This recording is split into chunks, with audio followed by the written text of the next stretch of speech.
Good morning. You confuse us. Good morning, Mrs. Kekana. Good morning, Chair. Good morning. Good morning. Good morning, Commissioners. Good morning, Warrant Officer. Good morning, Colonel. I'm so sorry. Good morning, Colonel. Morning, Commissioners. Thank you. Morning, Chair and Commissioners. Chair, I don't mean to confuse, but I am led sometimes, so I have to follow my leader in terms of where I place myself in the auditorium. Chair, we continue with the Port Shepstone evidence, and our next witness is available. He'll be led by Advocate Kekana. Thank you. Thank you very much, Mr. Lula. Thank you. Mrs. Kekana. Thank you, Chair, and the Commissioners. Please, I may apologize for my voice. It's one of those things. Thank you. Thank you. Good morning, Kenneth. Morning. Thank you. Okay. The witness today is Lieutenant Colonel Col Sibiya. If you would have a file with his statement, file 1. Yes. And Colonel, will you be swearing or affirming? I'll be swearing. And your full names are, as they were stated just now by Advocate Kekana. I'm Gwazwake Col Sibiya. Thank you. Do you swear that the evidence you are going to give is the truth, the whole truth, nothing but the truth? If so, please raise your right hand and say, "So help me God." So help me God. Thank you, Colonel. May you please speak up a little bit?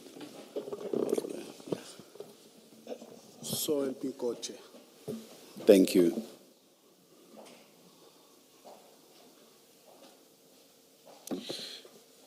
Thank you, Chair. As I stated, Colonel Sibiya was one of the members who was involved within, as my learned senior has said, at the Port Shepstone seizure, and he was Is CHC depot yes, seizure? Yes. in Ispinga. Yes, he was there at the scene, and we deem it necessary to call for his testimony. And he has provided a statement, as I earlier pointed out, that is in the file 1, and I'd like to start with that file. Thank you. Colonel? Yes. You have that file open? Yes, I do. All right. I think what we will go through is your statement with less interruptions, and then thereafter we will then have probing questions or engagement between myself and the commissioners. And please answer those questions. Noted, Chair. Thank you. Can you then go to that file, page 10, which is your signature.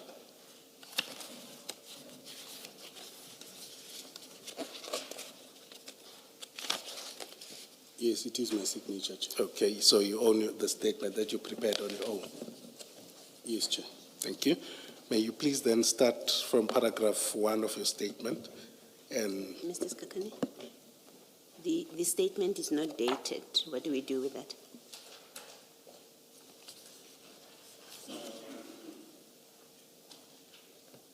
yeah, that might be the challenge.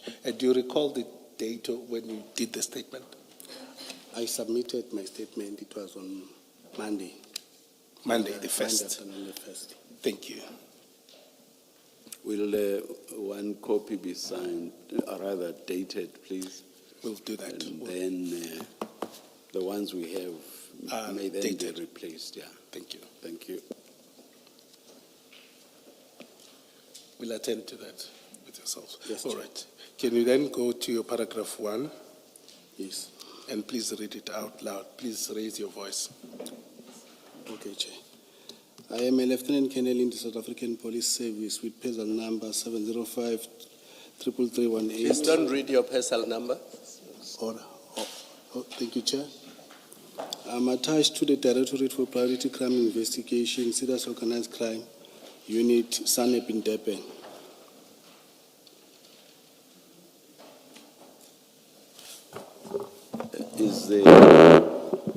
Are they, yeah, let them be as close as possible. Both the mics are on. Or I was saying Okay. they should be as close as possible. Okay, Chair. And, let's continue. Okay. I hold a diploma in criminal justice and forensic investigation from the University of Johannesburg, along with a certificate in policing and a national diploma in policing from SJN College. Additionally, I have earned both a national certificate in security management and completed a program in security management through UNISA. Colonel, what is HJN College? It's a college. Is It's it a college. It's a college. Is it a police college? It's a college, not a police college. It's a college. Okay. Yeah. Where is it? They've got here in Centurion. Okay. Yeah. Okay. They've got offices here in Centurion. Okay. And security management, what kind of security is that? Security management, is that for instance, you will find security personnel guarding premises, or what kind of security? Security management, that qualification? It's security management program. I'm asking what that entails. What is it about? It contains various modules. Security risk management is one of the modules. Security management is also another module that is there. I've done it in 2015, so it's quite a long time, Commissioner. Okay. Yeah, but from UNISA, I did that one in UNISA. It's a NQF7 qualification. All right, thank you. All right. In 2005, I began my career with the police as a student constable. I was promoted I was appointed as a constable in 2007. On October 1, 2016, I advanced to the rank of a sergeant, and subsequently on November, I was promoted to warrant officer at the DPCI Financial Investigation Unit. In September 2021, I attained the rank of a captain within the DPCI Serious Organized Crime Investigation, SOCI in Durban. Most recently, December 1, 2024, I was promoted to a lieutenant colonel at DPCI, SOCI. Then, in 2005, I began my career at Mapumulo SAPS in KwaZulu-Natal. Subsequently, in 2008, I was transferred to SAPS Oratile International Airport. In 2009, I joined the Tactical Response Team, and in 2011, the entire team was relocated to Gauteng Provincial TRT. That same year, I became part of a DPCI Tactical Operations Management System known as TOMS. In 2012, I joined Johannesburg Organized Crime, followed by a relocation in 2015 to Durban Organized Crime. In 2016, I was promoted to DPCI Financial Investigation. In 2020, both myself and Lieutenant Colonel and I temporarily transferred from financial investigation to organized crime as part of a duty arrangement done by provincial management. Sorry, can I just disturb you at this point? Apologies. When you said the duty arrangement was done by provincial management, can you just elaborate who at provincial management was involved in that? Provincial management, it was General Senona, Brigadier Nyuswa, and Colonel Singh.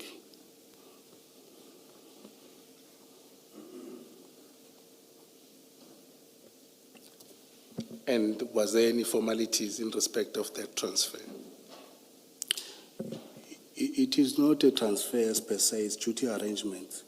Duty arrangements are done regularly in the police. Okay, thank you. Just the very last line where you say in 2020, you skipped that name. Did you do so deliberately or was it inadvertent? Lieutenant Colonel Moodley. Just read that entire sentence then, please. All right, Commissioner. In 2020, both Lieutenant Colonel Moodley and I temporarily transferred from financial investigation organized crime as part of a duty arrangement done by provincial management. Investigation to organized crime. You again skipped the two. Thank you. Okay. Please continue. I think you started, sorry. Before that, you say you were temporarily transferred from financial investigations to organized crime. And then what happens? You're there for how long, and after that, where do you go? I was transferred from financial investigation to organized crime. While I was at organized crime, I applied for a post and I was promoted. Okay. And this is the promotion to where now? Where do you go? To organized crime now. I see. Okay. Yes. Thank you. This Just for affidavit complement. is made in response to the notice issued by the Commission in accordance with Rule 3.5 of its rules dated 15 May 2026. The notice arises from a testimony and statement of General Hendrik Flynn concerning a drug seizure that occurred on the 22nd June 2021 at CSC Depot in Sipingo. I have read the notice and the accompanying extract from Major General Flynn's statement and testimony. I deny the allegation level against me. The affidavit would demonstrate that my involvement in the event of 2022, January 2021. June. I'm sorry about that, Commissioner. Can I start afresh? Just from there. I deny the allegation level against me. This affidavit demonstrates that my involvement in the event of 22 June 2021 was limited and restricted to what I was requested and instructed to do. Any allegation contained in this notice, it is attachments that is not specifically addressed and admitted herein must be taken as denied. On the 22nd June 2021, Warrant Officer Mpangase requested me to assist him and Lieutenant Colonel Jacob to follow up on information concerning a possible drug bust. At the time, I was attached to DPCI unit focused on economic protected resources. Large-scale drug investigation were not my area of specialization or primary function. We proceeded to Phoenix to... Sorry, can I just want to make sure that I have my timeline correct. So in June 2021, you are in economic, is that in organized crime as well? Yes, Chair. Organized crime has got three components. It's SANAP, EPR, and NPVC. Okay. So by that, on 22 June 2020, you already have been promoted into organized crime? No, not yet. I was not promoted at that point in time. I was only promoted on the 1st of September 2021. Okay. So June I was not yet promoted. So in June, you are still under that temporary transfer? Yes. Is that what's happening? Yes. In June. Okay, thank you. Sorry, Colonel, maybe let me at this point, just so that we are here. Just to follow up on what Commissioner Baloyi is saying, in terms of your normal duties, what did those include?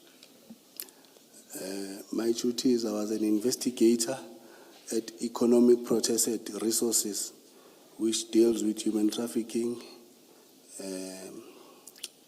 kidnappings, non-ferrous metal, theft of copper, theft of fuel. So those were the things that I was investigating at the time. And in terms of narcotics, would that have been outside your duties? Yes. Yes. And prior to that, had you been involved in things relating to narcotics or operations relating to narcotics? Yes, I was involved in some operations involved in narcotics. Thank you. You may proceed. We proceeded to Phoenix to fetch Lieutenant Colonel Jacobs using a state motor vehicle VW Golf 7 TDI with registration number. That we then proceeded to Durban, Isipingo, near the harbor. We met an African male who was introduced by Lieutenant Colonel Jacob as Captain Duma from Crime Intelligence Unit. Captain Duma addressed us, Lieutenant Colonel Jacob and Warrant Officer Mpangase, and indicated that he has information from an informer about 27 bricks of pure cocaine stored inside the container at CSC depot. On the 14th Avenue East in prospecting, we followed Captain Duma to the depot. He was driving a charcoal Toyota Corolla. On arrival at the depot, we introduced ourselves and entered at the main gate. We continued following Captain Duma straight down the road. Lieutenant Colonel Jacob went to the management office. After some time, they came back with an Indian lady who was introduced as Mrs. Pillay, the manager of the depot. Lieutenant Colonel Jacob stated the reason of our visit.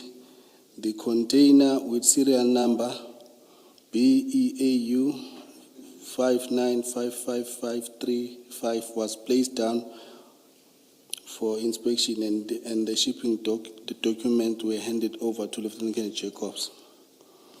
The doors of the container were inspected by Lieutenant Colonel Jacob. The seal was intact with seal number that the seal was broken by an employee of the depot in the presence of the management of the depot, DPCI members, Captain Duma of CI, ORS members, and depot security members. When the doors were open, we noticed inside the container black canvas bags with tape placed next to the door and some on top of the white sacks. When these bags were inspected, inside them we were all shocked and surprised by the quantity of drugs found.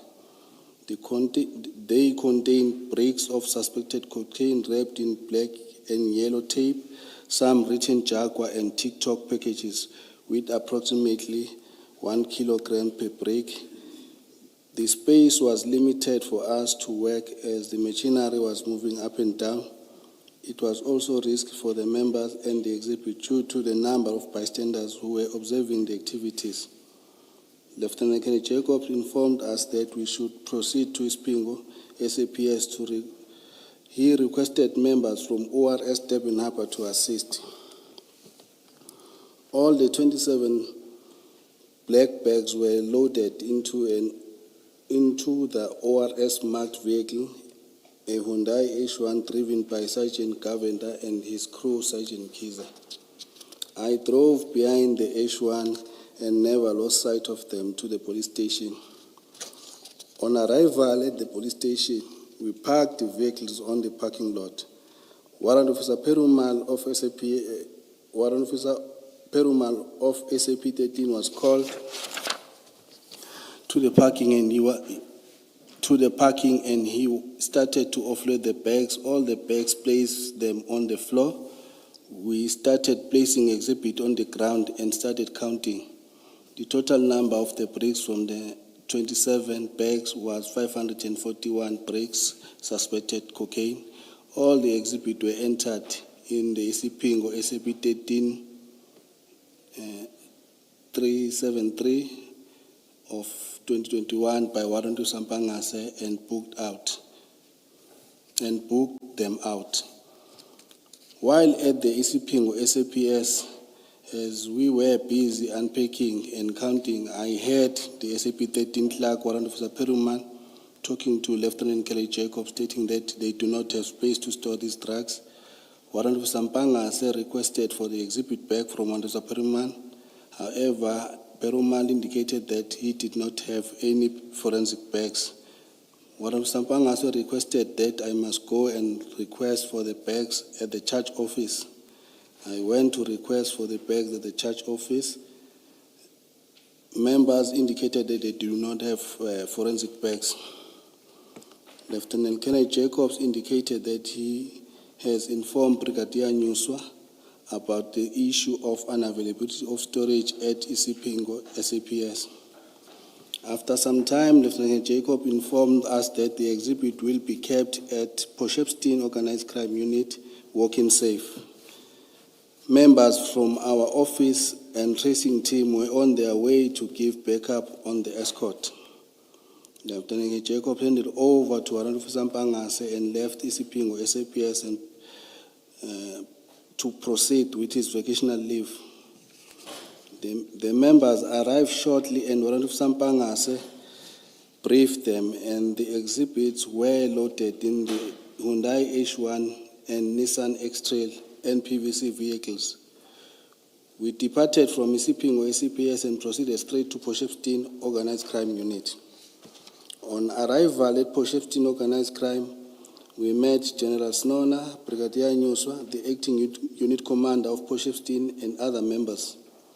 We offloaded the exhibit from the two vehicles and placed them inside the walk-in safe. The acting unit commander locked the safe, handed over the keys to Warrant Officer Mpangase, who checked the safe door and took the keys. He handed the keys to General Senona at the entrance, at the main entrance. We drove back to Durban with the rest of the team. Sorry, can I just ask one thing? When you say you met General Senona and Brigadier Nyuswa, just before I forget, were they already at the Poshepstein offices, or you arrived at the same time, or they arrived thereafter? We arrived at the same time. At the same time? Yeah, Okay, yeah. thank you. On the 23rd June 2021 in the morning, I was informed by Warrant Officer Mpangase that we needed to go to Poshepstein to place the exhibit inside the forensic bags. We then went to provincial office to collect the keys. We remained in the vehicle since there was no parking, and Warrant Officer Mpangase picked up the keys. We then proceeded straight to Poshepstein with other members from Durban office, SANEP, and tracking team. Upon arrival at organized crime offices, we met with the acting unit commander, Lieutenant Colonel Prinsloo, and Warrant Officer Van der Berg from Poshepstein Soki. Members from Durban Soki SANEP were also present: Captain B.T. Ntanzi, Captain C.M. Fries, Sergeant Kumete, and members from tracking team. I don't know their names. The exhibit were recounted and sealed in the exhibit bags. We departed to Durban, traveling on the state motor vehicle BSG 056B. It was myself, Detective Warrant Officer Mpangase, and Sergeant Kumete. On the 24th June 2021 in the morning, Warrant Officer Mpangase came to my office and indicated that we needed to go back to Poshepstein to obtain the samples and book the exhibit in the SCP-13. We then left the Durban office to provincial office. We parked on the road with Sergeant Kumete while Warrant Officer Mpangase went up to collect the keys. He came back. We proceeded to Poshepstein DPCI. On arrival, members from the Poshepstein DPCI Soki, Detective Warrant Officer Van der Berg, and another member, I don't know his name, were waiting for us at the entrance towards the walk-in safe. The safe was opened by Warrant Officer Mpangase in their presence, and he took the sample from the exhibits, and we went to Poshepstein SAPS with Warrant Officer Mkomo from Poshepstein Perception Organized Crime, or SOCI, and the exhibit were entered in the Potchefstroom SAPS 13889 of 2021 by Warrant Officer Mpangase, and he also booked them out. We then left and proceeded to Potchefstroom DPCI to drop off Warrant Officer Mkomo and proceeded straight to Durban Provincial Office. Warrant Officer Mpangase left us in the vehicle and by the road to hand back the safe keys, as there was no parking around the area. I don't remember the date, but Warrant Officer Mpangase handed over to me 5 samples and an inquiry file to hand it over to Lieutenant Colonel Jacob on the following day. On the following day, I handed over the sample and inquiry to Lieutenant Colonel Jacob as requested. On the 1st July 2021, I was requested by Lieutenant Colonel Jacob to go with him and Warrant Officer Mpangase to CSC depot to do an unpack on the container. We proceeded there. We conducted a count of a total of 5,395 bags of 50 kg bags of the animal feed. This corresponded with the packing list. The container was resealed. The container was released to the clearing agent by Lieutenant Colonel Jacob. Response to the allegation in the notice. I will now respond directly to the specific allegations as set out in the notice. 80 paragraph 1.1.1, failure to cordon off the crime scene. I deny that I failed to cordon off the crime scene. Paragraph 11 of 3A of National Instruction 1/2015 places the duty to secure and protect the crime scene by establishing an inner and outer cordon squarely on the first responder. 20.1.3, as stated above, I was not the first responder. Warrant Officer Mpangase received the initial information, and Lieutenant Colonel Jacob, as the senior officer, assumed command. The responsibility to make the initial scene safe and to establish a cordon thereof rested with them and subsequently with Lieutenant Colonel Jacob as the crime scene commander. I was acting under their command and was never instructed to perform this function, nor it will have been within my mandate to do so without such an instruction. Paragraph 1.1.2, failure to ensure exhibit were properly sealed and labeled. I dare that I failed to ensure that the exhibit were sealed and labeled. Paragraph 14.3c4 of the National Instruction 1/2015 stipulates that the crime scene supervisor from the local criminal record center, LCRC, is responsible for ensuring that all the evidence collected is logged and handled correctly, included being sealed at the crime scene where practically possible. Furthermore, SAPS National Instruction 8 of 2017, Property and Exhibit Management, National Instruction 8, 2017, at paragraph 14.8, A7 and 9, requires that drugs be sealed in forensic evidence collection bags and that this must be done in the presence of the suspect. The decision not to process the scene at the CHC depot and consequently not to call the LCC was taken by the crime scene commander, Lieutenant Colonel Jacob, due to the circumstances defined above, on the unusual scene at the depot and the risk thereof. Paragraph 1.3, failure to call the local criminal record center. I deny that I failed to call the RCRC. Paragraph 13.2F of National Instruction 1/2015 is unequivocal.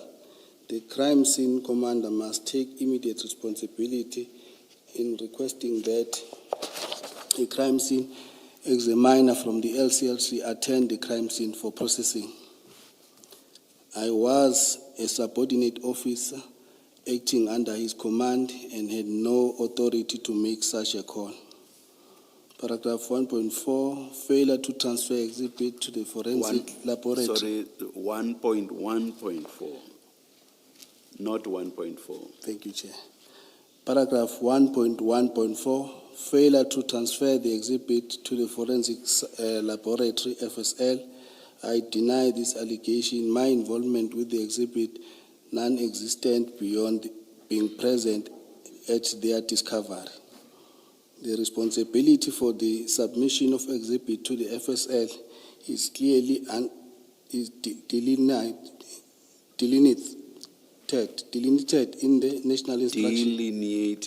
Delineated in the national instruction.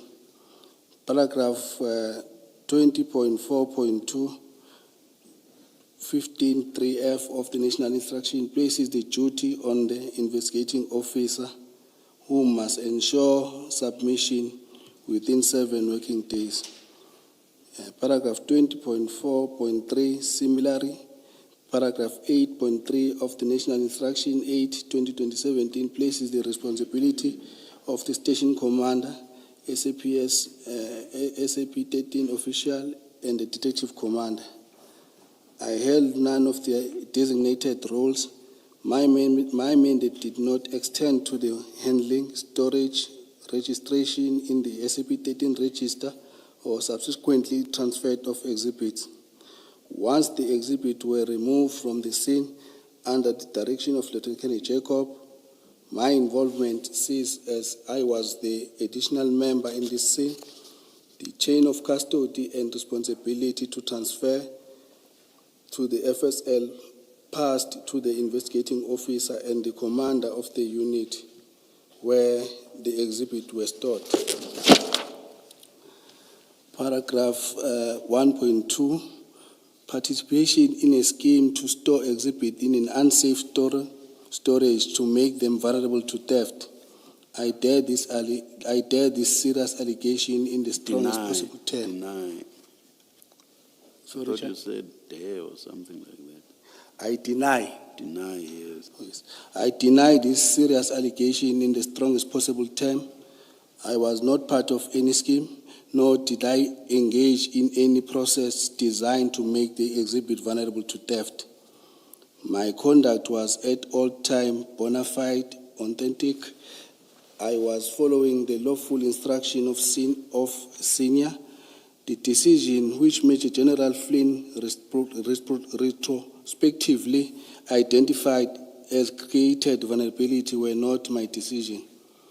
These include the decision not to process the crime scene at the depot,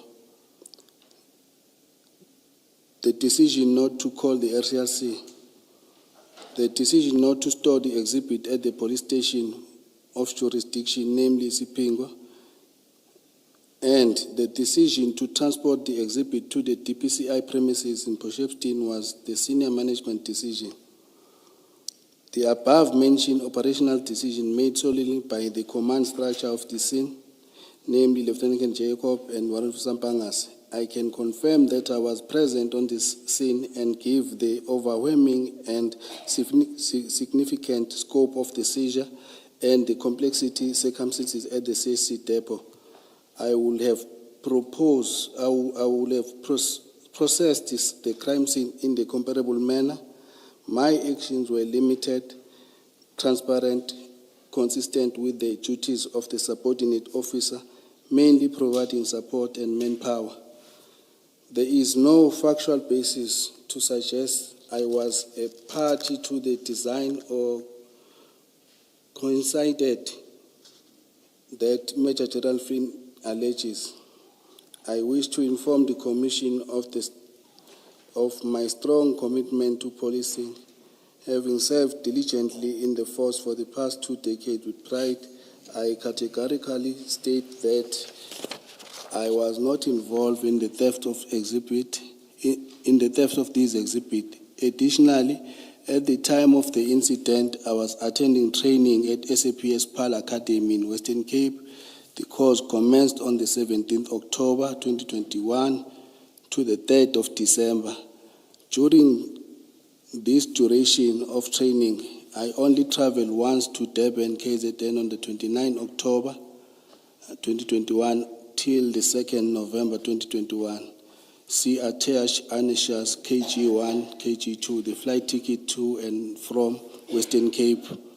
And KG3, the certificate of successful completion of the said training. It is my sincere hope that those responsible for these serious offences are apprehended and brought before a court of law.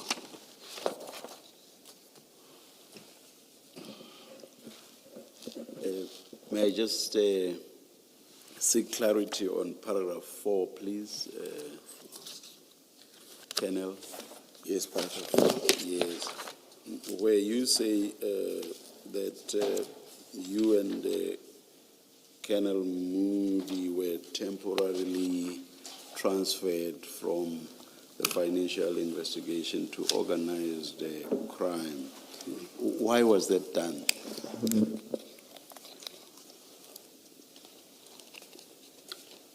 Commissioner, even before 2020, I think if in 2019, when Colonel Moodley was in charge of financial investigation, I was experiencing difficulties. When I spent long hours in the computer, I would have severe headache. I made a request to Colonel Moodley, who was still the commander then. He also advised that I should try and get spectacles, maybe they might assist me, of which I did, but still I could not get assisted because every evening when I spent considerable amount of time in the computer, because financial investigation, it deals a lot with bank statement analysis.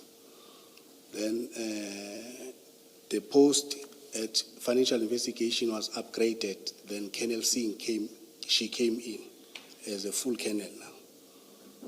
I requested Colonel Singh. She then said to me she will speak to the management and try to place me at assets forfeiture investigation. In 2020, we were called by Colonel Singh, myself, Colonel Moodley. We proceeded, all the three of us went to provincial office. On arrival at provincial office, we met Brigadier Yusuf, General Senona. Then we were informed that myself and Colonel Moodley, we are transferred to organized crime at number 136, but Colonel Moodley will go to SANAP section, then I'll go to EPR. And you say this was temporary. What was the duration? We were not given a specific time as to how long is the duration that will be there. A duty arrangement, normally they don't give you a duration. They will call you when they want you back. So they just explain to you if you are interested in, they want you to go and work in that section. Then if you don't have a problem, then you'll go and work there. I'm not asking about being told. Right. In the end, what was the duration? For me, I think it was when I was told up until I was promoted. When I was promoted, then I had to take up my post at organized crime, but at a different section, not EPR, at SANAP section. And how long had all of this taken from the time you were told? Up to the time of your promotion, how long had it taken from the time you were told? I'm not too sure, Commissioner, but I was informed in 2020. I can't recall exactly as to which month. Okay, Yes. all right. Up until September 1st when I was promoted. All right. Can you just clarify something that you said? You said something about before EPR you were at SANEP. Can you just explain when do you become part of SANEP? I didn't say before EPR I was at SANAP. I might have misheard you. Yeah. My question is, when did you become a member of SANEP? Yes. I was promoted to SANAP in September, 1st of September. I was promoted to SANAP, 2021. Okay. before you were promoted to SANEP, Yes, you were acting, you were in that temporary transfer yes, before you were promoted to SANEP. yes. And where were you in that period when you are in temporary placement? Economic Protected Resources. That's where you were? Yeah, in Okay. the same office at Organized Crime. Okay, thank you. Colonel, let's go back to, my focus is paragraph 19 of your statement, but I want to start at paragraph 18, just to clarify the sequence. Yes, Maybe let's start at 17. You see, at paragraph 17 is the 24th of June yes, in the morning. Mpangase comes to your office, says you have to go to Port Shepstone to get the samples. And then paragraph 18, you deal with you arriving at Port Shepstone to get the samples. The samples were obtained.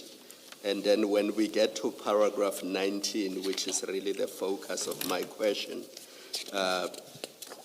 you can leave out the first sentence, but it's about handing over the 5 samples or the 5 exhibits to Colonel Jacob.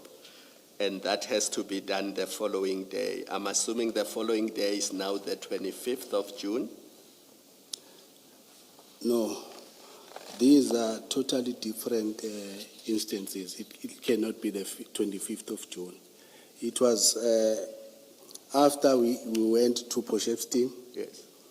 and then I think it was maybe before the first.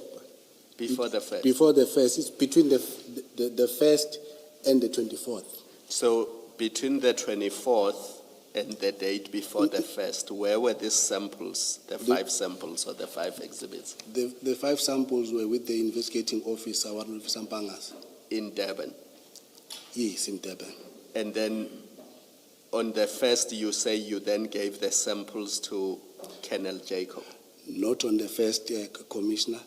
I'm not too sure of the date, but it should be, I'm saying between the 1st and the 26th, Yes. because it was not on the 25th and 26th, it was a weekend. Yeah. Between the 26th and the 1st. So when you gave the samples to Colonel Jacobs, was it already in July? Jacobs, sorry. Was it already in July? Or was it still in June? It was still in June. And It was before we went for inspection of the container. before you went, because the Yeah, inspection, we yeah, know it was in July. Yeah. I just wanted to understand, where was Colonel Jacob? Was he back from leave, or did you go to his house to give him these samples? No. Warren Officer Mpangase came to my office. Yes. It was late in the afternoon. He says to me, tomorrow he won't be in the office in the morning. So he wants me to hand over these 5 samples and the inquiry to Kenneth Jacob. Then I took possession of the sample and the inquiry, put them in my steel cabinet. The following day, when we reported for duty, Kenneth Jacob was present. Oh, so this all happens in the office? Yeah, in the Okay. office. Then the following day, I handed over the inquiry and the samples. Okay, I just wanted to clarify the timeline, because you moved from the 24th, then you said the following day, so I got confused there. I said that I don't remember the date. Yeah, no, that now I understand you. Okay. Yes, thank you.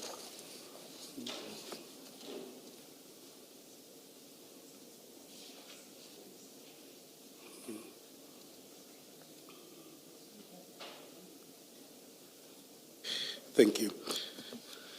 I just want to start maybe at the end so that it's paragraph 20.4 of your statement. Yes. At page 8. Yes. You say that your involvement with the exhibit was non-existent beyond being present at their discovery. Yes. And that would have been the 22nd.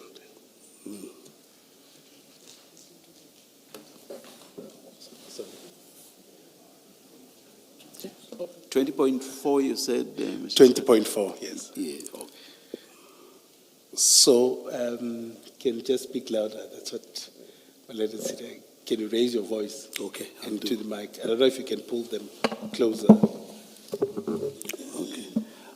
Yes, Yes. Please repeat your question, Chair. So at 20.4 of your statement, you say basically a second sentence, my involvement with the exhibits was non-existent beyond being present at their discovery. And that would have been the 22nd of June.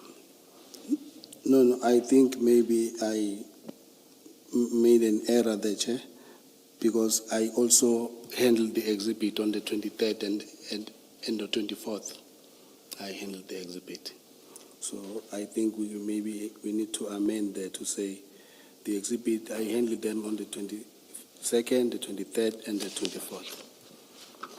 Thank you. Yeah, that was confusing me a bit. Or the sentence could simply be deleted altogether. Do you lose anything if that sentence is deleted? No, let's delete it, Chair. We can delete it.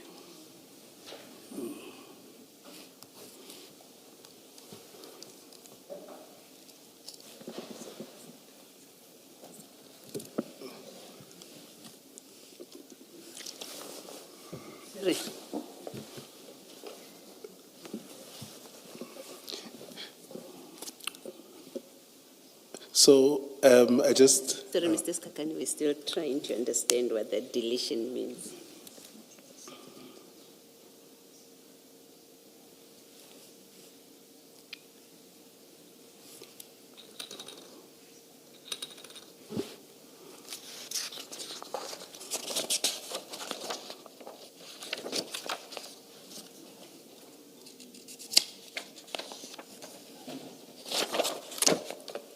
Thank you, Mr.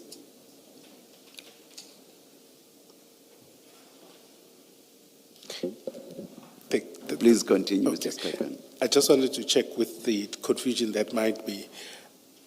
When would you say was the last time you interacted with the exhibits or you handled the exhibits? Chair, it will be on the 24th when Warrant Officer Mpangase was taking sample from the exhibit. I was inside the scene. Thank you. Perhaps that could assist with the clarity. The next thing before we go back is your 20.7. Yes. That's page 9. You say your conduct was at all times bona fide and authentic, and you say I was following the lawful instructions of senior. Now, and then you go on to say the decision not to process the scene and the decision not to call LCRC, and it goes on further.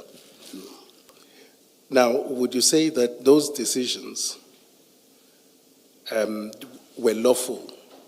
Would you maintain that the conduct of Warrant Officer Mpangase and Jacob in relation to the scene were in accordance with the national instruction?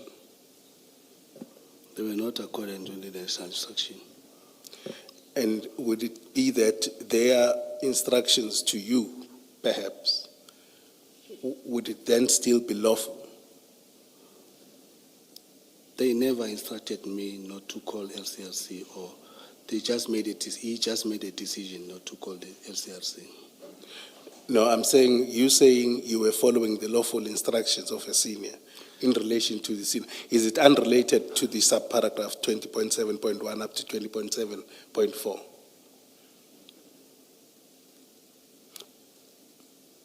Do you want to stick to lawful? Do you want to stick to lawful? I'm talking about the decision or the instruction that were given to me. Everything I did was as per instruction. Firstly was to take photos, to load the exhibit in the car, to drive to Ping or SAPS, to count the exhibit, and the exhibit were not entered by me at the SCP-13, they were entered by the investigating officer. I think, as I understand it, the operative word in Mr. Kekana's question is lawful. I was following the lawful instructions of my senior. So I think he wants to know whether you insist that all the instructions that you followed were lawful. Do you want to stick to lawful? I think that's the essence of the question, Mrs. Kekana. Yes, that's all. At that point in time, Chair, they were lawful to me. At that point in time. All right, all right. Mrs. Kekana. And would you maintain that, in hindsight, would you still be of the same view? With the experience that I have now, being the team leader of SANAP, I would say maybe some of the decision I would have done differently. And I'm saying the instructions and what happened was, would you say now with benefit of hindsight, and I mean you've quoted a national instruction, and I don't want us to go there and have a debate about that, would you say that those decisions that were taken and the instructions were lawful, that were done by Colonel Jacob and Warrant Officer Mpangas? No. Thank you.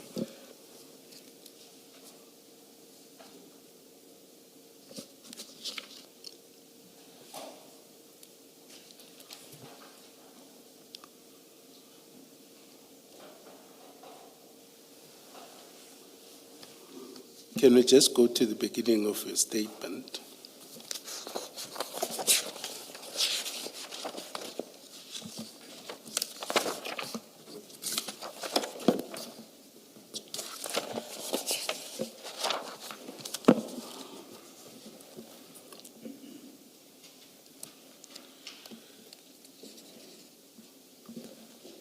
And I don't want to belabor the point with you that much. But what your statement, the picture that it seems to give is that your involvement, or at least according to you, was minimal. It was very minimal because I had two seasoned SANAP investigators who were handling everything. So for me, it was just to follow orders and assist in terms of whatever request they are making for me to assist them. And when you say, is it minimal in comparison to the two of them, or in relation just generally, objectively? Generally. But earlier on, you accepted that you were tasked at various instances. You went with Warrant Officer Mpangase for sampling, and you were handling the exhibits. You were involved in the counting of the exhibits, which is a very important point, or important exercise. Would you still maintain that that's the position? And also on the first, you went with Colonel Jacob to the depot. If you are requested to assist and you are available to assist, I normally assist everyone in the office who requests assistance. So I don't see anything wrong by assisting. But the person who's responsible is the investigating officer, who's responsible for everything. You just give assistance to your colleague that he requires. Would you then disagree with me to say, of all the individuals that were involved at the scene and subsequently up to the 1st of July, in terms of the tasks, you were the third in line? So it was Captain Duma, he provides the information, but then it was Jacob who was in charge of the scene, you accepted. And Warrant Officer Mpangase. The investigating officer. Correct. Yes. And then the next person is yourself. Yes. You came with them to the depot. Yes. You then were at the scene with them. You followed whatever instructions that were there. And with hindsight now, we accept their character or their nature. Then on the 23rd, you also go to Isiping, to Potchefstroom. Yes. And you store the exhibits. And then on this following day, you are the one that goes with Warrant Officer Mpangase, the same on the 24th. And then you also have in your possession of the samples, you give them to Colonel Jacob. You also went to the CHC depot with Colonel Jacob. So would you agree that out of the people that were involved, after Mpangase, you were the next one that bore most of the responsibilities? Or tasks, let me not call them responsibilities. Let me Not really responsibility, because the responsibility lies with the investigating officer. Guys, where? The investigating officer. Okay. Yeah, he can request assistance from other colleagues, but the investigation he's the one who's directing the investigation. No, I suppose the point that I was saying is that you are not responsible in that sense, but when we accept, just also please do say yes or no if you agree or disagree. Out of the incidents or the points that I've pointed out to you, Yes, you'll say I was the third one. you were the third Person. sort of person responsible. Not responsible, Yeah. but that was active. Let me call it active. Active, yeah. Correct. All right. Now let's go to your capacity at the time. In terms of your relationship, what was the nature of your relationship with, if there was, Colonel Jacob? Boss subordinate relationship. So there was no social relationship with him. No social relationship. Okay. And Warrant Officer Mpangase? Just a colleague. And had you made operations with him, conducted operations with both of them or either? Kenneth Jacob I had conducted operations with. How many, just in average? Quite several, because he was my team leader, so now and then we'll conduct operations. I wouldn't be able to give you the number of operations, but I've worked with Kenneth Jacob. And in terms of narcotics, how many operations had you worked with him on? I wouldn't be sure, but I know that we've executed some search warrants at the premises in Phoenix.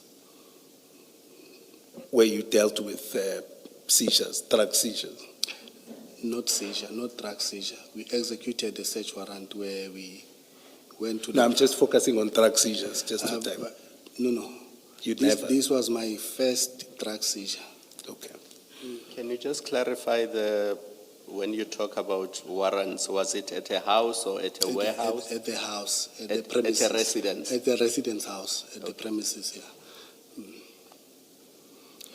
And to be fair to you, so you would say that you had not been, or maybe rephrasing your answer, you had not been involved in any of drug seizures. This was your first. It was my first time even entering the depot. All right. And then at paragraph 6 of your statement, which is... You say it was your first time entering a depot. The question you were asked is, was this your first drug seizure? Yes, it was the first drug seizure, Chair. Thank you. And what's the most significant or largest crime scene you had ever been involved in? Crime scene. What's the most significant or largest that you had ever been involved in before the CHC depot seizure? I used to work at serious and violent crime. So I've been exposed to murder crime scenes, cash in transit. I've been to cash in transit before. Okay, all right. Yes, yeah. Yes, Mrs. Kekana. Thank you. Earlier on, you went, I think there was some issue with Commissioner Baloyi about, at the time, that's in June 2021, I'd like us to focus on June 2021. One is, you say you had not been involved in drugs or anything like that. In the past. Okay. So at the time, equally, were you aware of what was applicable in terms of the law, the national instructions in relation to drug seizures? I would take that would not be the case. No. And specifically to the Harper, no. Say no. so, but generally, you were aware of the national instruction at the time? Yes, I was aware. Okay. I actually also wanted to to touch on that. That is the prescripts which you deal with extensively at paragraph 20, including all the several sub-paragraphs and sub-paragraphs. So you've just answered now in response to the last question by Mrs. Kekana that as at 22 June 2021, you were already aware of those prescripts, correct? Yes, I was. Yes. Now, being aware of those prescripts, would you say what was done on the day in terms of the handling of the scene and, in fact, the handling of the suspected cocaine itself, would you say that that complied with the prescripts that you were aware of at the time? I'll say no. No. But you participated in what was being done despite your awareness that the prescripts were being flouted? I believe, Commissioner, that if the crime scene manager is there and an investigating officer, the responsibility lies with them. So you just allow yourself to be used as a pawn whilst prescripts that you are aware of are being flouted. Is that what you are telling us? Chair, if you said I'm allowing myself to be used as a pawn, Fine, they may have been giving the instructions, but you two actually participated in what was being done. Did you not handle the bags? For example, I'm just giving one example. I did. You handled the bags. Yes. And even after you loaded them onto the ORS vehicle, did you not? I did. And you drove following the ORS vehicle, not so? Yes, I did. And on arrival at the Isipingo police station, you also assisted, I assume, with the offloading of the bags. Yes, I did, Chair. You also assisted with the counting of the bags. You also assisted with the counting of the contents of the bags. Yes, Correct? Correct, Chair. And all of this being done at variance with or not in accordance with the prescripts of which you were aware. Correct? Yes, correct. Yes. But So what I'm saying is you allow yourself to be so instructed and to then participate in this manner, whilst you were aware that applicable prescripts were being flouted. That's the essence of my question. My response to you, Chair, in the police we work with instructions and command. And I know, even Yeah. though I'm not a police Yeah. officer, I know for a fact, and I've heard many police officers say that the only obligation on you is to follow lawful instructions, underline lawful. Am I wrong? You're right. I'm right. Now you say prescripts were being flouted. You cannot tell me that you were following instructions when you know that those instructions were flouting prescripts.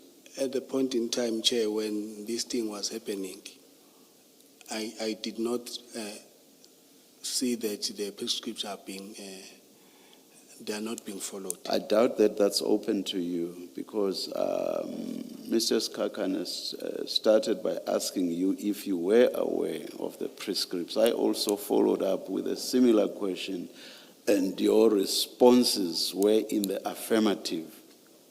You cannot now suddenly want to suggest that you were not aware that the prescripts were being flouted. If you knew the prescripts, surely you would also have known that we are now flouting them. But remember, Chair, that this was my first container inspection. A crime scene is a crime scene. If the prescripts, for example, require off the senior, or rather the crime scene, what? No, the crime scene, the person who conducts this one, the crime scene, what? The person in charge of the crime crime scene scene, commander. whatever the title is, yes, the crime scene commander. You know that the crime scene commander must call the LCRC. Do you not know? I know. You know. And do you know the importance of that? I will tell you. The importance of that is for the LCRC to be able to take DNA, if there is any, or uplift DNA. The LCRC also to uplift fingerprints, if there are any. The LCRC to also take photographs. They do all of these in accordance with the expertise they have, which is not necessarily expertise that is available throughout SAPS. Am I correct? You're correct, Chair. That was not done. I was instructed to take photos, Chair. But where I am, but where I am is, were you not aware that that was necessary? That is to call the SR. You've already said you were aware that they had to be called, correct? And once they are not called, you immediately put at risk the function of the uplifting of DNA, fingerprints. Will you still say that you were not aware that the prescripts were being flouted? One, you knew that the LCRC had to be called. It had not been called. And you started handling those bags without the necessary function by the LCRC having been performed. Will you still say that the prescripts were not being flouted? Or that you were not aware that they were being flouted? Will you still say that? Chair, I was given an instruction to take the photos. No. I'm not asking you about photos. I'm asking you about the flouting of prescripts. You said you were not aware. And you say that having said that, you knew that the LCRC had to be called. So surely, at the very least with regard to the calling of the LCRC, you knew that that one prescript was being flouted. Do you agree? I don't agree, Chair. Why not? Because operationally, the commander can make an operational decision and flout the prescript. I like your use of flout. Yes. Yeah, he can make an operational decision based or under the circumstances that he can explain why did he had to make such a decision. And there was any explanation made to you or given to you? No, I was not given any instruction as to. So if you were not, if that was not given to you, you cannot, as you sit there, say that he did not flout. You do not know. At best for you, you do not know. Do you agree? I think, Chair, the crime scene manager will be able to give a reason as to why he didn't call it. No. It was not my duty. I'm asking you because you state categorically that they were not flouted. So I'm saying, and you say the reason is because the commander may, I'll just loosely say, in the exercise of their discretion, decide not to follow the prescript strictly. But you've categorically said that they were not flouted. So what I'm saying is, as you sit there, and because you say you were not, or rather no explanation was given to you, so as you sit there, can you say that they were not flouted? Because you do not know what informed the decision or decisions that were taken. So as you sit there, can you say they were not flouted? Because you do not know what informed the decision. Now, with the experience that I have now, I can say yes, they were flouted. But then when this thing was happening on the 22nd, I did not see anything wrong with the decision that was made by Kenneth Jacobs.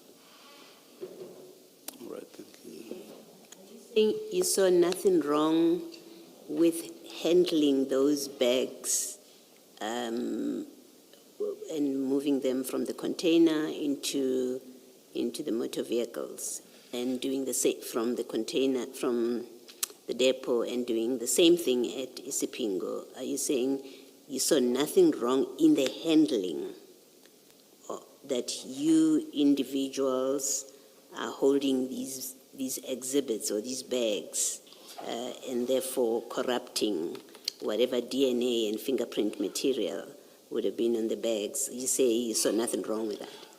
I think, Chair, what is most important is firstly the safety of the exhibit. No, I'm not asking you about the safety of the exhibits. I'm asking you on the back of an answer you've given to the chairperson. I'm asking you that, am I understanding you correct, and do you want to repeat that answer as your position, that you saw nothing wrong being done in you taking those bags in your hands, you and the others, putting them onto the ORS vehicle, transporting them to Isipingo, handling them again in the way that you did when you got to Isipingo, the bags and the bricks of suspected cocaine? You say that handling, and when I say handling, I mean putting your hands and fingerprints and whatever is on your bodies onto exhibits where the LCRC has not attempted to uplift fingerprints to get DNA. You say there was nothing wrong in that handling, that way of handling things? We were using protective clothing gloves, Chair. Okay. So you're saying you did not corrupt DNA, you did not corrupt fingerprints in your handling of these? It seems to me you would have necessarily. Yes, you yes. would have. You Yes, accept that you would have done that. Yes, Thank you. Mr. Kekana, we have moved to the containers, and my questions were on the initial request to him to join the operation. If you're going to come back to that, I will hold my questions until then so that you can continue with the line of questioning where you are now. So I just wanted to get an indication from you. Commissioner, let me be flexible and allow you to ask the No, question. I want to be in your hands this time. I'm still going to come. I was not going to come there on that issue. Let me do that then. Warrant Officer, you said to the chair and to Commissioner Baloy that this was your first container inspection, correct? Yes, yes. And that, just looking at paragraph 6 of your statement, that at the time you were dealing with economic protected resources. Yeah. So large-scale drug investigations were not your area of specialization or primary function. So on the morning of the 22nd of June 2021, when you are suddenly asked by Mpangase to come and assist to follow up in a possible drug bust, as you say, in paragraph 6 of your statement, did you not find that curious and ask yourself, why are you asking me and not other members of the DPCI who often deal with drug busts and drug operations? Why me? I don't know anything about this. I didn't, Chair. You did it, you asked them. I'm still responding, Yes. Chair. Yes. No, I wanted to make sure I heard you correctly. I'm saying, Chair, even if you can look at my statement, on the very same day when we were transporting exhibit from Isipingo to Potchefstroom, we used members from NPVC. The following day, when we were going to bag exhibit, members from SANAP were utilized. So in the office, we assist each other across board. There is not this thing that you are from this section, which means you cannot assist on the other section. Obviously, the people who are coming from that section, they take the lead. That is why I'm saying Kenneth Jacob and Warosa Panga said they were from SANAP. So they had to take the lead. For me, I did not even make notes because I knew that the investigating officer and the crime scene manager, they are there. So they know what they are doing because that is their field of expertise. But did you not ask why they chose you and not other members of the team who have expertise? Because you said to the chair now, while you were there, you were asked to take photos. Yes. Now, most of the affidavits from LCRC people that I have seen, they are qualified in crime scene management. And they even have qualifications as far as taking photos at the crime scene are concerned. Because the location of containers, yesterday we were talking to Colonel Jacob and he was explaining the scene, but there were no photos in front of us explaining the distance between where the container was and the cars that were moving around, and they hindered the ability to count the bags there next to the container. Now, if you say you are the person who was tasked with taking the photos at a drug bust, and you have no experience clearly in doing that, was that not curious to you that you may not do things correctly because you are simply not experienced when it comes to going to depots and taking photos or handling exhibits at a drug bust?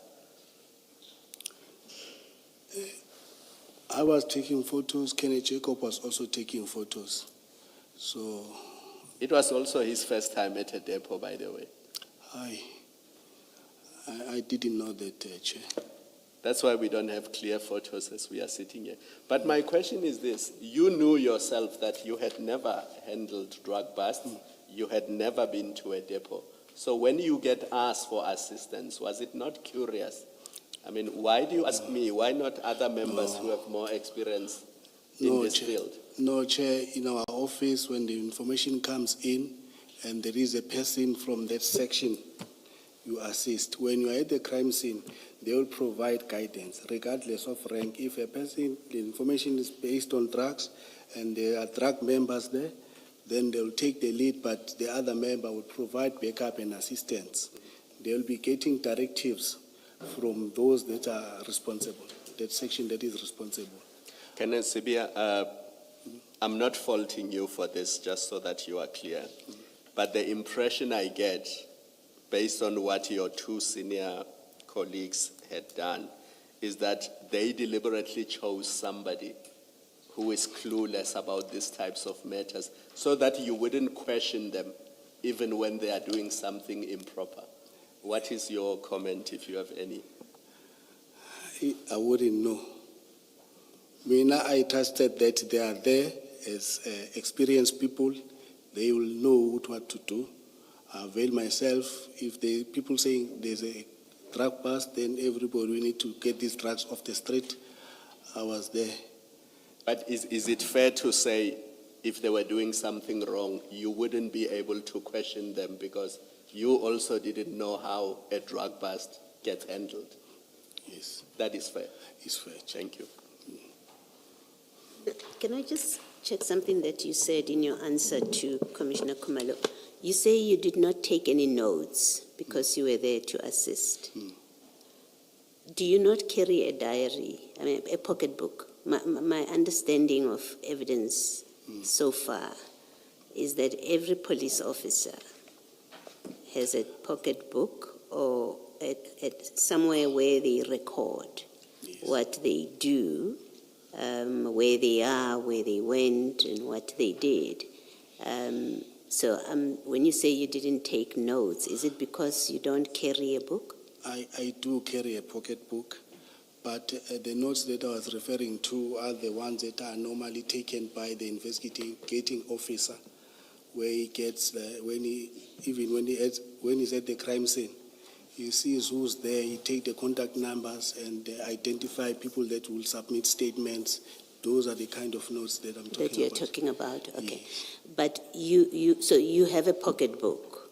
Yes, I do. Your pocketbook would record what? What goes into your pocketbook for the 22nd of June? The activities that you've done. Okay. So your pocketbook will say you attended at, you picked up Colonel Jacob. Yes. and you were with Duma and you went to the depot, Yes. and this is what happened Yes. at the depot. Then we moved to Potchefstroom to store exhibits. Uh. Then I report of duty. Okay. And that is contained in your pocketbook as you sit there Yes, and speak? Yes, yes. And we can get a copy You can of, get a copy of of those it. pages for the day? Yeah. All right, thank you.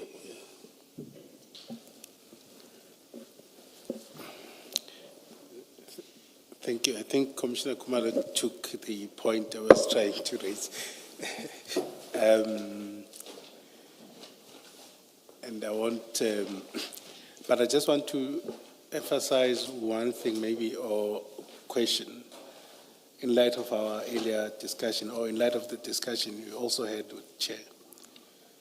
What seems to be the case, or what seems, or the picture that comes out, is that you didn't know, or the prescripts at the time, how things are functioning, so you wouldn't know a lot of things that would have to be complied with at the drug bust seizures. You wouldn't know anything about sampling equally. Yes. And you wouldn't know anything about valuing distractions and the types of, or the grades of the exhibits. So that wouldn't be, and with that in mind and with hindsight, and literally it's following what Commissioner Kumalo was pointing out, with hindsight, do you not think that you were being put into a situation deliberately so that you are unable to question, as he says? Colonel Jacobs, that is not only on the 22nd, but that's also the 23rd, the 24th, and they also let you handle the samples, and then on the 1st. Just with hindsight. It might be, but I wouldn't know what was they thinking. What was their thinking when they requested assistance from me? Initially, Wanusampangase acted as if because I was in possession of the state car, so he requires my assistance. So I wouldn't know. Now I'm saying, would you, analyzing what is the picture that we've, wouldn't you find that probable that that's what happened? It's possible. They put you in a situation you couldn't. It's possible. Thank you.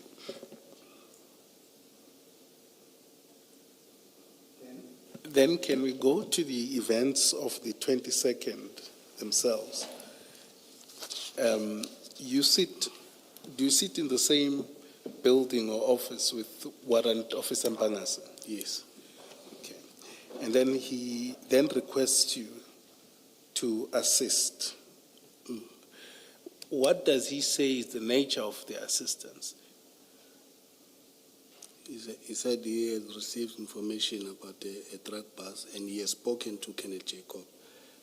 Kenneth Jacob said he must come and request assistance from me. Perhaps what I want to understand, is it a matter of manpower or what is it? Because we have to distinguish between an official assistance and just, I think at some point, Commissioner Baloyi would have said as a citizen, just general citizen, civil assistance. He requested assistance for... No, it was at some point, not today. They've said what? It's a civilian's duties, yes. If you didn't, then I apologize, but I seem to recall I'm happy in to another take incident. credit for what you attribute to me. Thank you. Please repeat your question. No, Chair. I'm saying your assistance would have been as an officer, so they wouldn't take any citizens. Yes. So- And when we were exiting the office, most of the officers had already left the office, so the doors were closed. So in the passages, most of the doors were closed. And this was around what time? Just before 8. Just before 8, okay. And then you travel in one car to where? Even in the parking lot, the only car that was there, it was that car that we were traveling in, the Golf that I was using. Yes, but I'm saying you then went to where from there? We then went to Phoenix to pick up Kenneth Jacob at his place of residence. And at this time, you know that Colonel Jacob is off duty. Yes, I knew that he was on leave, and Pangase told me that he's going to report on duty as we're going to pick him. Pangase told me that no, Kenneth Jacob will report on duty. That's why we are going to pick him up. Okay. And then you pick up Colonel Jacob, and you then went to the CHC depot. No, we went to Isipingo, where we met Captain Duma. Okay. And in that way, does Colonel Jacob brief you or set out what you each would have to do? No, he only told us that we are going to meet Duma. He's got very good information that we need to act upon, but we'll hear from Duma when he briefs us.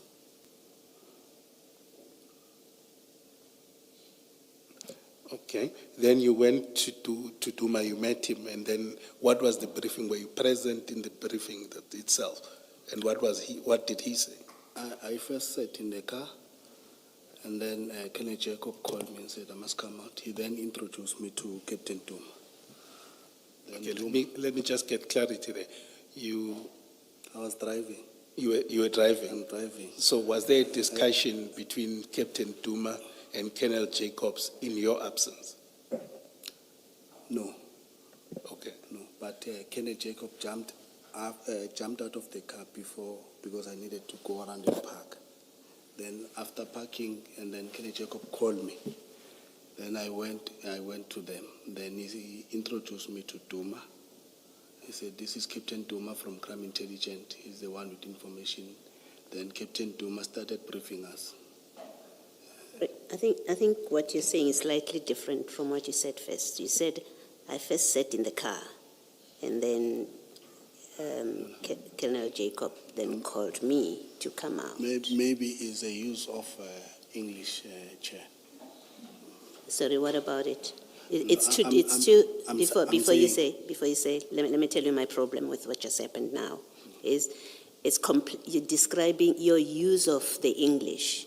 You've described two different things, completely different things. The one is you got there, you sat in the car, Jacobs got out of the car, went to Duma, and then called you. That's one, what you said first. The second time, you say, he got out, I went and looked for parking, and then he called me to come. That's different facts that are playing out here. The one, you were not with him when he went to speak to Duma, and then he called you. The other is you went to look for parking while he waited for you, and then he waved for you to come. Can you just explain why they're different? We came around the parking. I stopped. He said, stop. He jumped out of the car. I came in the other side of the parking. I parked. Then he called me. When he got out of the car, on this now, in your explanation, when you stopped, he got out of the car, what did he do?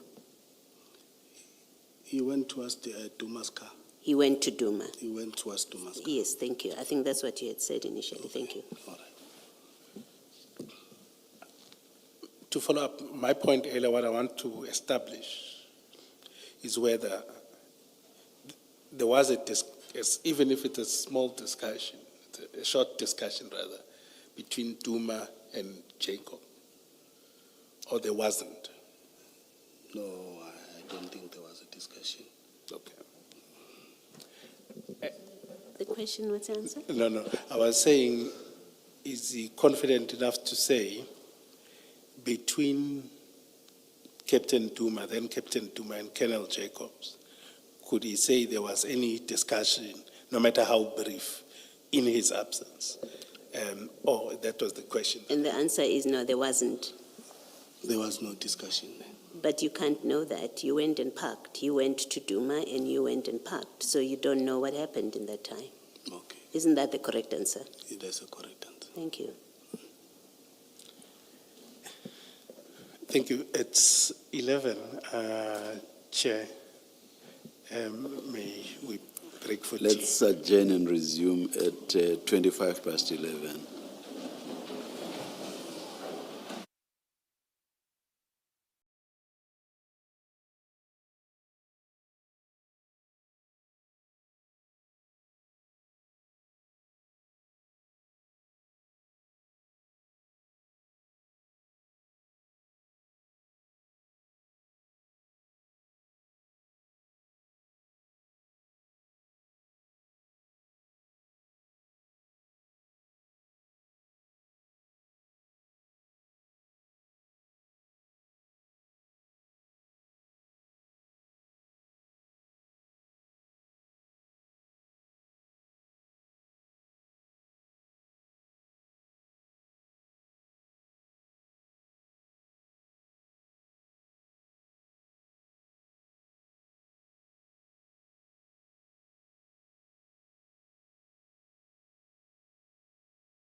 Again, it's 11:24. We are ready to resume. Please switch off your devices. Thank you.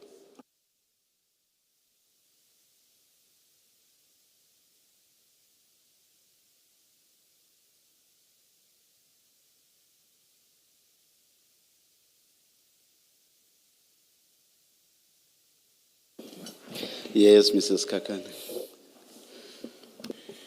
Thank you, Chair and the Commissioners. Just on the logistics,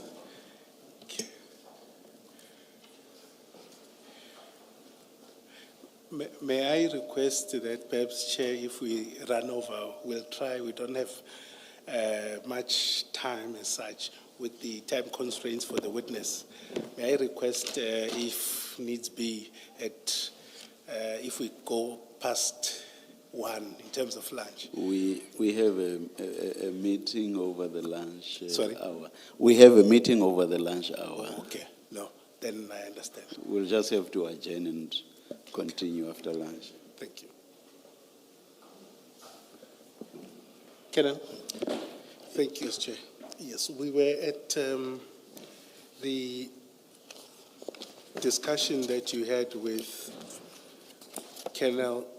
with Captain Duma and Colonel Jacobs, you recall, at the depot, just before the depot. Paragraph, where was it? Let's see. Paragraph 9. No, it should be before that, where you met Captain Duma. Yes. And you were looking for the parking, and they spoke, and then that was just before the depot, or was it at the depot? It was before. Just before. Where was this? It was behind a garage.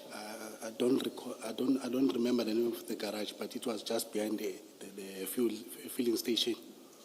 And what's the distance between that and the depot? I think maybe 3 or 4 kilometers. Okay. Then, in that discussion with Captain Duma, at that point, do you then discuss how this operation is going to be conducted? Now that he briefs you that there is this information, what do you guys agree who's playing which role, who does what? No. Captain Duma just told us that he's been to the depot, so we'll follow him to the depot for inspection of the container. Then we proceeded to the depot. We entered at the main gate of the depot. We proceeded straight down the road, and then we parked somewhere there. There were some area where we parked. Then Kenneth Jacobs jumped out of the car with Captain Duma. Just before that, so you're saying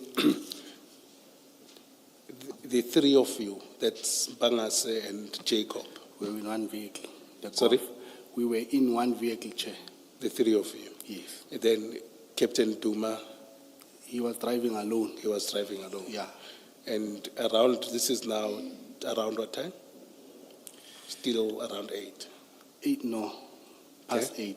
8. Past 8. Remember that Bangase requests me for assistance around 8. Yes. From Durban Central to Phoenix, picking up Kenneth Jacob, drive to Isipingo. I think maybe around something like 9:30. Okay. No, that's fine. You then you don't discuss what your role is and all No, of this? we did not discuss the roles there. Okay. And in terms of who's in charge, was it assumed that because Colonel Jacobs is senior? Protocol dictates that the senior member always take control. Okay, and that's what you assumed.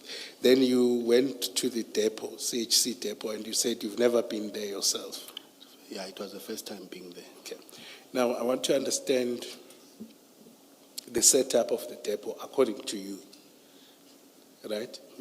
When you get to the depot, who gets in first? Is it yourselves or Captain Duma? I would imagine he goes. We were driving behind Captain Duma's car Okay. all the time. And in terms of the security of the depot itself, I think there was testimony that it was controlled, but just on your own version. Yeah, there was one security guy at the boom gate, next to the main road. Just one security guy at the boom gate. Okay, and do you sign in?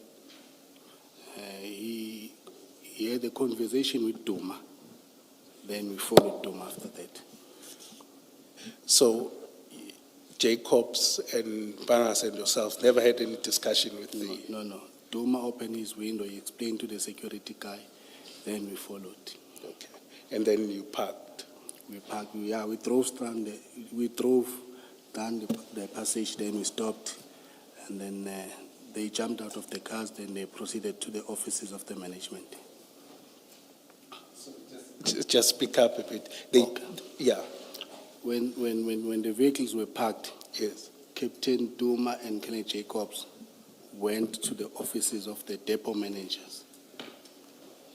Okay. And you and Warrant Officer Bangas stayed behind? We remained next to the cars there. Okay. Just before we get to that, in terms of the layout of the depot, right, and in terms of security, is it other than the security at the gate, would there be any other security personnel at the depot, according to your knowledge? It can happen that there were other police security officers, because when we started inspecting the container, I saw some of the securities there. Okay, and were they armed? No, I didn't see firearms. Okay. And the security at the gate, was he armed? I don't remember. Okay. Don't remember. All right. And then let's go back to the discussion. So Colonel Jacob and Captain Duma went to management. Yeah, to the offices, yeah. And obviously you are not part of those discussions. You and Captain and Warrant Officer Bangas and them. Yes. They come back. Do they brief you?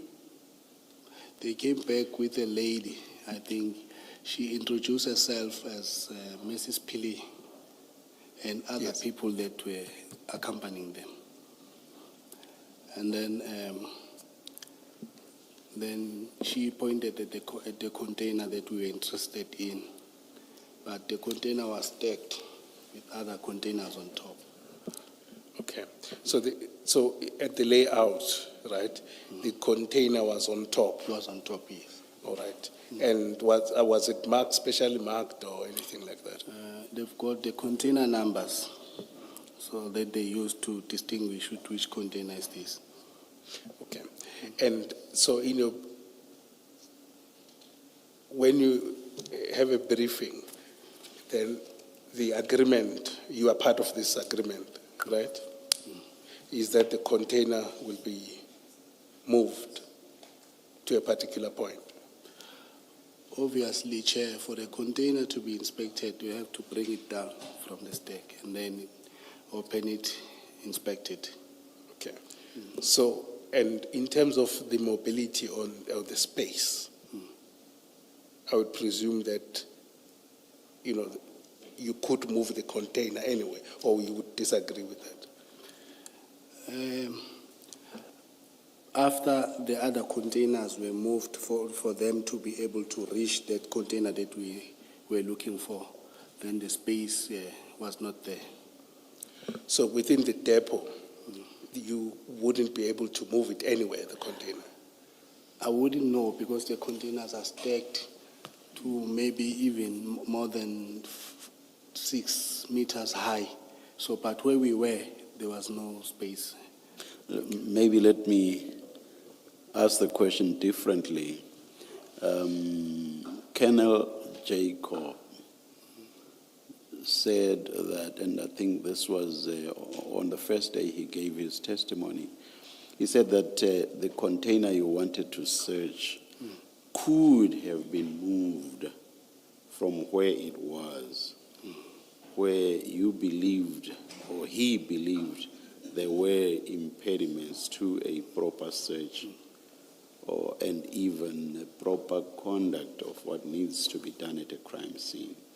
And that as a result, or rather he said, the container could be moved to another spot within the depot, another spot at which the search and seizure could then be conducted properly without any hindrance. Okay. I'm sure you would not dispute that. I want to respond, Chair. All right. Remember, Chair, myself and Pangase, we remained in the parking. And then they went around. So they would have seen. Maybe they might have seen the space where maybe the So container. you are not in a position to dispute what he No, said. no, I'm not in a position Thank you. to dispute, Thank you. dispute it. Yes, so it's those things, I think, thank you, Chair. It was that, I think in his testimony, he later did say that it could have been moved. But what that forces me to ask then is, when you say it couldn't, would you still maintain that now? According to my observation, No, I'm saying now. if he said so, then it could be. Maybe it could have been moved. If maybe there's a space that he saw that I didn't see. Yes. Okay. But we drove down from the gate. There's a long fence along our left-hand side of and then these containers here. Then we parked at the bottom there. So from that area, there was no area for a container to be searched. But because they went around to the management offices, maybe they were able to identify other places that they could have placed a container. Okay. So perhaps just to be fair to you, I just want to ask it in a different way. It's the same answer, is that from where you were sitting at the time, Yes. and your answer must be understood in the context that at the time, you did not necessarily understand the layout and whether they could have been Yes. elsewhere. Yes. Okay. Can I just check on this? You've just said that there was no, from where the container was parked and what you saw in terms of space, there was no area to work where you could have conducted the search. In your statement, you say the space was limited for us to work as the machinery was moving up and down. That's your explanation. If the machinery was not moving up and down, at least that's what the statement suggests, that if there was no machinery moving up and down, you could have worked there. That's what this is conveying. No, Chair, even in between the containers, the space was very minimal. For us to be able to lay all the bags, it was going to be very difficult for us to move within the containers there. Sorry, explain. The containers would have been lined up, right? I think that's how I understood the evidence, that Right. you had containers lined up. Yes. And then yours is one of them, and the door is open. Can maybe just explain in your words? Okay. I'm saying, Chair, when they were moving the containers, they moved the top container, place it on the side, take the next container, place it on the other side, take the container that we were interested in, place it on the side. Then the space there was not enough for us to be able to do the counting. Explain that space. Which space are you referring to? I'm meaning the space in front of the container that we were about to inspect. And the front is the door side Yes, of the where the container. container is opening. What constricted the space? It was the containers that were placed around the container. No, let's just forget about those. We accept, okay, they are alongside each other. Let's forget about that space. Tell us about the rest of the space. Tell us about I'm the not rest of getting the you, space. Chair, if you are saying I must forget about the containers and tell you. We've about- heard, I don't mean that becomes irrelevant, no. I'm saying we've fine, thanks, Colonel, we've heard about that, the fact of the containers, let me use parked alongside each other, we've heard about that. Now tell us about the rest of the space. The machinery also was moving. Where exactly was the machinery moving? Picking up containers from the other side of the depot, and there were also other people conducting inspections. But in relation to the space that you wanted, you would otherwise have used, where was the machinery moving? Next to the containers. Where's next? I don't understand, sir, if you say where's next. There's behind, there are sides, there's everything else. You were there, you know it better Behind than and I. in front of the containers.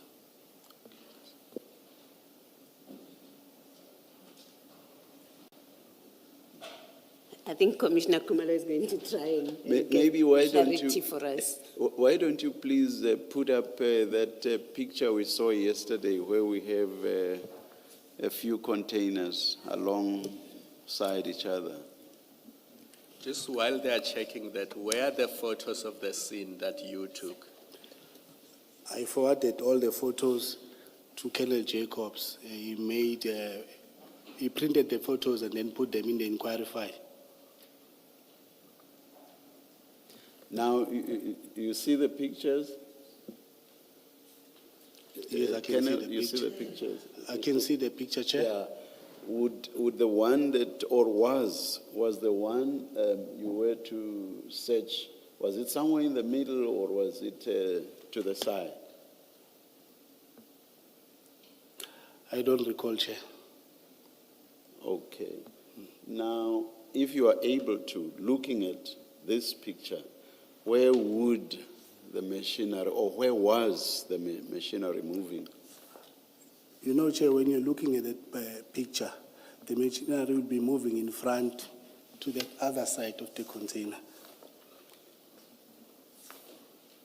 That side, that is In opposite where the doors are. In When you front, say of the, mm. in front of the door, then we'll be moving to that other side. Right across The where front the of doors picture, are. yes. And how far would that be from the container itself, or how far was that from the container itself? I keep using wood as if this was hypothetical. How far were these, or how far was the machinery from the containers or the doors of the containers? If the machinery is supposed to leave, And please estimate in meters. I'm sure as a police officer you are able to do that. I'm trying to respond, Chair. I'm sorry if I sounded impatient, Yeah, sorry. yeah. So I'm saying, Chair, if the machinery is about to pick up the container, it will come very close to the container. But if it's moving in front of the container to lift other containers on the side, maybe it can have a distance. Oh, so you are saying the containers that were with the one you wanted to search, some of them were being moved as you were there. Some of those that were already lined up together with the one you wanted to search.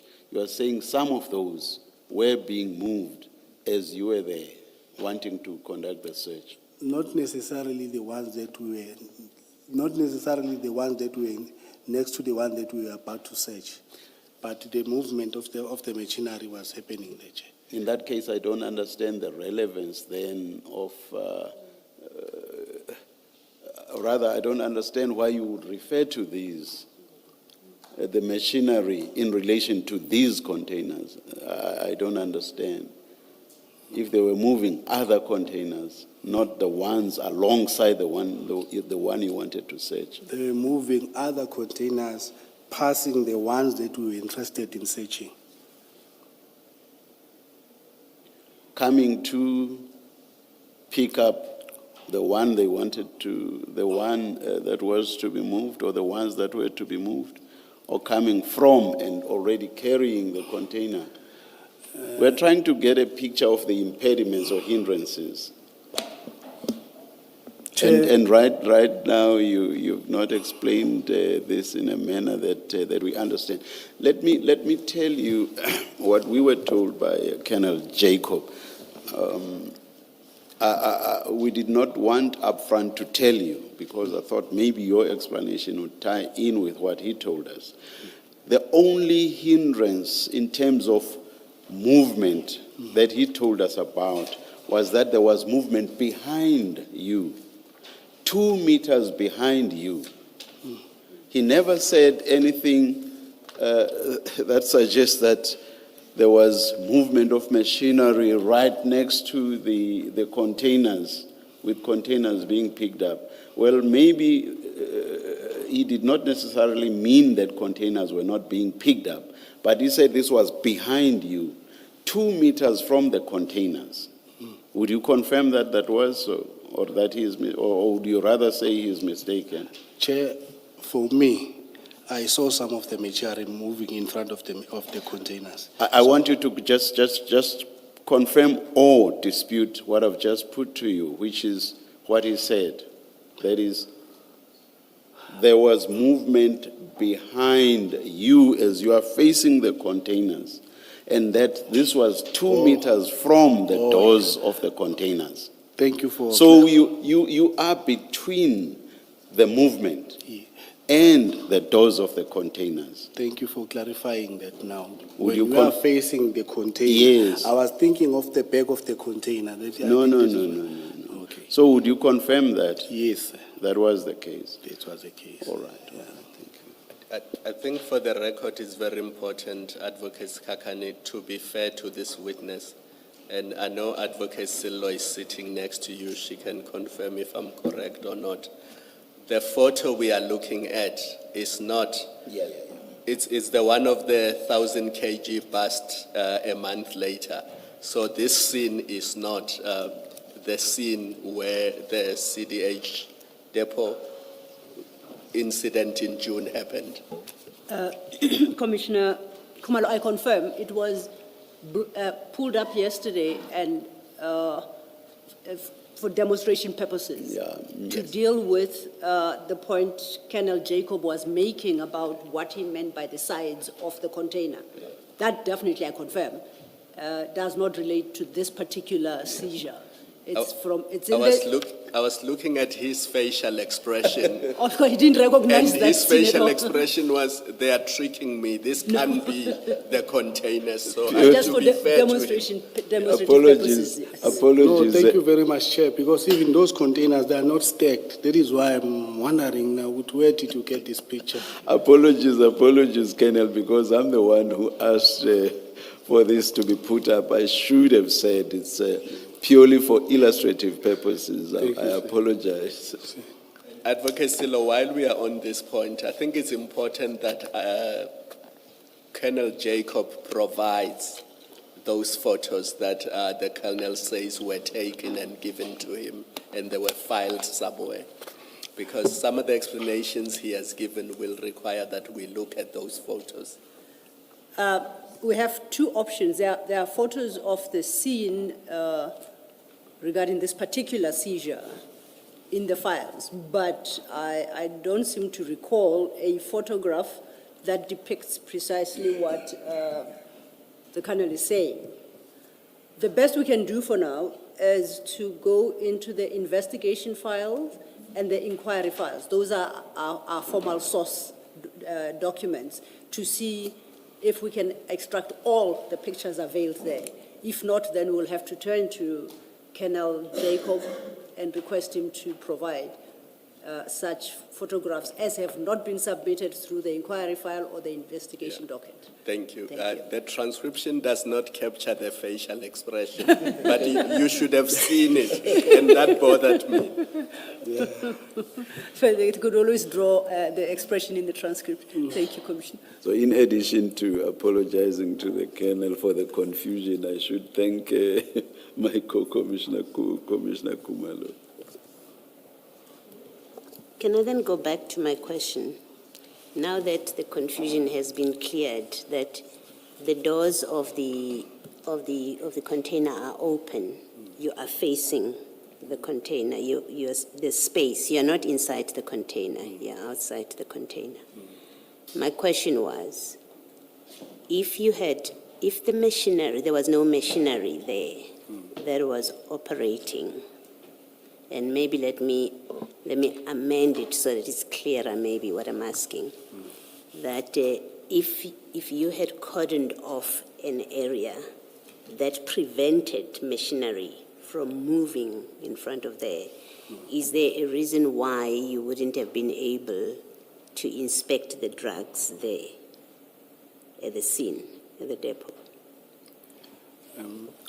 I think, Commissioner, considering the magnitude of the bags and the space required for the bags, still we were not going to be able. So the reference to machinery as a factor is completely irrelevant then. It has to be irrelevant for this, for the purpose of my discussion with you and the answer that you are giving, that in fact, movement of machinery is irrelevant, of no consequence, because geographically there was no space to deal with that number of bags. It's not on the spot. So sorry, Chair. It's not irrelevant because it's one of the factors that caused us to move that caused Kenny Jacob to move the crime scene. The reason I'm saying it's irrelevant is if I accept your answer as your explanation of that space, I'm saying it wouldn't matter that there was machinery or not, because on your version, the space anyway wasn't there for you to do this search there and then, where you in front of the container. It sounds to me like it has to be like that, if the space is indeed what you're saying. Yes. Right? So geographically, that space was impossible in front of the container, anywhere in front of the container. The space was so limited that even without machinery moving up and down, which somehow was able to move up and down, but even without that machinery, you could not have conducted the search in front of the container.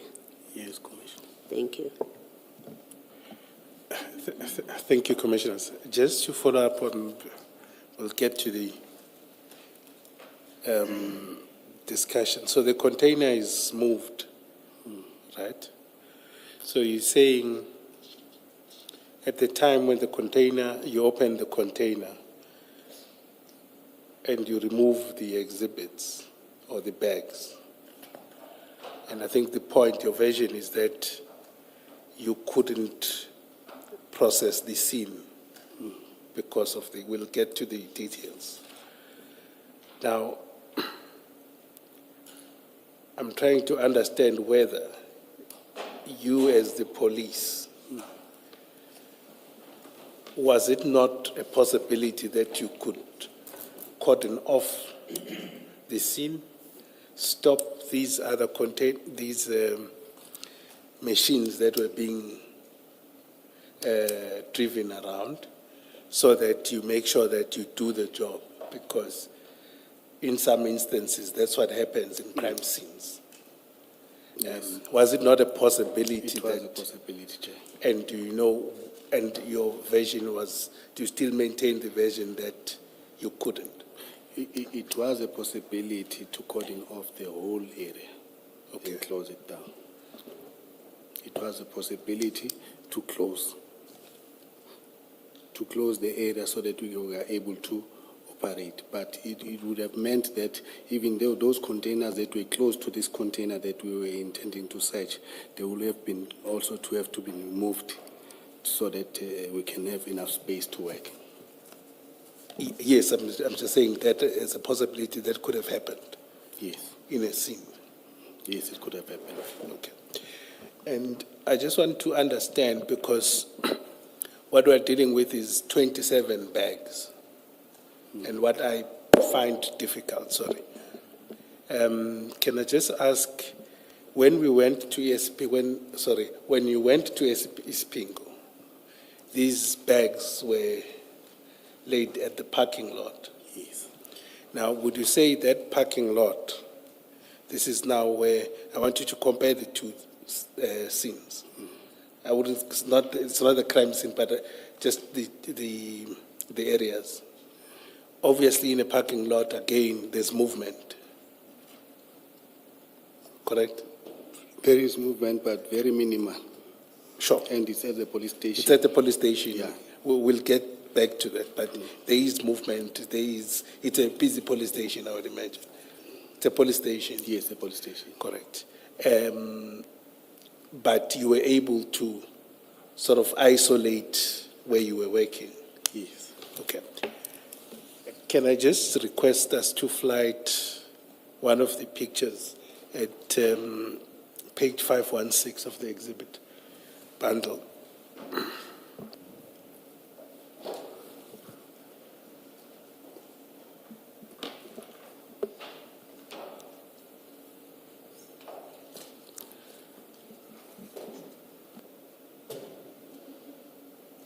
Kekana, in our files, it will be what file?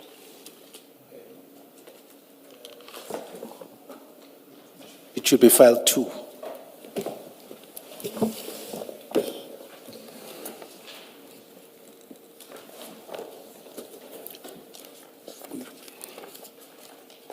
CJC? CJC 242. But I'm interested in pages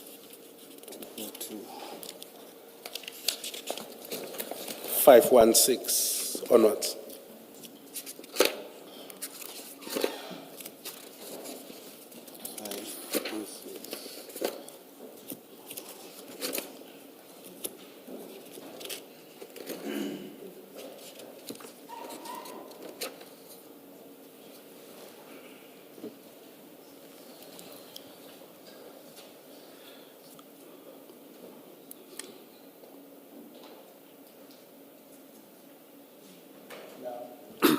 Are you there, Commissioner Baloyi?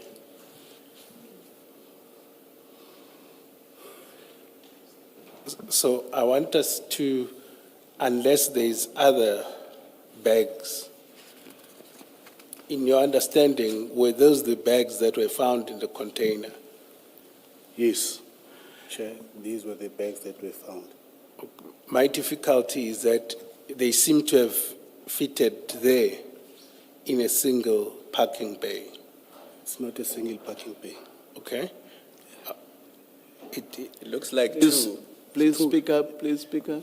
It's two parking bays. Oh, is it 2? Okay, anyway, let's give it 2, it's fine.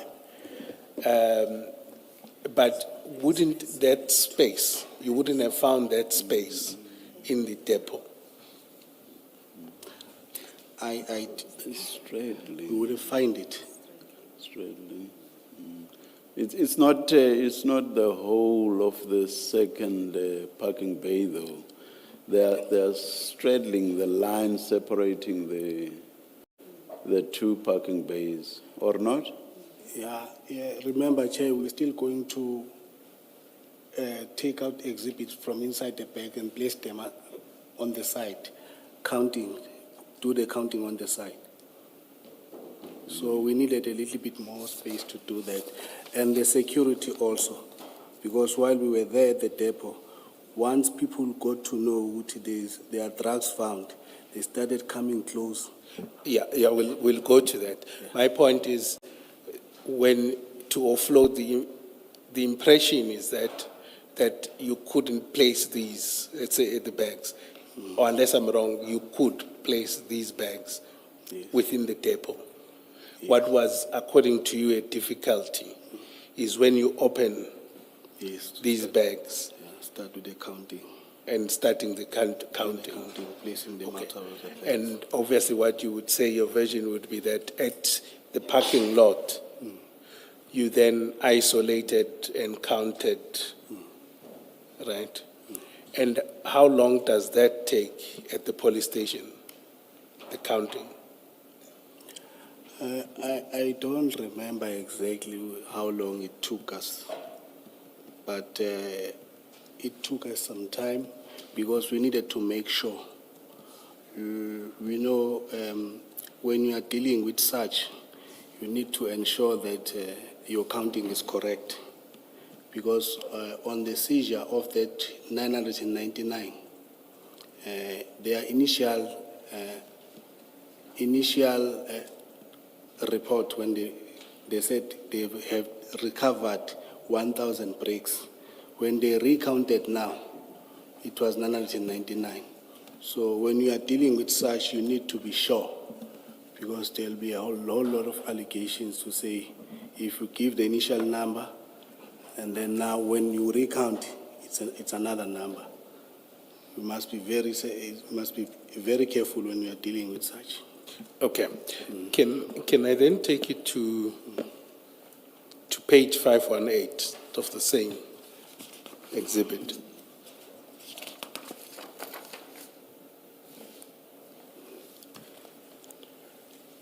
Now, it seems that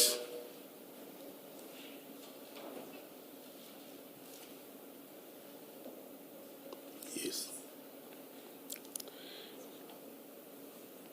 Sorry, I'm just waiting for them to flight it.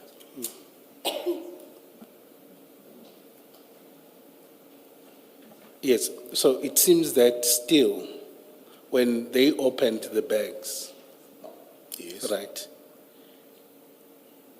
you were still within those two cars at the very least. But we are also advancing front towards the road. Also, be That is towards why the road. That is why you see the bags now are placed on the side. And even here on the bottom of you can see some. Some of them are under the police van. Yeah. Not, And were those empty under the police van? So even these ones here at the bottom, you can see what there were bags there. Okay, now I want to understand something then.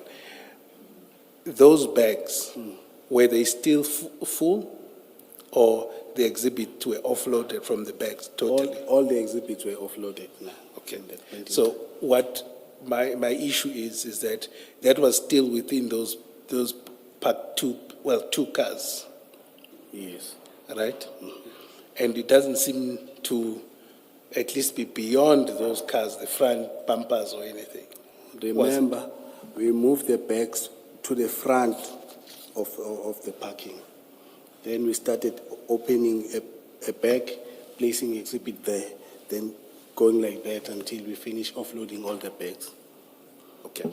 Maybe my point, let me put my point and then it will go back to the security at the depot. Would you still feel that this exercise that is there at this page couldn't have been done at the depot at the time? I had already said that if we were going to close shop, Yes. it was going to be done. It was going to be It was going to be done if we were to close shop now, meaning that cordon off the whole area next to the container. We are going to do it.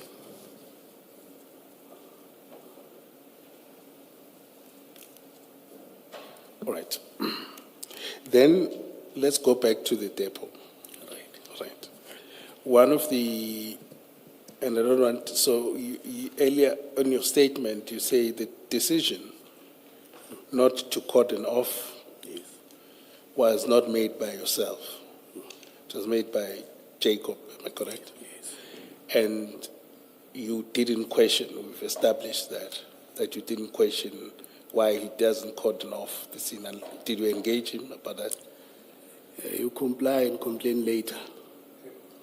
And it remains like that. It don't change. In the police, if your commander says, this is the decision I'm taking, you cannot challenge your commander.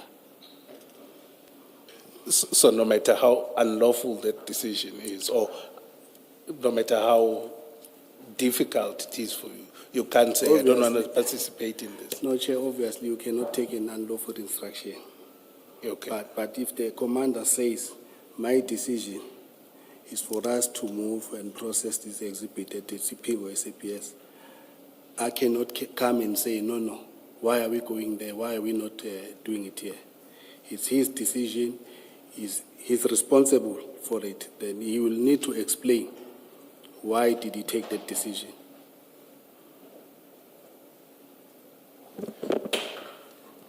Okay. I think we had that debate, I think you had with the chair, for example, about the instruction note and what needs to happen. And I think we had agreed, I thought we had agreed that, you know, you shouldn't follow an unlawful instruction. It was from that context that I was asking, but I'll move on. I'll have my view. Then on the presence, on the security. Now, one of the factors that you highlight in your statement in Paragraph. in agreeing with Colonel Jacobs is the security. You just mentioned that there were a lot of people, right? Could you just elaborate on that for me? And that's one of the things we want to understand is you say that in paragraph 9, sorry, just to locate you. You say there was management of the depot, right? Yes. How many people were from that, from management? I don't recall. But when they came, when Ken Jacob came with the lady, they were not only traveling, the three of them. They had other people also who were there. Okay, so you don't recall the numbers? I don't recall the number. Okay. The DPCI members? It was the three of us. Or it's just the three of you? And then there's Captain Duma. Yes. And then you also mentioned ORS members. How many were those? You know, I had said I had not made notes. But while we were processing the crime scene, I saw ORS members. I don't know whether maybe it was during or after.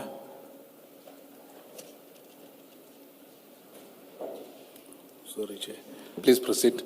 I'm saying, I don't know whether it was during or after the seal has been broken, but I saw ORS members. I also saw people wearing reflectors from customs. Advocate, can I just ask a question related to what Colonel has just said? Colonel, if you were not taking notes on the day, for the purposes of preparing your affidavit in the commission and in the investigation relating to the disappearance of the cocaine, where did you get those facts that you put in your affidavit if you did not have notes or you did not take notes on the day? Because your affidavit seems to be detailed in terms of the sequence of events. So where did you get that information that made its way to your affidavit if you did not take notes on the day? Remember, Chair, that I had already submitted 2 affidavits in 2022. Yes, those are the affidavits I'm asking about. Where did you get that information that you put I still in the remember 2022 some of the affidavit? things. Please, Colonel, don't speak while someone else is still speaking. We will have problems with the transcription. I'm so sorry about that, Chair. Yes. I'm so sorry. I'm asking about the 2022 affidavit. Yes. Because you did not have or you did not take notes in June 2021 when you were at the scene. So for the purposes of preparing your very first affidavit, Yes. where did you get that information that you set out in that affidavit? Chair, remember that I was taking photos. I had photos of the container numbers, photos that I had taken of the people that were there. Some of them you could see them in those photos. I thought you had given the photos to Colonel Jacobs by then. I sent the photos via WhatsApp. I had some of the photos still in my phone. All right. Yeah. Thank you. Thank you. You said you relied on the photos. I relied on the photos, yes. Okay. Now, just to locate, in terms of the detail that you had, That was memory and the photos. Yes, because the affidavit that I deposed was in January 5, if I'm not mistaken, 2022. Maybe let me assist you. If you go to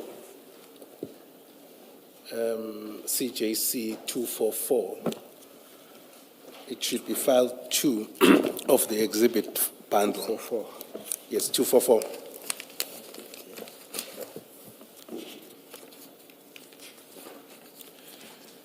Yeah, And it's- 244 page.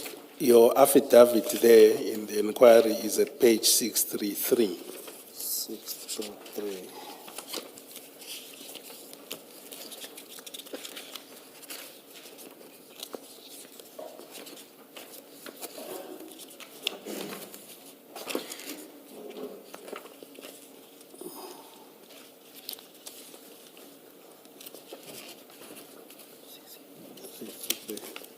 Yeah, I'm almost there. Yes, I'm there, Chair. Okay. So, in terms of these details that are contained, you would have relied on what your memory is. Yes.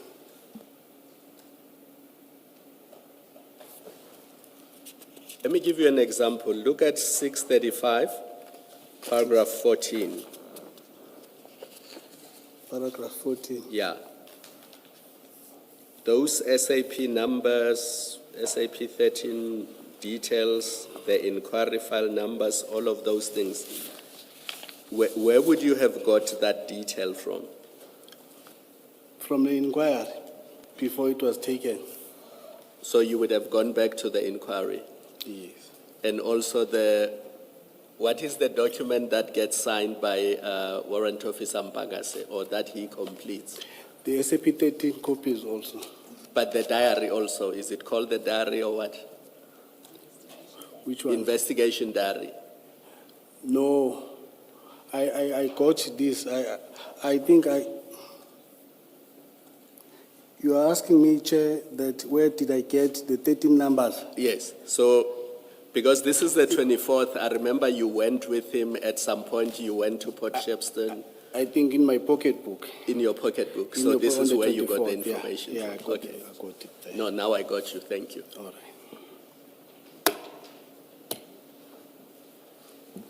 And I think, Commissioner Baloyi, maybe let me not implicate you any further. In terms of the, Sorry, Mr. Skaskan, you're not a witness. in terms of, you said it's in your pocketbook, pocket diary? Yeah. Okay.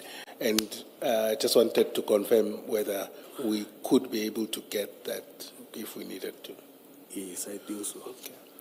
And in terms of the information that is contained in your statement to the Commission, did you rely on, let not say obviously, on this statement? Most of it comes from these two affidavits that I deposed. This one and the further statement. Okay. Yeah.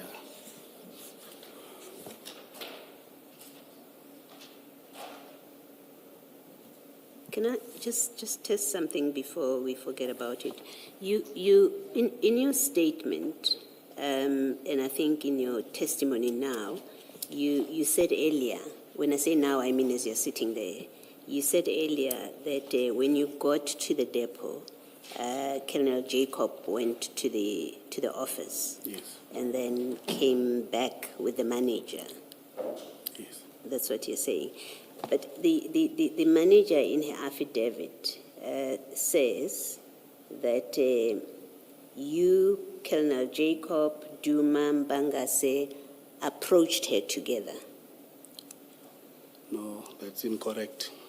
Is she incorrect in Yeah, saying that? It's incorrect. I never went to the office we were standing in the parking. It's only the two that went to the offices. Okay. Duma and Jacob. Yes. And they brought her to you, to They where you came- were. Yeah, they came to us. All right.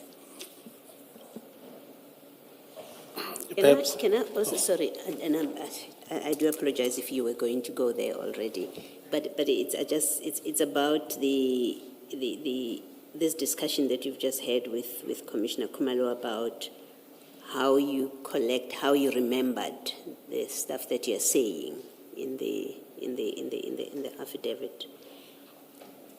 One of the things you say here is at the depot, you describe who was there, right? In your paragraph 9, when the seal was broken. You say it was depot management, DPCI members, Captain Duma, ORS members, and depot security members. You say that. And please correct me if I'm wrong. I think when you were now speaking, you said you don't remember whether the ORS people were there before or after the seal was broken. Is that what you're saying? That's what I'm saying. You now don't remember? Come again, Chair? You don't, when you testified now, you said you don't remember whether the ORS people arrived before or after the seal was broken. Yes. Is that what you're saying? ORS people, they came after the seal was broken. And then why do you, in your statement at paragraph 9, say they were there when the seal was broken? And I ask you this because Colonel Jacob said exactly the same thing until he was asked questions and his position altered. But you signed this statement. You've told us it's a recent statement. You say they were there. I'm just trying to remember what date we said. You said it was signed on the 1st of June, 26. And then on the 5th of June, you are testifying, you say something different from, in fact, you're now uncertain, when on the 1st of June, you were very certain that the ORS people were there when the seal was broken. You know, Chair, what makes me remember that it was after the seal was broken was the fact that they were requested by Colonel Jacobs to assist. After we've inspected the container and we saw that there were drugs. That is why I'm sure. I'm saying, yeah, I made a mistake by saying they were there before the seal was broken. So until the 1st of June, which is on Monday, this past Monday, Yes. your recollection was that they were there when the seal was broken. What has happened between the 1st of June and today when you testify on the 5th that now triggered your memory that, oh, they were not there when the seal was broken? Is it the evidence of Jacob? No, Chair. It's the interactions that we are having now. And also my recollection is coming back now. Hence, I'm saying what makes me to remember is the fact that they were requested after for assistance. Okay. Yeah. All right. Thank you.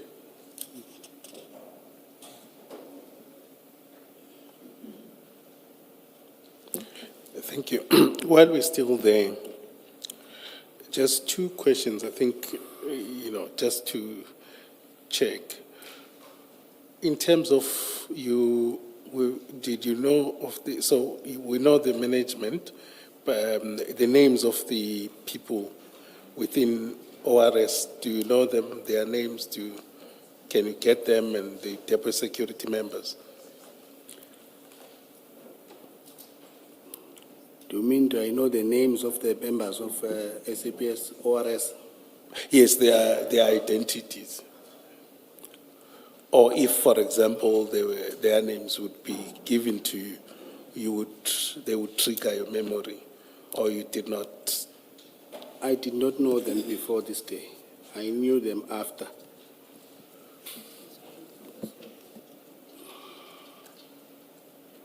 Before we move off, I'm sorry. Before we move off from my topic, in your first statement, you, in addition to ORS people, you said there were customs officials. Why did you say that? And this was your first statement. So this would still have been kind of fresh. It's January 2022. Why did you say there was customs officials? It's because, Chair, when we were at the crime scene, I saw people wearing customs uniform. And then why is it not in your statement before the commission that you filed on Monday? It's not there. Well, the paragraph that I've read doesn't Paragraph mention. 9. Yeah. I think, Chair, that maybe it might be a typo error.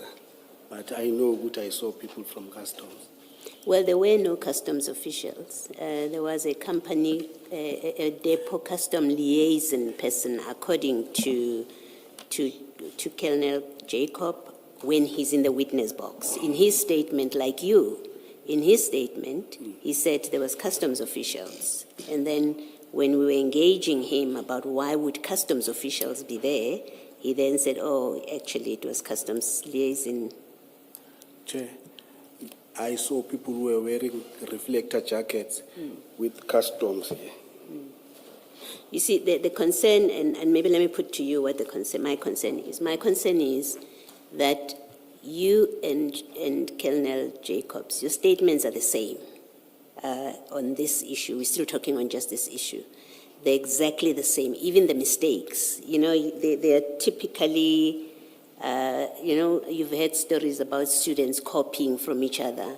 And then when they get caught out, they find even the misspellings are exactly that. You've done exactly that. You've looked at each other's statements, that's what it looks like, and you repeat what the one has said in their statements. Either you were looking at his statement, that's the impression it gives, right? Either you were looking at his statement, or you sat down and discussed with him what goes into his statement. That's the problem that I have with what you are now seeking to explain away as recent recollections about matters that when this was fresh in your mind, in already January 2022, you say exactly what he said, which is wrong. And then when you come here, in your statement, you've repeated some of it.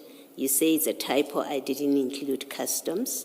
And then when I say to you, no, there was customs, you give exactly the answer he gave, which is, I saw people wearing uniform and I thought they were customs. That's one. Two, oh, I'm mistaken about ORS, actually, yes. And that he admits when we say, well, ORS governor has filed a statement that says they only came in there to give you a lift with your luggage. And he said, yeah, then I'm mistaken. But that's exactly what you're doing. So I sit here with the impression that you either copied his statement or you sat down and agreed what you were going to put in your statements on this issue. Please disabuse me of that impression if you can. Chair, I never copied his statement. He never copied my statement. Obviously, I report to Kenneth Jacob as a unit commander.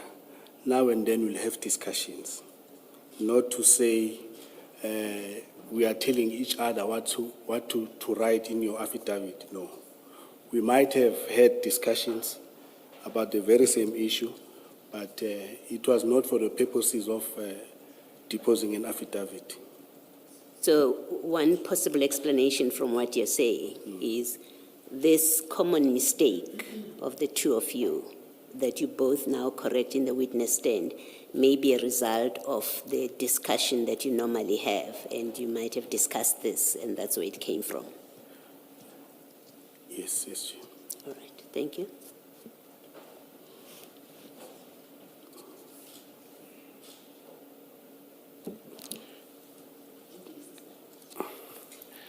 I just want, and you'll correct me if I'm too blunt, I just want to follow up on what you're saying, and it will, you'll warn me if I'm offline. I just wanted to ask whether between June or July of 2021 up to the 1st of June 2026. Did Colonel Jacob sought to influence you in any fashion about the statement? No. Thank you. Then let's go back to your statement.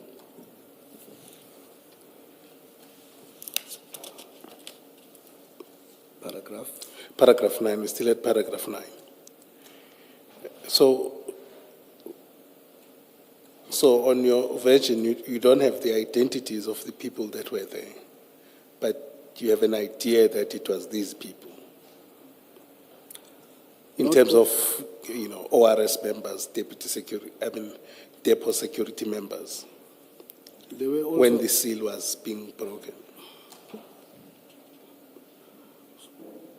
please repeat your question again. And I'm saying you don't have details of these people, like the names and all of this, for example, ORS members and the security members and the management of the depot. I did not have details as I was not an investigating officer. Normally, an investigating officer will acquire all the details of the people who are at the crime scene, so that in future, if he requires statements from them, he can be able to contact them to obtain those statements. So I saw these people that I'm mentioning here are people that I saw, but these were not the only people who were there when the container was open, when the container was open and when the exhibit were loaded into the vehicle. Okay. So that would be what Colonel Jacob says in terms of details.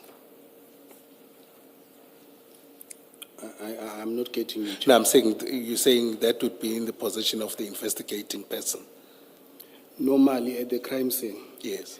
the investigating officer identified the possible witnesses and acquire their contact details and everybody who's there, so that if he requires statements, he's able to contact those people to depose the affidavit.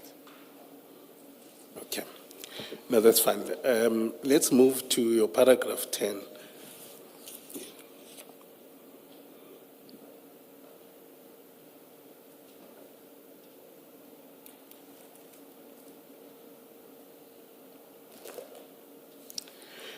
I think part of it we've covered about the area of work, right? And where you say the space was limited and all of this.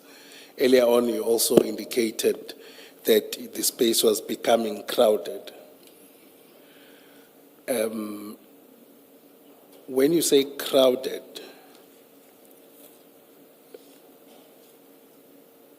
were there any other, who came other than the members that you now have, other than the persons that we've dealt with, right? Were there any other members, either those ones driving the forklifts around or the equipment that were now coming to the area? There were a lot of people. Some of them, they were wearing overalls. And that is why we are saying the place became crowded, because there is just a lot of people gathered wanting to see what was seized. And is it the version that there was no control up around that? There was not even an attempt to cordon off or limit the interaction? There was no attempt to cordon off. Okay.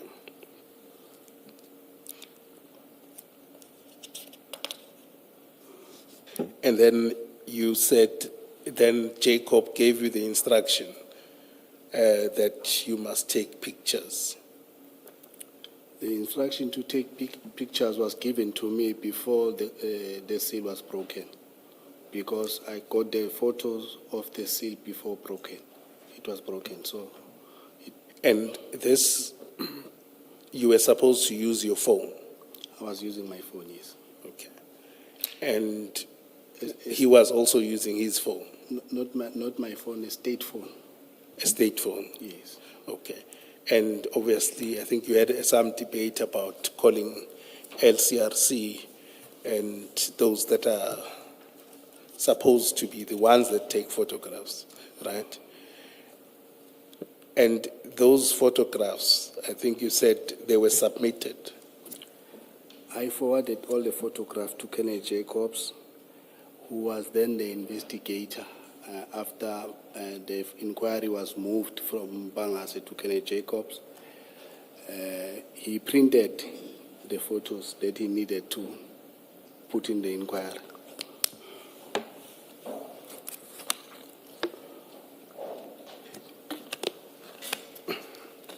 Then from a security perspective, just before we move to the other point, is that one of the issues is that the worry, I think yesterday with Colonel Jacob, was that there could be some invasion or some sort of attack and all of this when you remained at the scene. Do you share his view? I never thought of that.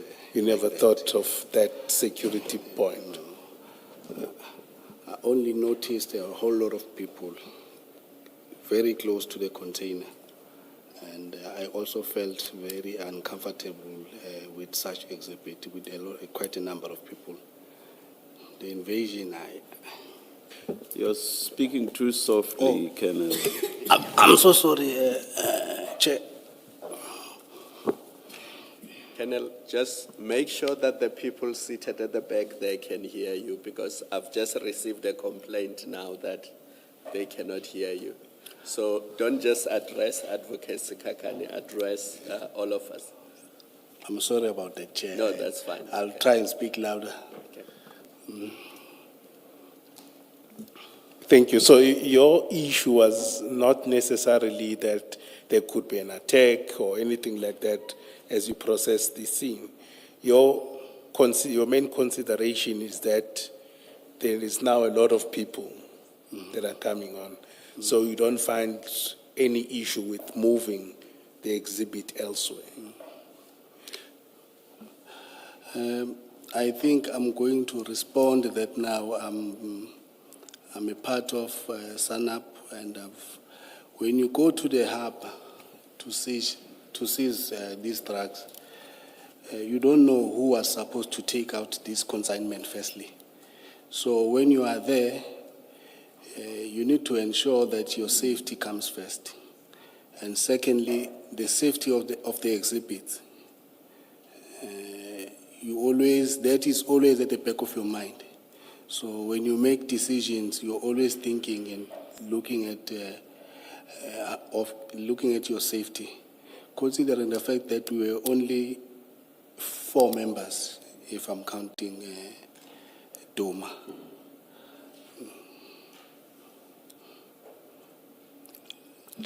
But, okay, so are you now saying you also considered safety or security at the time?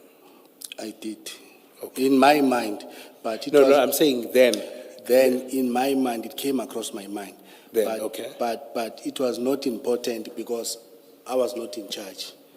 So I'm just talking on how I was looking at things and thinking to myself, because I made no contribution to the decision. And obviously to Colonel Jacobs, who was in charge, if that was his consideration, would you agree with a proposition that you could have called for backup, as it later turned out that you then got help when you were transporting the exhibit? Yes. Okay, Colonel, just to check that the 3 of you were not going to the depot to fetch drugs, you were actually going to conduct a drug bust. Were you armed? Did you take protective measures, the 3 of you, before going to the depot? Did you have weapons with you? I think, Chair, the statement that you are saying that we were not going to fetch drugs, it's a very unfortunate statement, Chair. That's why I'm giving alternatives, just to check that that's not what you were doing.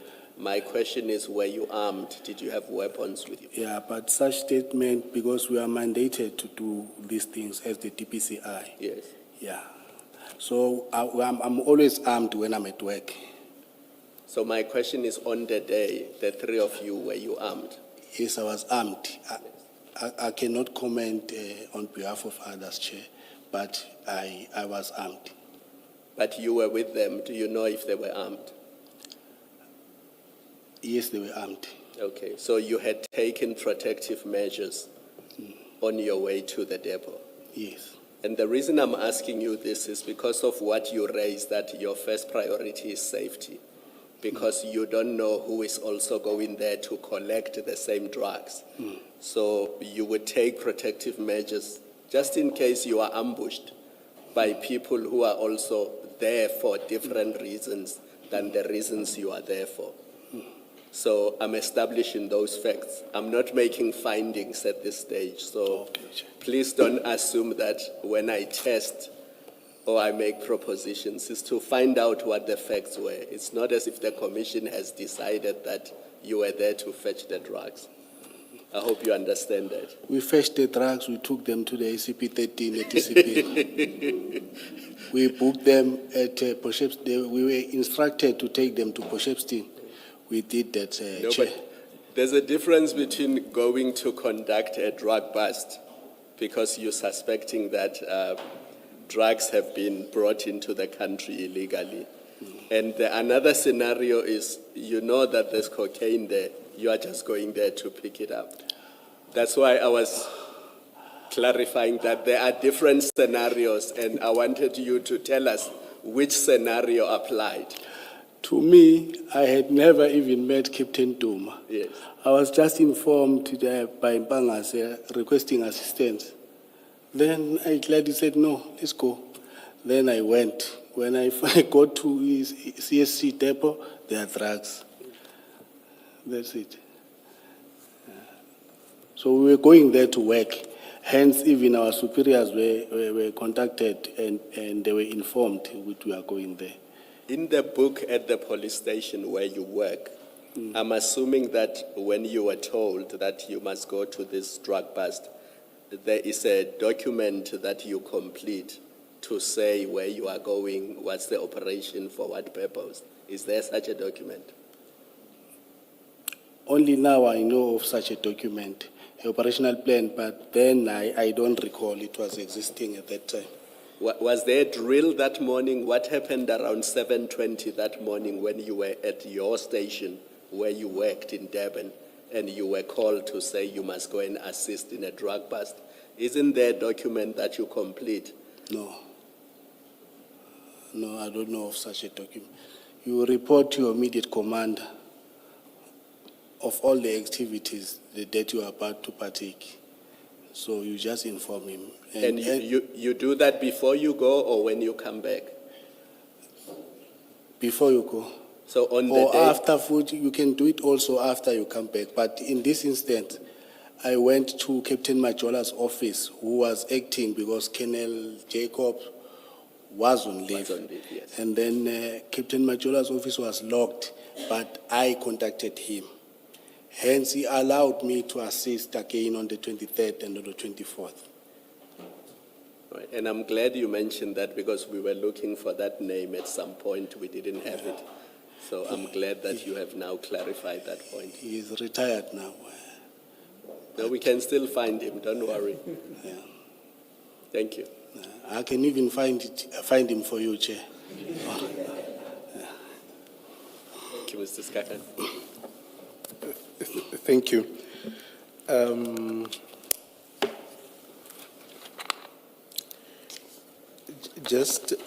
So to follow up on what Commissioner Kumalo is saying, is that you sought permission on, just want to round off this point, because also I didn't see it in your affidavit unless I'm mistaken, of that you sought permission from your immediate commander.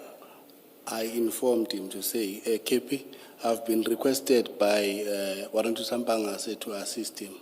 He said, no problem. Okay. And on both, I would imagine, on the 22nd, 23rd, and 24th?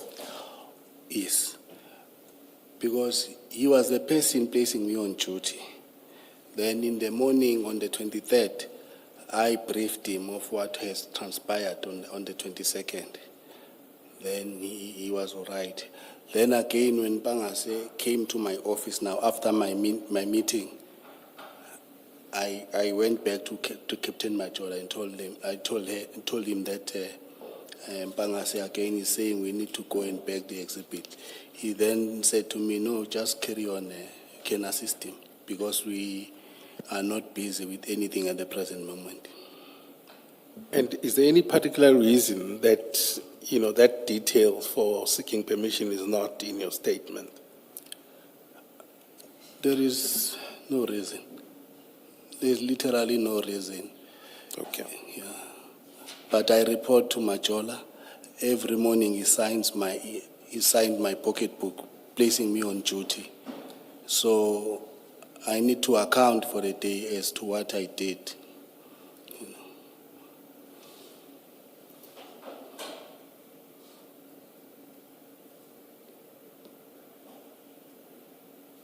Okay.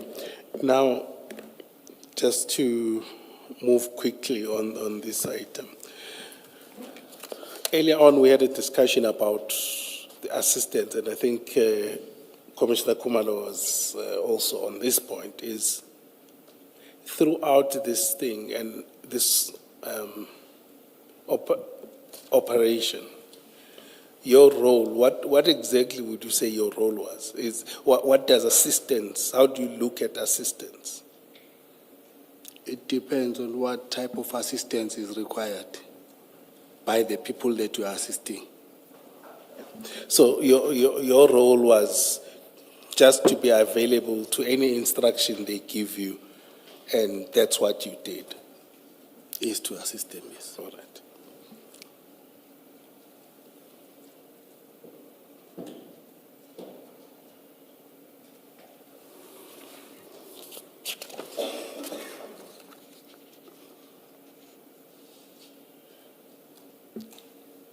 So you then go to, there's a decision that's taken, I don't need to go into too much detail. It's taken to go to Isipingo, right? And you align with that decision, and then you go to Isipingo, right? Yes. And I think the statement is also that there were other members that were called to assist. Yes, from ORS, we were also conducting inspection. Then Kenny Jacob requested, after seeing a vehicle, requested them to assist us in taking the exhibit to the police station. Okay. Then you go to the police station in... Before you arrive at the police station, in your paragraph 10, where you talk about the space limited, the risk to members and exhibits, and the number of bystanders that were there, you then follow that with saying Colonel Jacob rather informed us we should proceed to Isipingo. Now, what happened in fact? I'm trying to understand whether you stood around and, or whatever postures you took. Did you have a discussion where you say, yes, the space is limited, there's a risk, now there are people, let's all go? Or that doesn't happen, but Colonel Jacobs says, let's go? I'm trying to understand whether this is your own observation that you are recording here, or you are recording what was given as a reason at the time to move. He had a brief conversation with Mbangas. Kenny being- Jacobs had a brief conversation with Mbangas. And then Kenny Jacobs went on and requested members from ORS to assist. Then he then informed us that they are going to come, they will be assisting us, then we need to load the bags and go to Isipingo. Okay. My question is about what happens before he approaches the members, and I'm trying to understand what you've written here. Where you say the space was limited, you see where I'm reading in that paragraph 10, and then you also say there was also a risk to members and exhibits, and then a number of bystanders were observing the activities. So that's you making your observation. Is that, I'm trying to understand that. Is that you recording your observation to us, or this is what was discussed with you by Jacob and Mbangase and maybe Duma? You all spoke about the space is limited. You understand the question I'm asking you? I understand, Chair. Yes, so I'm trying to understand what happened in fact. Those were my observations of the situation, Okay, and I had not discussed them with anyone. okay. So, yes. So it's not what was said on the scene? No. Okay, all right.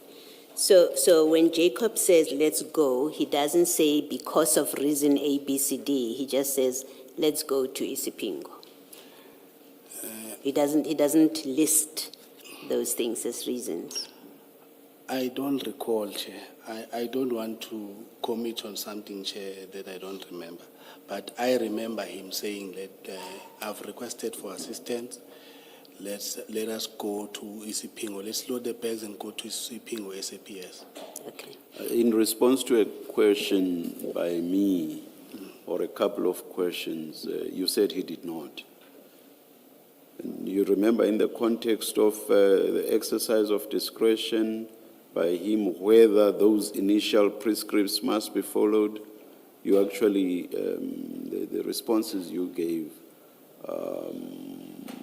made me understand that he had not said anything, which is why you went so far as to say you were not in a position to assess his decision that you should go.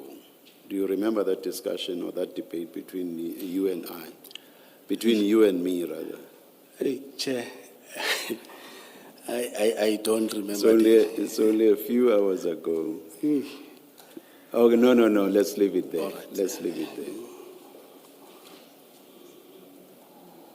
Well, Kena, the reason, the issue for me about this, if this was your observation and not what you discussed on the spot, is, but it's exactly what Jacob says. And yet it's another, for me, another area of concern that you seem to have conferred about what goes into your statements. The two of you who are coming to testify before us, you say exactly the same thing, and yet there was no discussion of this, but you all give the same reason for moving as if you were talking about it. But I want to add something to it, that what makes it a matter of concern is it is not in warrant officer Mbangase's diary entry for the day. He doesn't give that explanation, and it's an important thing, you would agree, right? Because it's a breach of your instruction, national instruction. Breach as in the instruction is clear. It says you must beg, you must count, you must beg on the scene, you must call LCRC. So it's an important requirement. There's a departure from that requirement. It's not complied with. And yet it's not in the investigation diary, the explanation why that happened. It's not recorded anywhere. And Mbangase is not here, so he can't explain why it's not in the diary. But the two of you who are here give this explanation, and you say, curiously, you say, no, we didn't discuss it on the spot. It's my own observation. Well, it's exactly in the same terms as Jacob. And it's a matter of curiosity at the very least, but of concern.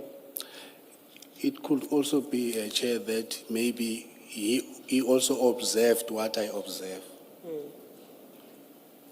Not only us conspiring, maybe in trying to plot something. It could also be that what I was observing is the very same thing that he was observing.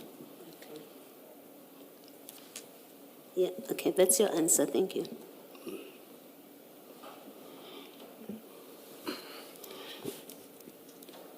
Colonel, I just want to understand, I think earlier we had some issue about the details about ORS members that were present.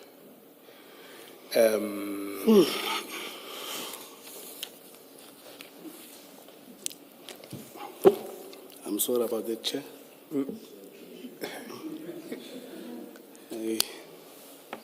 No, that's fine. Yeah. Down your statement at paragraph 11, you then identify the members. You identify Sergeant Govender and Sergeant Mkhize. Where were these members? Where are they attached? They are working at the harbour. That is why they are ORS members. Oh, so these are the ORS members Yeah. that were present. And where do These you are get... sorry? Sorry to interject. No. Apologies. These members, they report at the harbour, ORS. Yes. So earlier on when we had this discussion, it was about the names of the peoples that were there, right? These ones came after Sergeant Govender and Sergeant Mkhize. They came after our chair. When you were leaving, they were not present at the breaking of the seal. These two were not the only two members that were there from the harbour. There were a group of members from the harbour. Kelly Jacob went and requested assistance in terms of them providing us with transport.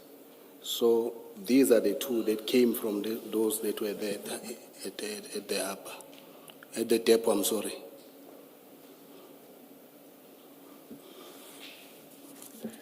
So I just want to know, when these members, there's an area where you say, at paragraph 9, when you said there were these people that were present when the seal was broken.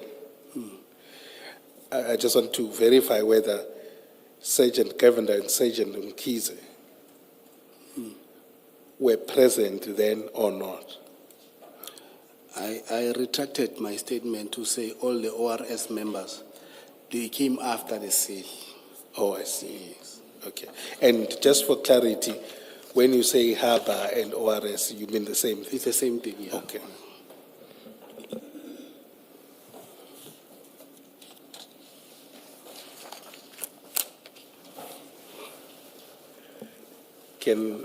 Can I move to the Ispingo commissioners?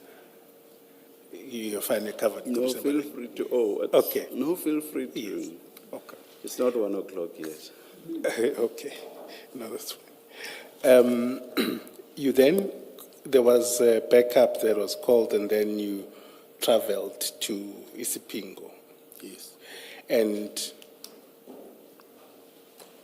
you loaded the exhibit bags. Were you using gloves or not gloves at the time? We were using disposable gloves. Disposable gloves, okay. Then you were traveling. How many vehicles were there? Commissioner, Chairman, it was 3 vehicles. It was the Hyundai H1 that was carrying all the exhibit with the members from ORS, and the Golf that I was driving with myself, Kenny Jacob, and Warren Sampangase, and Captain Dumas Corolla behind us. Okay.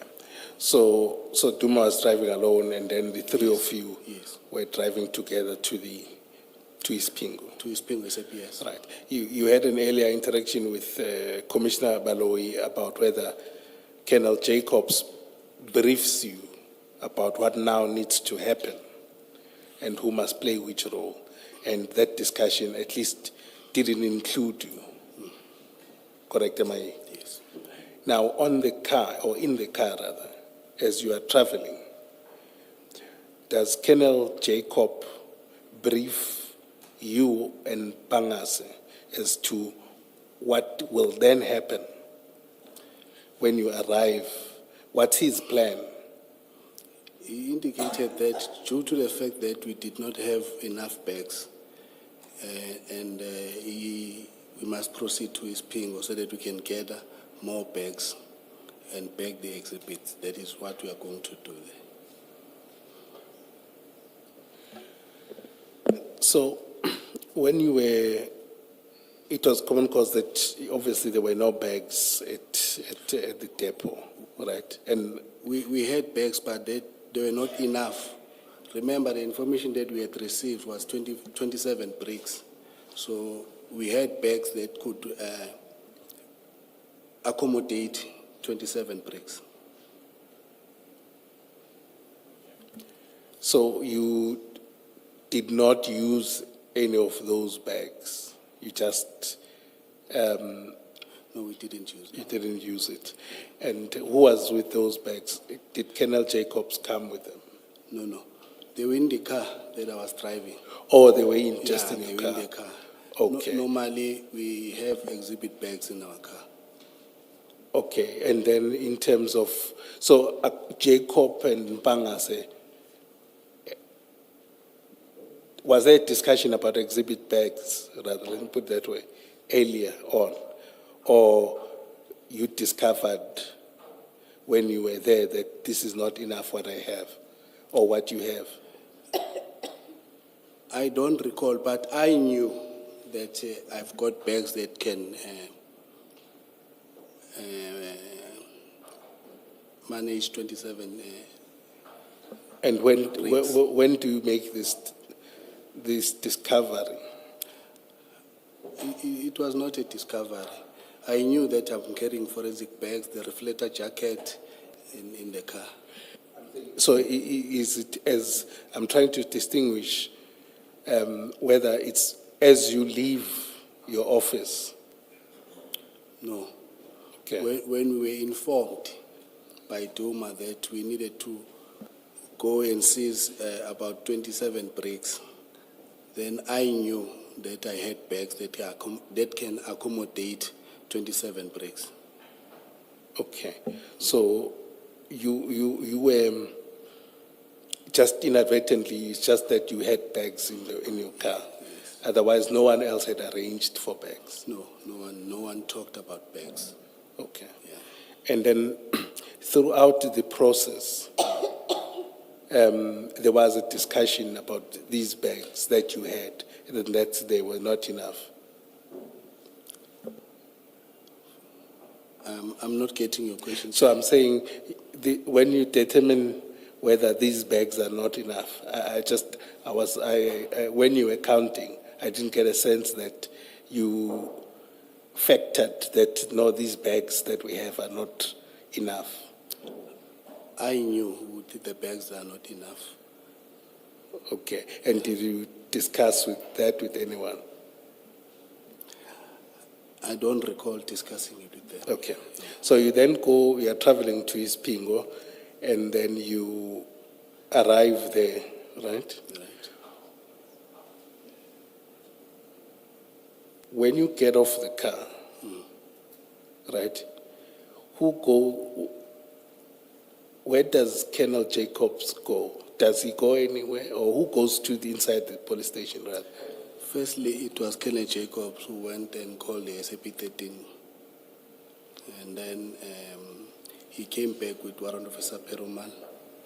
Okay. So Warrant Officer Perumal was the SAP-13 clerk? Yeah. Okay.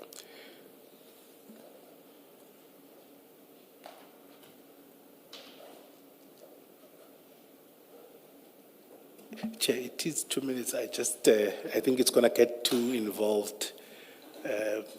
All right, let's adjourn and resume at 2 o'clock. Thank you.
Yes, Mrs. Kekana.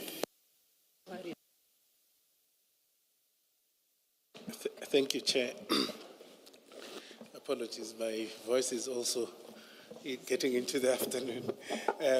I'll try and speak up though. Just on administrative points, and there was some debate about which photos were obtained or were in the file that were available in relation to this matter. And we've been able to get the photos, and we've handed them up. We request you hand them up, but they're already in your files, updated in the third file as Exhibit CJC 271 at the end of File 3 and CJC 272. That's File 3. File 3. Yes. And the index was updated.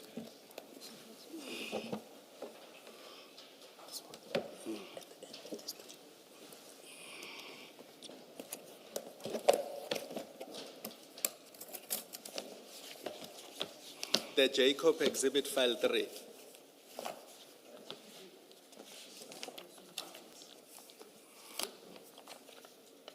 Yes, it's yes. Just wanted to make sure it's the Jacob CJC number? 271 and 2. So there was some discussion around the photos that were taken, and just to deal with those questions, I think, Commissioners, you may have wanted to ask about the layout of the depot and all of this. So these are the only photos that we have. And the witness bundle may have, is updated. Do you have it? Yes, I do. Okay. And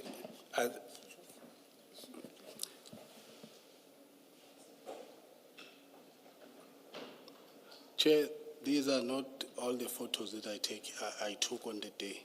Or they are not all. They're not pictures? all them, yeah. Okay. So they are short. I took a bit more than what is here. So I took quite a bit.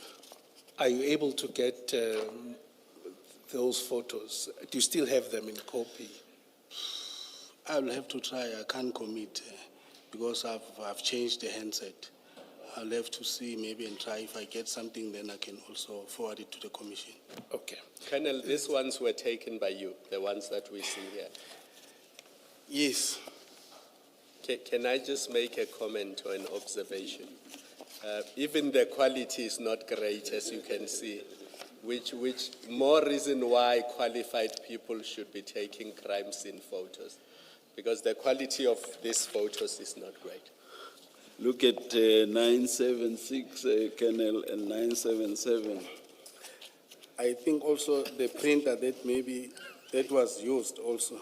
Yeah, Because on the phone they were appearing nicer. I do know also when you blow up the pictures, you lose the quality. Yeah, I would be surprised that you would not have been able to capture the seal number on the one at 977, because I'm sure that's what you wanted to do there. Yeah, I captured that one. I had to make sure. But I'm saying it's not showing though, but I would be surprised that you would not have tried to do your best to capture it. Yeah. Can we perhaps, maybe just to be clear, out of the pictures we'll go through, it's just to let us know which ones do you think that you took? Or are you not able to do that? Chair, I will be lying if I say I can still identify the photos that were taken by me. Yeah. But like that one specifically, I remember that one, it was taken by me. Which one? The one that was shown there, the last one. All right. That one. That one. That one I took. I hope you are not claiming it because it looks so beautiful. No, Chair. Yes, Mrs. Kekana.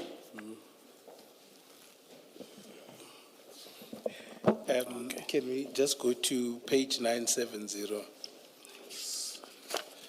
970.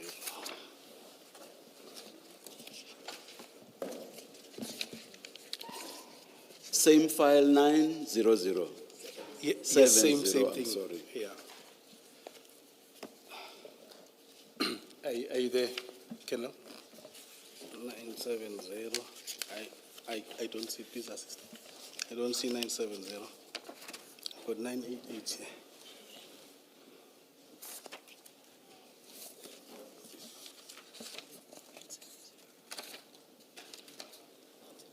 Oh, thank you so much.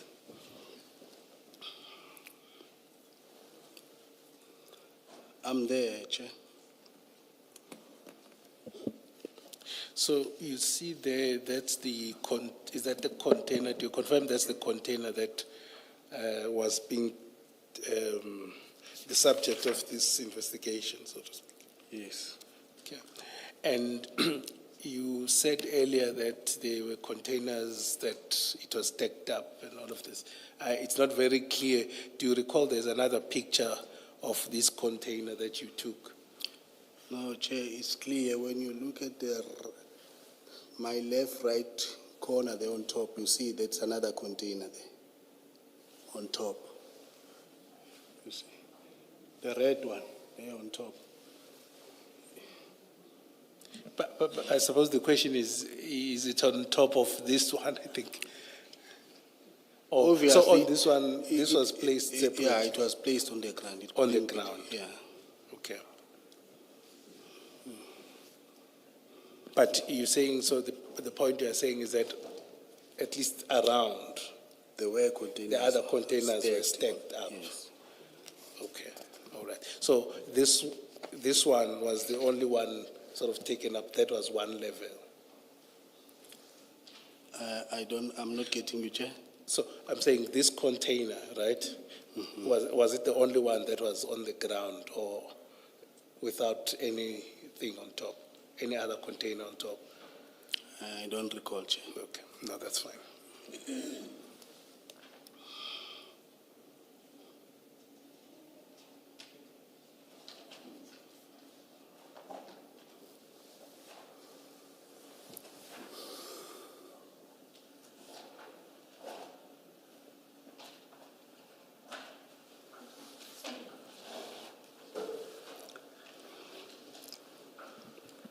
Apologies, I just want to find my bearings on the affidavit.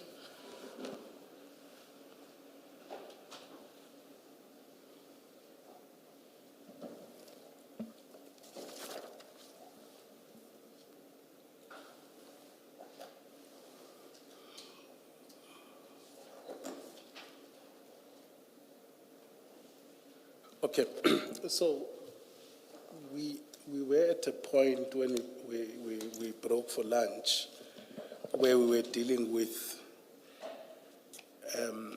the transportation of the exhibits to Isipingo police station. And you were at a point where you said Colonel Jacobs went inside and came back with Warrant Officer Perumal. Yes. All right. In your statement that is dealt with at paragraph 12 of the first file of the statement, can you go there? Yes, I'm there, Chair. Sorry, can we just clarify? You, at the end of paragraph 10, the very last sentence, and I just want to get a clarification from you.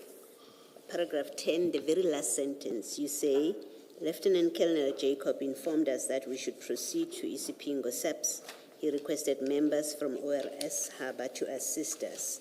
And then in paragraph 11, you then say all the 27 bags were loaded onto the ORS marked vehicle. And then you say, on arrival at the police station, we parked the vehicles. Perumal was called. We started to offload the bags. And then you say we started placing exhibits on the ground and started counting. Who is doing the counting? Because it's a bit it's not clear to me. where you say ORS was called to assist at the harbor, at the depot, and then you went with them, and then we then say we started counting. Who is doing the counting? We offloaded the bags. We, DPCI members, we were doing the counting. So ORS was not counting? No, they were not They counting. were not part of your counting? They were observing while we offloaded the bags, and also when we started counting, they were there. Okay. But they left before you finished? I wouldn't say they left before we finished, but they were there when we were counting. I think they were also waiting for a 13 number. Well, that's not what they say. You see, again, you and Colonel Jacob, in your statements, you say that. You say they were there and they were part of the counting. At some point in his evidence, he says, well, they observed, they were standing around. So there's that commonality in your statements. You both say that. But the ORS and Colonel Jacob did amend his position when we engaged him. The ORS people, in their statements, they say they got there, your bags were offloaded and they left to go and carry on with their job. So the waiting for the SAP 13 doesn't come into it because they say it wasn't their operation. They were just a lift to you. They were not helping with your operation. They assisted us in offloading the bags. Yes. When we started counting, they were still there, Yeah. Chairperson. And then now you say they waited for an SAP 13. You are making them part of the counting then. That's what it must mean, that they become part of that operation. And what I'm putting to you is Warrant Officer Govender and Mkhize say, offloaded the bags and went on back to their job. And the issue I'm taking with you is you and Colonel Jacob say they were there in your statement. They were helping you with the counting, because that's what you're saying to us in the statement. We started counting. You said they were brought in to help, and then you then started counting. So you make them part of the counting. They clearly, in their statements, say the bags were offloaded and we left. I don't agree with that, Chairperson. They were there when we were counting. One Officer Perumal was also there. No, I'm not talking about Perumal. I'm talking about ORS. Yes, they were there when we were counting. You insist they were there? I insist that they were there. Even though Jacob did amend his position in his oral evidence, that he thinks they were there when you started, but yes, he agrees they did leave. They didn't stay on for the complete counting. According to insist. I'm sorry to interject, Chair. According to my recollection, they were there up until we finished counting. Then they left. Okay. I might be mistaken, but according to my recollection, because it's been 5 years now, but I think they were there up until we finished. Is not the explanation maybe also possibly that what you said earlier, that you discussed, you would discuss with Jacob as your superior about this operation, and maybe that's where this comes from, this commonality? I wouldn't say that, Chair, but I'll be lying if I can say to you we never had a conversation with this discussion. We work on the same floor. Our offices are next to each other. Yes. But we did not discuss the statements. You see, the other thing about it is Mpangase doesn't say that ORS assisted in the counting.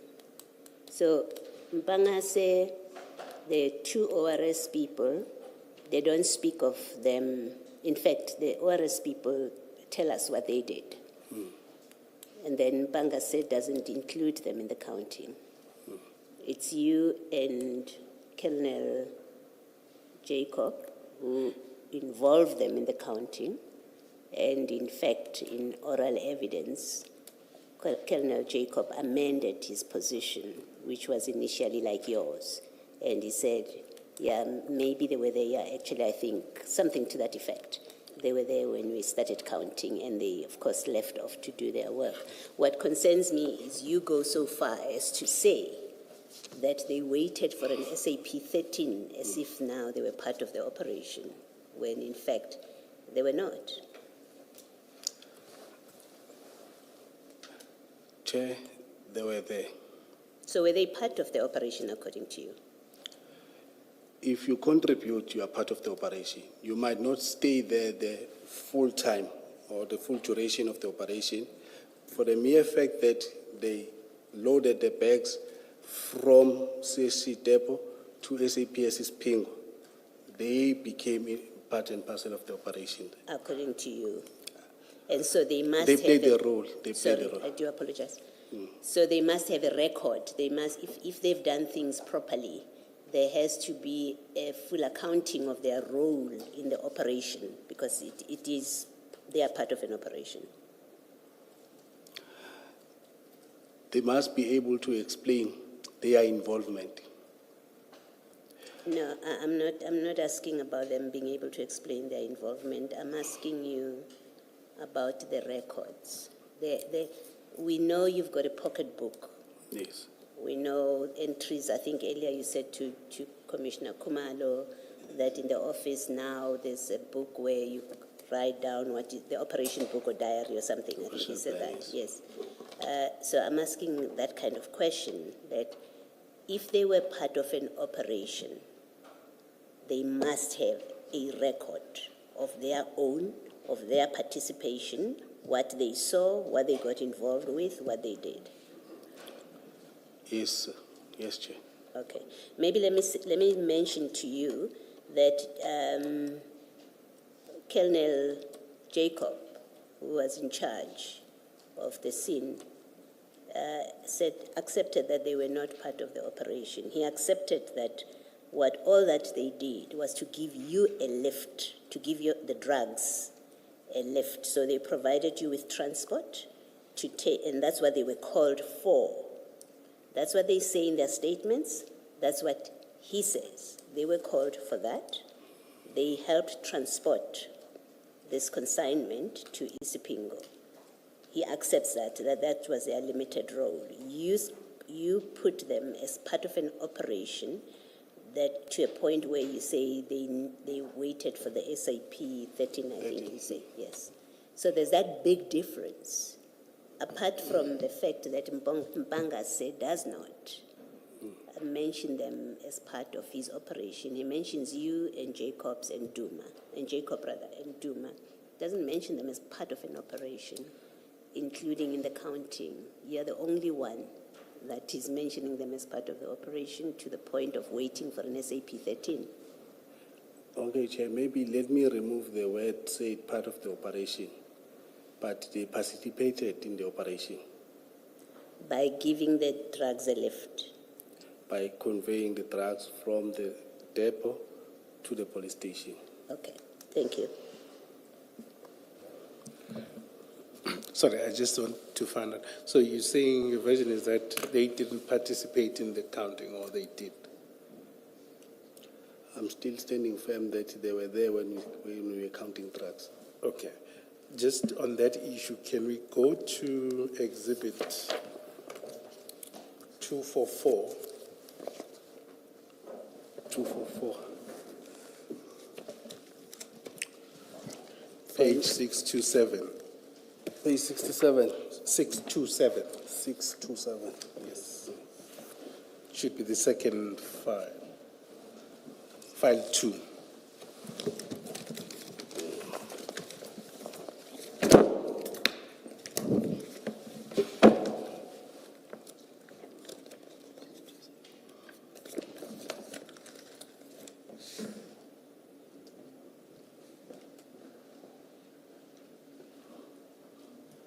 Seven.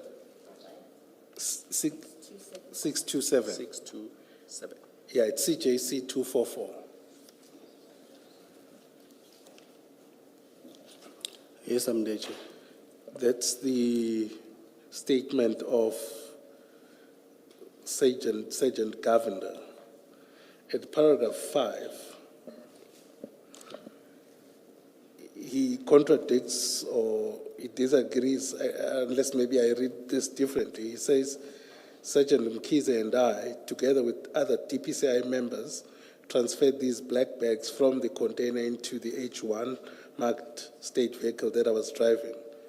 And then it says, I counted 27 such bags, right? This is now where? In the depot. Then we were escorted by Lieutenant Colonel Jacob and his team to Isipingo SAP, where we assisted in offloading the black bags. The DPCI members were busy counting the bags, the yellow and black bricks of suspected cocaine when we left the scene. Would you say he's wrong in this statement?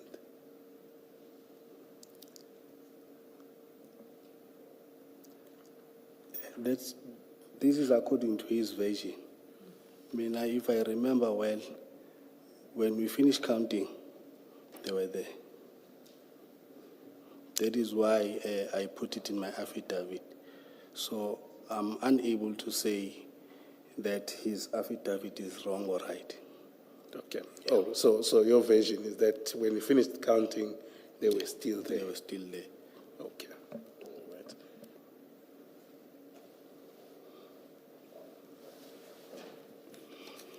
Then just to go on to, you can put that file away for, well, not too far for now. Perhaps for completeness and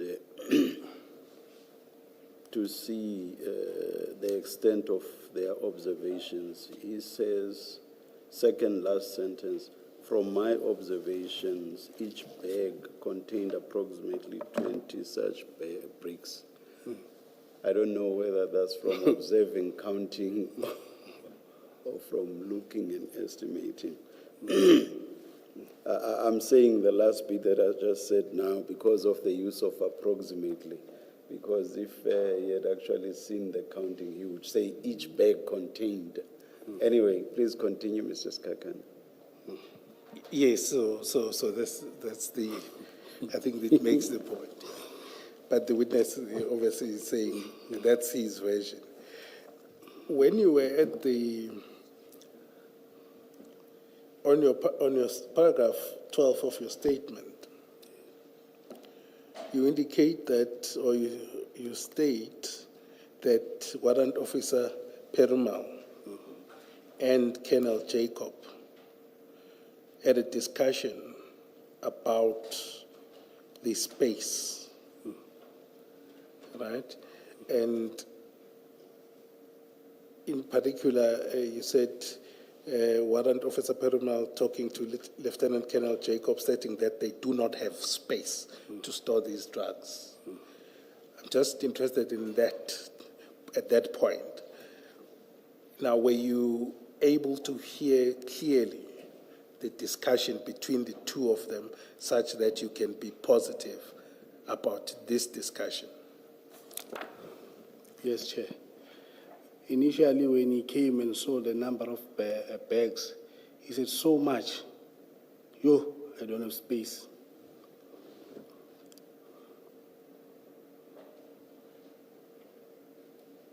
And that was in the presence of Jacob, yourself, and Perumal, and everyone else, or? Remember that he was working with Kenneth Jacob coming from, and we offloaded the bags now. When the drugs were taken out of the bags, he said, yo, so much, I don't have space. That exclamation of yo sounds so African. But who is to say that he doesn't know he doesn't know yo, or even isiZulu for that matter? It comes from the kingdom of the Zulus, Chair. Sorry? It comes from the kingdom of the Zulus. I know. That's why I said the last. That's why I said the last bit, Kenneth. Yeah.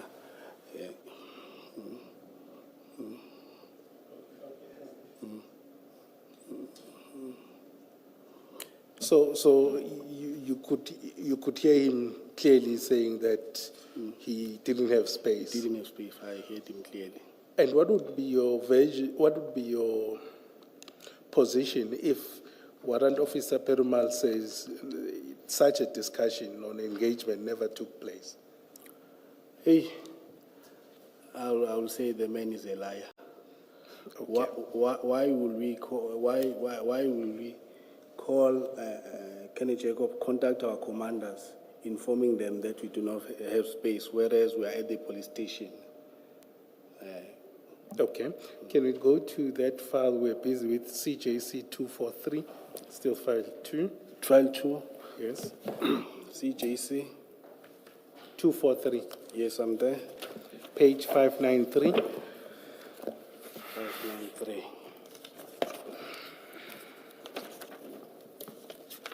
593. 593. Yes.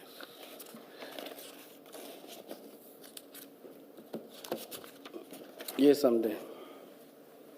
Page 593. Yes. At the bottom,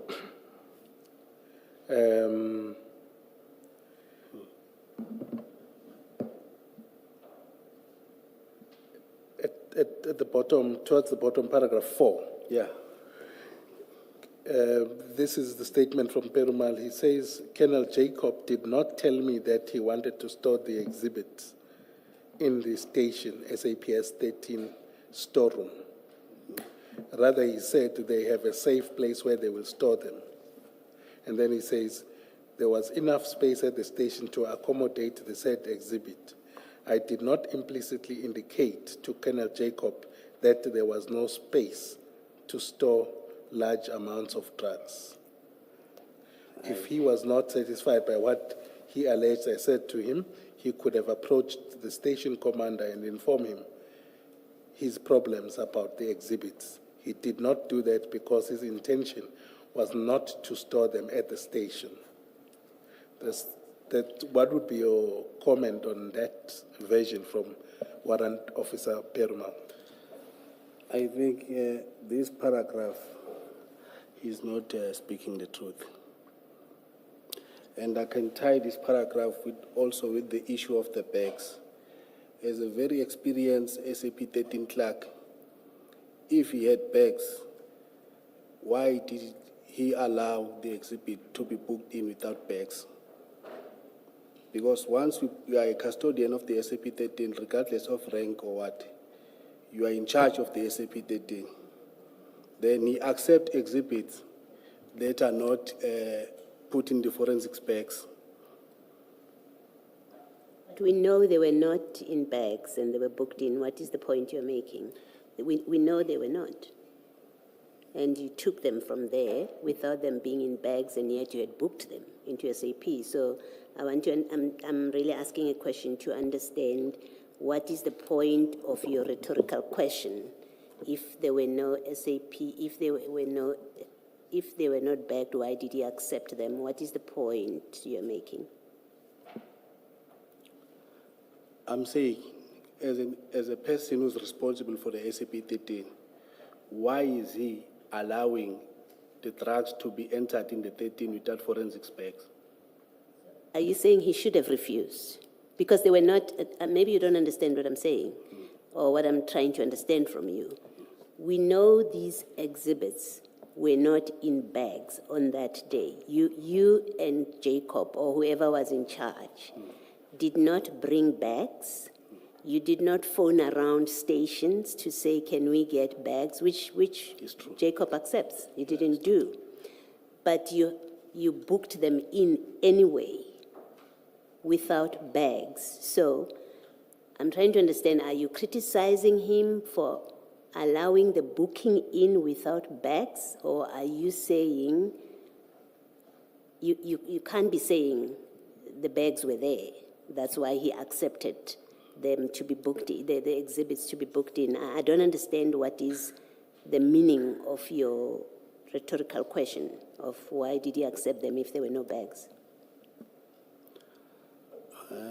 Chair, I think Warrant Officer Perumal is not stating the truth that there was space at the station.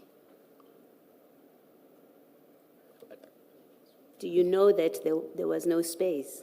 That's Did what you he- know at the time? Let me ask you differently. On the 22nd of June, did you know that there was space in the police station? I didn't know. I only heard Peruman saying that there is no space. So why do you say he's not telling the truth when he says there was space if you didn't know as a fact on the 22nd that there was space? Chair, he cannot say to us there is no space. Then he comes and writes an affidavit that there was space. That is why I'm saying I do not agree with this paragraph. But you see, he says he was never asked by Jacob about space. He says there was never such a discussion about space. So read that paragraph in that context, that he says, no such discussion. I was never asked for space. And maybe before you answer further, let me mention to you that Colonel Jacob, like you, in his statement, says there was a discussion about space. But when he testified, he said, yeah, it's quite possible that I'm mistaken. Actually, I was thinking about previous conversations, other busts, when there was an issue about space. Maybe I inferred, that's the language he also uses, that maybe something in that discussion with Perumal, I inferred that it means he doesn't have space, but yeah, actually, I don't remember expressly or explicitly is the language he uses, asking him for space. Chair, I also did not say that Kenneth Jacobs asked Peruman about the space. I said Warrant Officer Peruman said he didn't have space. Why would he say, I don't have space, if he wasn't asked After for space? seeing the quantity of the drugs, Chairperson, he then says, oh, I don't have space. That is why I put this on my affidavit, because that's what I had. Okay. You see, for me, the other curiosity is Mpangase doesn't say anything about that on such an important issue. You will agree it's an important issue because the national instruction does require you to do all of this at the police station, right, where the crime occurred. Now, the diary of Mpangase doesn't record such an important fact that would explain the anomaly and irregularity of taking these exhibits to Port Shepstone. How did they land in Port Shepstone? There's no record of that. It's you, and it's only you and Jacobs in the written statements who say this, but now it's only you because Colonel Jacob in his testimony ended up retracting his firm position and saying, actually, I don't remember explicitly asking him or having a discussion with him about space. So now it's just you who's insisting that there was a discussion about space. Even on my previous statements, Chair, I've indicated the same. I'm still standing by it. I heard Warrant Officer Peruman saying he's got no space. Can I show you, just follow up on Commissioner Baloy's, at page 648, that's where you find Colonel Jacob's statement where he expressly says that he did not engage Perumal as regards the issue of storage space. Page 648.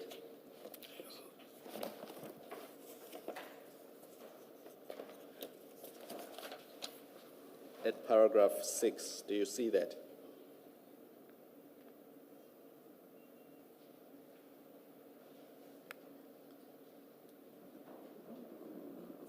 Yes, I see it.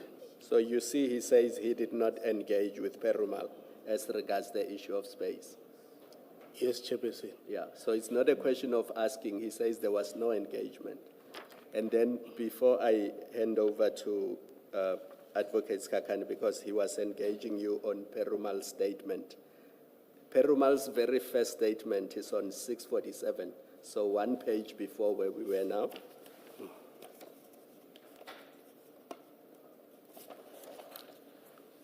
And at paragraph 2, Perumal says, on the 22nd of June 2021, I was approached by Colonel Jacobs from DPCI who informed me that they recovered huge quantity of drugs from CHC containers in Prospecton, and they want to book it into our sub-13 register and sign for it and take it away.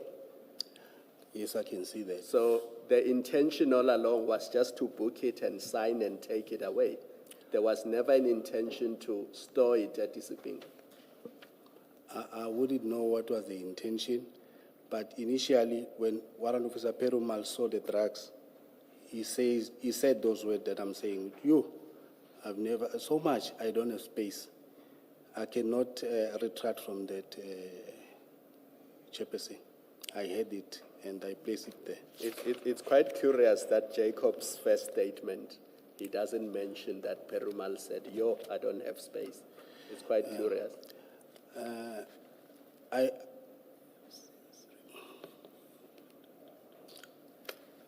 I think for a change, Chairperson, it is good that myself and Jacob were saying different things, because all along we've been saying one and the same thing. Now I think this is good that he's saying something, I'm saying something.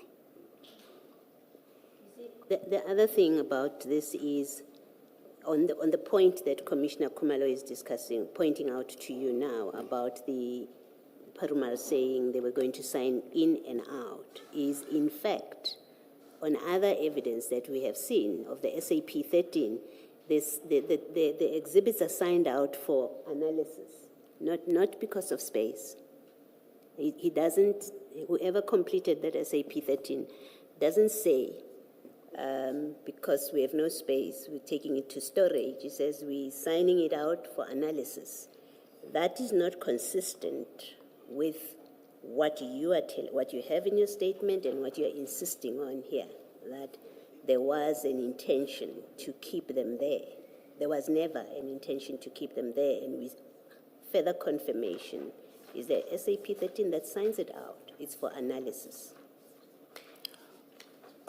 Chair, I did not view the SAP 13 while we were at Sipingo. I assume that Warrant Officer Mpangase is a very seasoned SANAP investigator. So he would have made an SAP 13 entry that is correct. No, the point that you may be missing, made to you, is it is not true that there was an intention ever to keep these exhibits at Isipingo. And what we are doing is showing you other evidence that points to that, and therefore that contradicts you. And the last one that I'm Commissioner Khumalo has referred to Perumal and to Jacob, right? I've also done the same, referred you to Jacob and told you what Perumal said.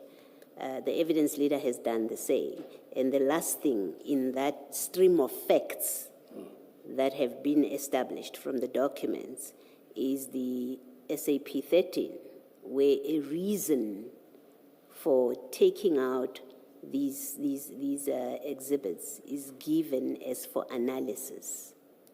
So it was never the intention to keep them there.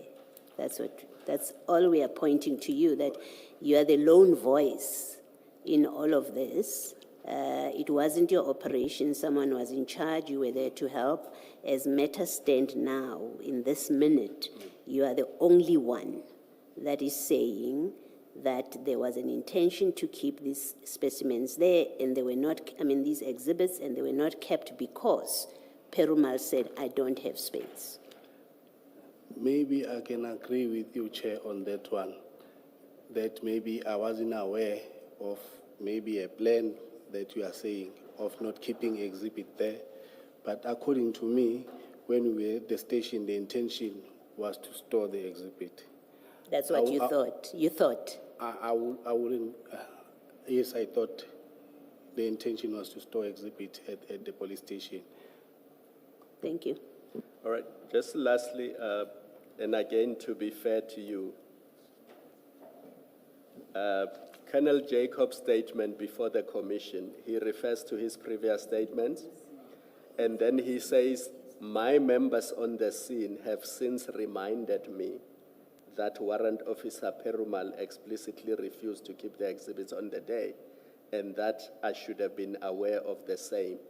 I hope to explain the reason for this discrepancy, confusion in due course. Now, you are the only member who seems to be aware of this discussion with Perumal. I take it from this statement then that it is you who reminded Colonel Jacobs of the conversation with Perumal. He asked me about it. Then I told him, "Uti, you can go back to my statements that were submitted in 2022. I heard Perumal saying he's got no storage." So he asked you this before he came to the commission? We were not even, I'm sure it was before we were even summoned to appear to the commission. But when was it more or less? You don't have to be specific in terms of date and month. You can say early this year or late last year. It must be early this year. Early this year. Yeah. So he asked you and then you said to him, yes, you had that discussion with Perumal. Perumal said they don't want I to heard keep the Perumal exhibit. saying what? I heard Perumal saying he's got no space. Yeah. So it is you who told Jacobs this early this year. Yes. Thank you.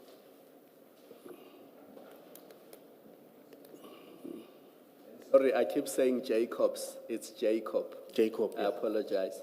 Okay. Okay. So Jacob does not necessarily remember what he was discussing with Perumal, but you reminded him.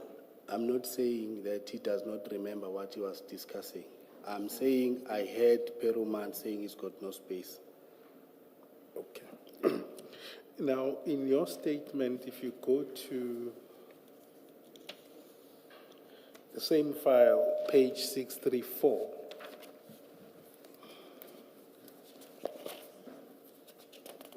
so I need to be able, that should be CJC 244. CJC 244. 630? 633.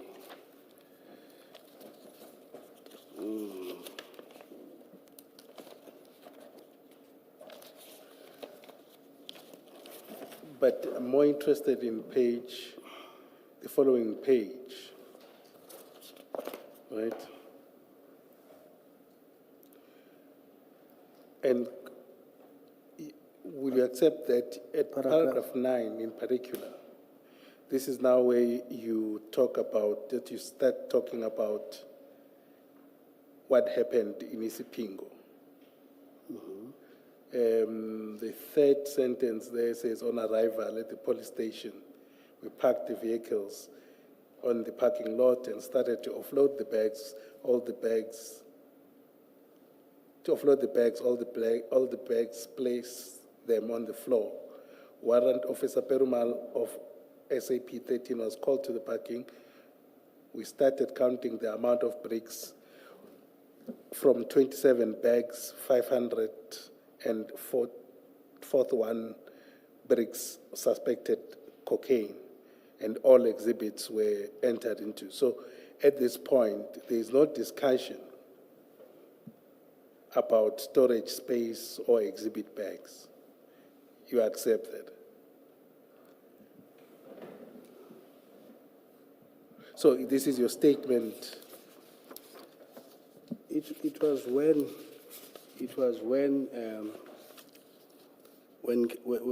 the exhibit were taken out of the bags.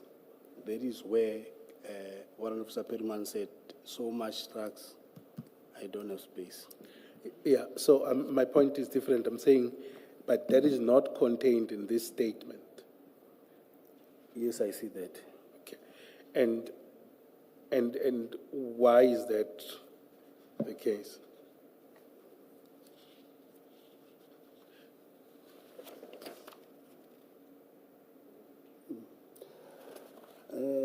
I think, Chair, maybe, Can I also view my further statement? Yes, that's where we'll go. That's at page 645. So we agree here there is no reference to that. At page 645, this is your further statement, 645. correct? Sorry, Mr. Skaka. What's the date of the one starting at It's January, 633? it's 27 January 2022. Okay, then you said the next one is at 645. Yes, 645. it's a shorter statement. No, but on the further statement now, I'm clarifying it as I was requested by the IO. Just wait, let's just get there. You are clarifying where? I'm sorry. Chairperson, I'm clarifying it on paragraph 4, Just Of, hold on. of the one at 645.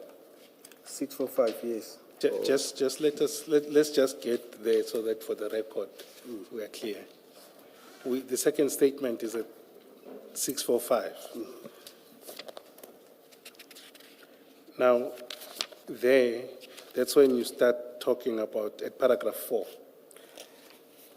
Remember, Chair, when I submitted the initial statement, Captain Machau came in the morning and told me by 2 I needed to submit a statement. Sorry, this is when? I think on the day I submitted a statement. So this is, The initial statement, 27 January. yes. Okay. He came and said I needed to submit a statement. I drafted a statement and I submitted a statement. Okay. He then came back some other time, I cannot recall when it was. He said to me, This statement is now 10 May, it would seem, but May 2022, some 4 months or so later. then he came back requesting me to clarify these aspects. I did that. You can even go through my paragraph 3 there. Okay, yeah, please just read your paragraph 4. On the Into the record, yeah. On 2021-06-22, the day of the seizure, while at the SAP-SEC Pingo, I overheard the SAP 13 clerk, Warrant Officer Peruma, talking to Kenneth Jacob, stating that they do not have space to store the drugs. Thereafter, I overheard speaking over the phone, indicating that we require a place to store drugs. After deliberation, Colonel Jacob informed us that the brigadier had indicated that a team will arrive to escort the drugs. So Sorry, now complete. I overheard Colonel Jacob talking on the phone now. No, I think where did you stop? You stopped that would arrive. Would arrive to escort the drugs for a safekeeping in Potchefstroom. Okay, all right. But now this is adding effect altogether of this discussion or between Warrant Officer Perumal and Colonel Jacob. So when you say it's a clarification, what do you mean? Is it clarifying something before, or because I see it as an addition of the facts? But, Chair, if you go to my paragraph 3, I was requested by Captain Mojela to submit a further statement to the one I submitted to them before as per inquiry file 28 of 6/2021. They indicated that I need to clarify some aspect of my affidavit. They must have been point out the aspect that I needed to clarify. Hence, I'm only clarifying these two. Okay, so what may have probably happened, just giving you the benefit of the doubt, is that they gave you this date and say, can you clarify or add more detail to it? Yes. I'm saying, I speak up. don't recall exactly, but the way I'm writing it here, it's obviously saying that they pointed out the issues that they want me to clarify. Okay. Now, the version here... Sorry, before. Colonel, did you know that ordinarily those exhibits ought to have been kept in Isipingo? Yes.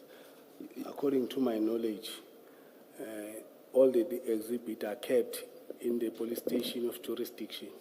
Yes. Yes.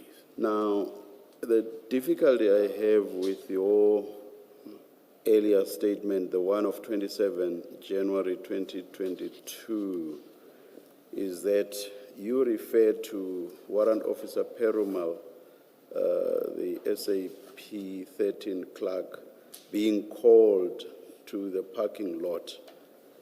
And then you say you started counting all the way down to finalizing that process.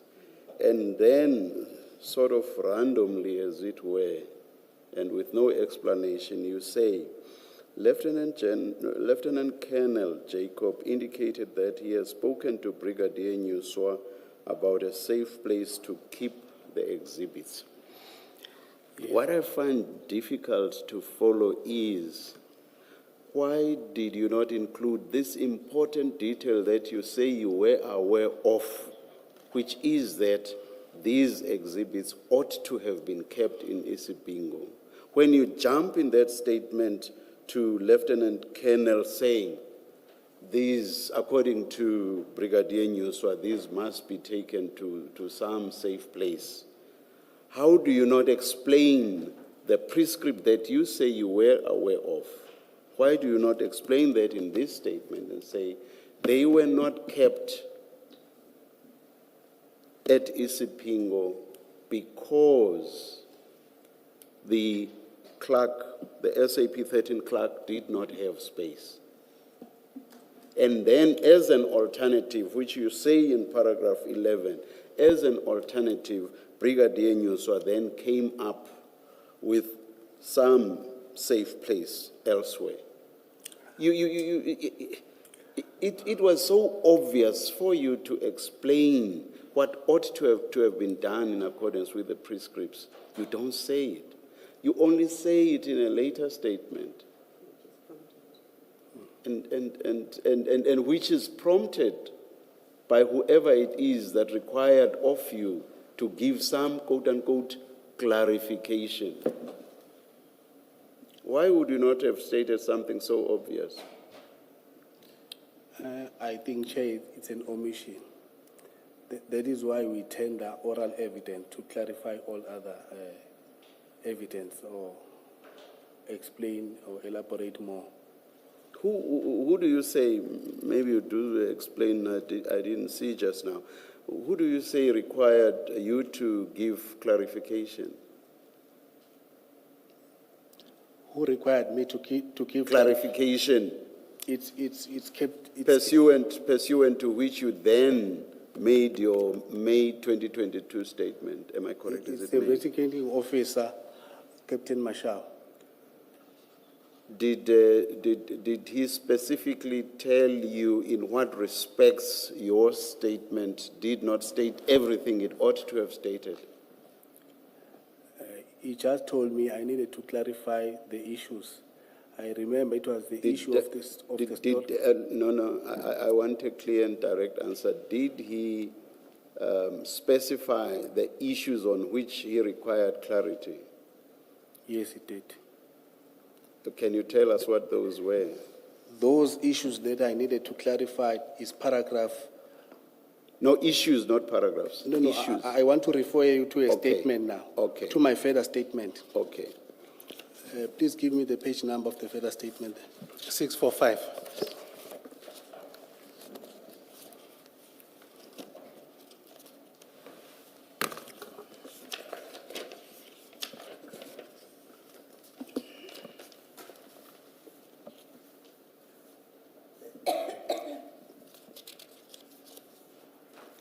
He needed me to clarify, Chairperson, the issue, what happened on the day of the seizure when we went to Isipingo.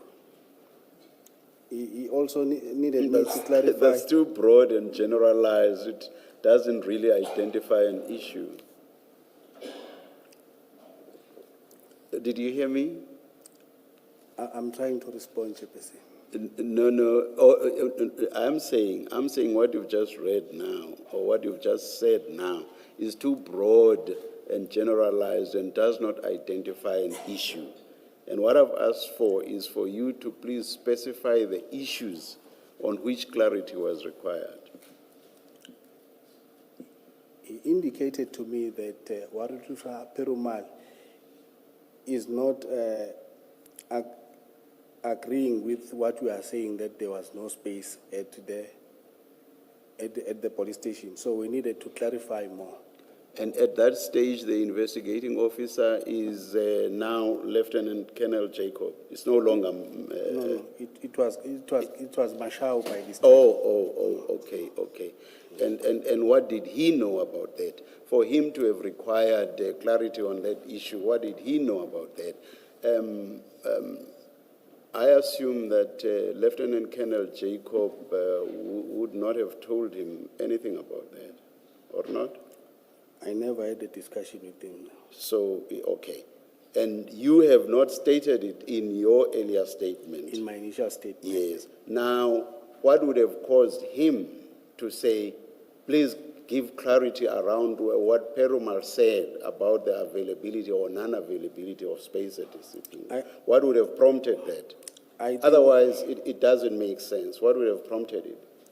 I think, Chair, it was because maybe Perumal was denying the issue that the storage was requested. That is why he wanted me to clarify more. Okay.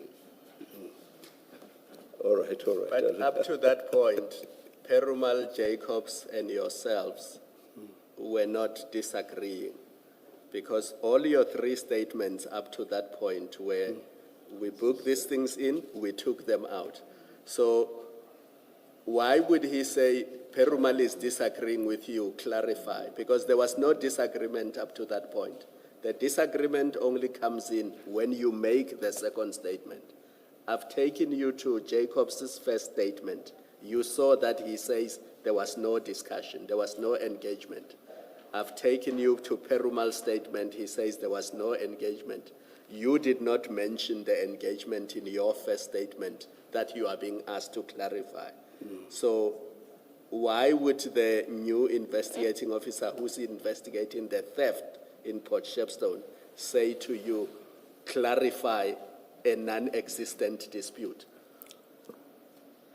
I wouldn't know, but I'm stating it also on my third paragraph here. I'm stating it on my third paragraph here. On Friday, approximately 12:20, I was requested by Colonel Mojela and Captain Muchenchana, but I don't know why didn't I add Captain Mashao, because I was communicating with him on the phone to submit a further statement to the one I submitted before. I'm trying to explain now what transpired on the day in issue. That's not answering the question by Commissioner Kumalo. Yes. Commissioner Kumalo is saying the SAP 13 clerk, warrant officer Perumal, says he was never asked about this by Jacob. Oh, and then Jacob himself does not say that this was ever an issue between him and warrant officer Perumal. And then you too, in your earlier statement, do not say that this was ever an issue. There was counting. Warrant officer Perumal is there. Once the counting is done, Colonel Jacob says, Brigadier Nyuswa has said that there's a safe place where these exhibits are going to be stored. All of you, all three of you are consistent on this. So all of a sudden, there's inconsistency, and now Warrant Officer Perumal is standing all by himself in saying this was never an issue. You and Colonel Jacob has suddenly flipped or changed. All of a sudden, when with the two of you as well, there was never an issue around this. And there is this strange statement that says you were required to clarify What issue was there to clarify when everything was consistent amongst the three of you? That's the question. What was there to clarify? If they did not need the statement, Chairperson, they were not going to take it. So it shows No, that that's not, the question is not about what they required. The question is about why would it have been necessary at all? This has nothing to do with the people who asked you to clarify. Or rather, this has nothing to do with whether or not they would have accepted the statement, which is what you are addressing now. The question is, why would there have been a need to clarify something on which all the role players are agreed? Do you get that? You are one of the role players. Colonel Jacob is one of the role players. Warrant Officer Perumal is, although of course he appears to have been more an observer than anything else. All three role players are agreed on this issue. So why would there have been a need to clarify an issue on which there's no inconsistency, there's no disagreement? It doesn't make sense. I understand, Chair, it doesn't make sense. But for the fact that I put it in my statement and I'm mentioning the people and the times, the investigation team also took the statement. They were not going to accept any statement that they did not request, which means the request was made. Absent an explanation that makes sense, this later version by you and by Colonel Jacob appears to be concocted. The explanation you give doesn't make sense. And what Colonel Jacob says is, I was now reminded by my juniors that there was this interaction with Perumal. All of a sudden, he needs to be reminded on something so important. Surely he should know what the reason for going to Port Shepstone was. It could only be because Warrant Officer Perumal said to him, there is no space. There's no way he could forget something that important. So it's on that basis that I suggest to you that, subject to an explanation that is more reasonable than what you have told us, what you are telling us appears to be concocted. What is your comment? No comment, Chair. Thank you. Can I perhaps suggest a possible explanation for that paragraph? The possible explanation, and I think the most likely, probable, is you were asked the question to clarify why the exhibits were not kept at Isipingo. What was the reason? You were likely asked that question, and you had to give what you considered a credible explanation. You then say, I heard Perumal and Jacob talking, that there is no space. That's why. And the next thing, Jacob had called someone on the phone, and then he said, we have now to take them to Port Shepstone, because you were asked to explain. And I want to point out to you that, in fact, in that clarification, you say you overheard Jacob talking to Perumal about this, that they do not have space. It's different, even if slightly. It's different from what you've actually said now as you're sitting there.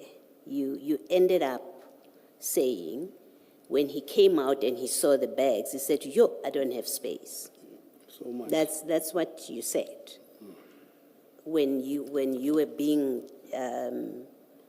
probed on, but there was no asking, there was no refusal. When that engagement was happening with the commissioners, you said, yeah, he came out. When they called him, he came out and he said, yo, I don't have space, which is different from saying he was asked for space. And he said, I don't have it.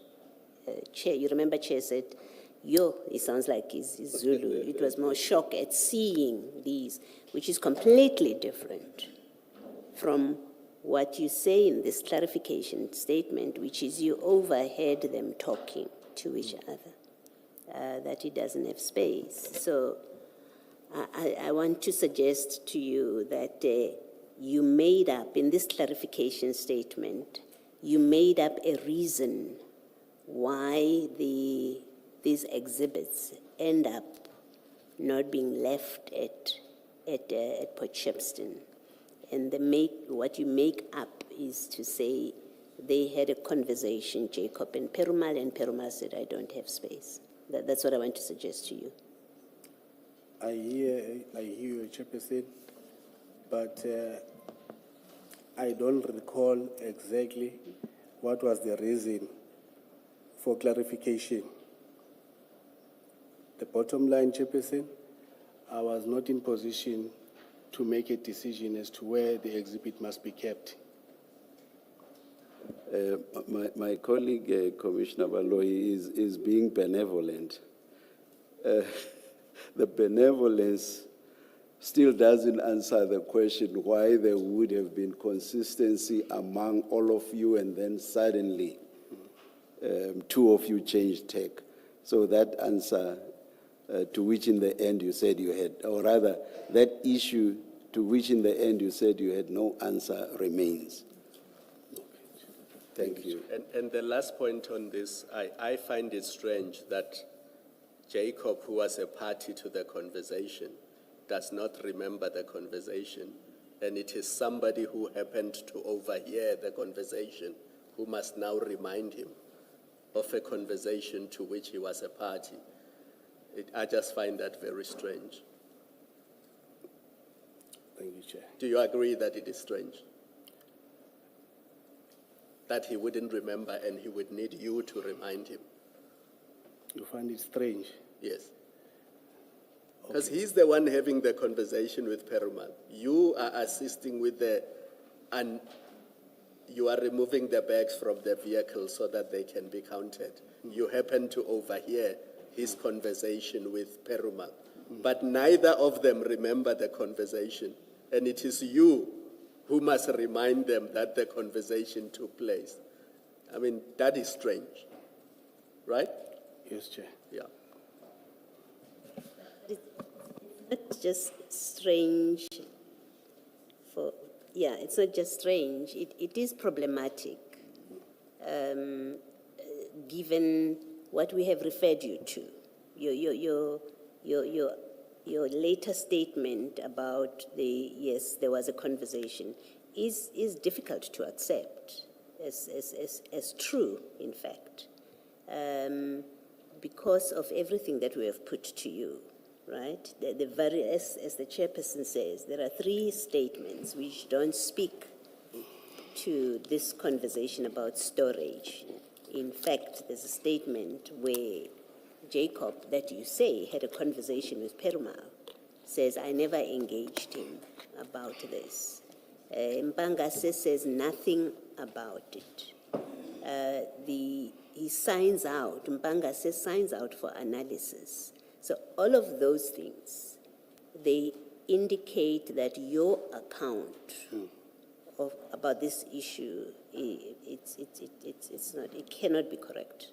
It just can't be correct, your account, given everything else. That's the problem that there is. I hear you, Chairperson. All right, thank you. Thank you. Could you then on the same file go to, just to round up the issue, at page 591? Yeah. No. Yeah. Yeah.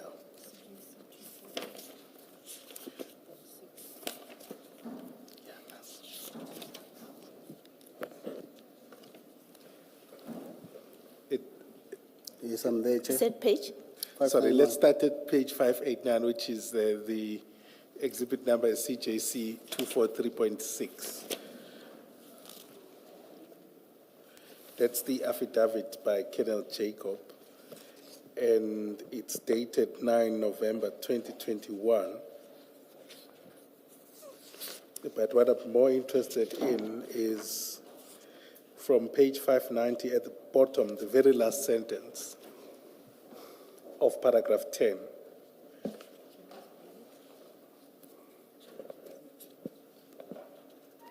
Are you there? Yes, I'm there, sir. The last sentence says, I wanted to contrast with what your second statement and your current statement says. Colonel Jacob says, Warrant Officer Perumal implicitly indicated that they did not have space and it is the norm for large amounts of drugs to be poked out of the station SAP 13 for safe storage.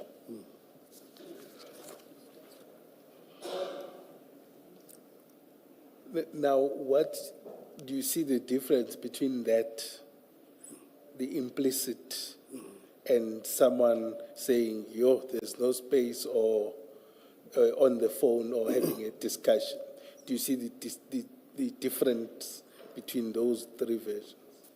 It might also be caused by the fact that this happened 5 years ago. Yeah, so this one is 9 November 2021, and yours, the following one, is January, and then May. I hear you, Chairperson. So which one, and then which the chair was saying, Warrant Officer Perumal also has a different version to you, but what then suddenly changes is that from May, you then introduce this thing, and then Jacob himself then suddenly changes. Where the difficulty lies is then either they seem all to be saying no, but you are the one that seems to be certain. So the people you say were part of the discussion actually rule it out. Okay. But you say do you still maintain that position? I maintain what I had. Okay. Thank you. Then the next point I want to go through, still on the same thing, is the exhibit bags. So let me just put the paper aside. Sorry.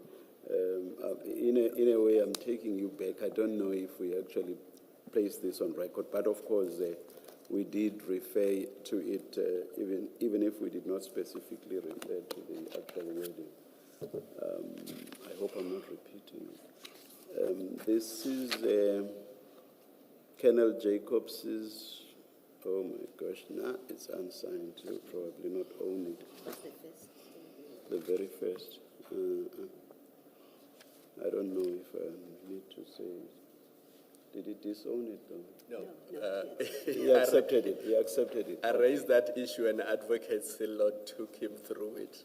Oh yeah. And he okay. accepted that this accepted. is his first Okay. statement. Yeah. Just for your benefit on what I was engaging you on, and on which both my colleagues joined. What is this now? Yes. Paragraph 8 of that statement. It says. Can I just? Sorry, it said page 575. Page Yes. 575. The flag there is CJC 243. Yes, I'm there, Chair. Yes. I'll just read from the second sentence. Warrant Officer Mpangase entered the exhibits into the Isipingo SAP 13. The member in charge of the SAP 13 was Warrant Officer Perumal. The exhibits were acknowledged by him and immediately booked out by Warrant Officer Mpangase. SAP 13, that refers. Oh, no, it does have that. It says the exhibits, no, it doesn't make the point. It says the exhibits could not be accommodated at the station and arrangements were made for it to be stored at a secure location in Port Shepstone. He does not say that Warrant Officer Perumal said that he could not accommodate them. He does not suggest that came from Warrant Officer Perumal. And indeed, he says he then had to be reminded by you about his engagement with Warrant Officer Perumal on this aspect specifically? I hear you, Chairperson. Yes. In fact, just perhaps to complete, in that where Advocate Kekana, Mrs. Kekana was referring you to, where Jacob says Perumal implicitly indicated, you remember that statement you were looking at? Yeah. It concludes that paragraph by saying, I did not force the issue of storing the exhibits as I had reservations about the safety of the exhibits at the station. So it was never a thing that they were not stored there because Perumal refused. The use of implicitly there suggests that there was no discussion, because if Warrant Officer Perumal had said so, he wouldn't say he said so implicitly. He would say he said. Do you get that as well? Yes. Thank you. Yes, Mrs. Kekana. Thank you. So the point I think that flows naturally from that I wanted for us to go through is then the issue of the exhibit bags, right? Earlier on you had indicated that you had exhibit bags in the car, albeit they were not sufficient. Yes. And then now you are at TCP. Then in your statement, your current statement, that is, you say, at paragraph 12 of your statement, you say, Warrant Officer Mpangase requested for the exhibit bags from Warrant Officer Perumal. Then you continue and say, however, he, that is Warrant Officer Perumal, indicated that he didn't have any forensic bags. Right? Now, I just want us, in light of this discussion, right, would you still maintain that there was such a discussion about the exhibit bags between Warrant Officer Perumal and Mpangase? There was a discussion. Hence, I had to go to the church office to request, because I was the only one who knew I had, I think, less than 5 bags that I had in the car. Okay. So you then went to the church office and requested by Warrant Officer Mpangase. Yes. To request the office, and then you were told, according to you, that there wasn't any forensic bags. Yes. Who told you that? I find 2 sergeants there. One of them was a church office commander. Sorry, who? Sergeants. I found sergeants. There were 2 sergeants in the church office. Sergeant who? I did not take their name. But Okay. I remember I went to the church office, I requested for the bags, and then I was told they don't have bags. Then I returned back to the parking. All right. Let me accept, for example, so your side, you had exhibit bags, right? Now, Less than 5 bags I had. less than 5. Yeah, that could accommodate the 27 bricks. And just correct me, you said generally, or maybe that's a stronger word, that members would have, in the ordinary course, exhibit bags. Yes, we normally place exhibit bags at the boot of the state vehicles. Okay. And where do you get those from?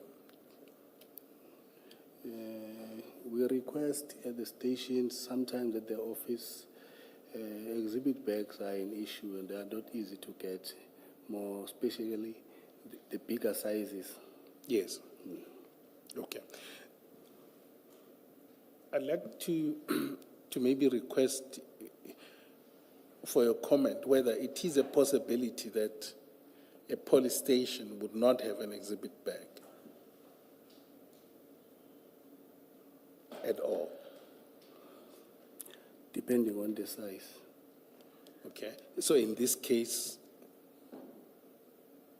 your answer is that you said, I went to request for the bags at the church office. Members indicated that they don't have forensic bags. Yes. So you still maintain that? Yes. It's a possibility that the entire police station or any official or office member would not have any exhibit bag. But in all of this, you are the only one with with exhibit bags. Not necessarily I'm the only one. I was the only one who was in possession of the state car at that time. So the bags normally sit at the boot of the car. So I know more or less what type of bags I've got in the boot of the car. Now I'm saying with the entire police station, you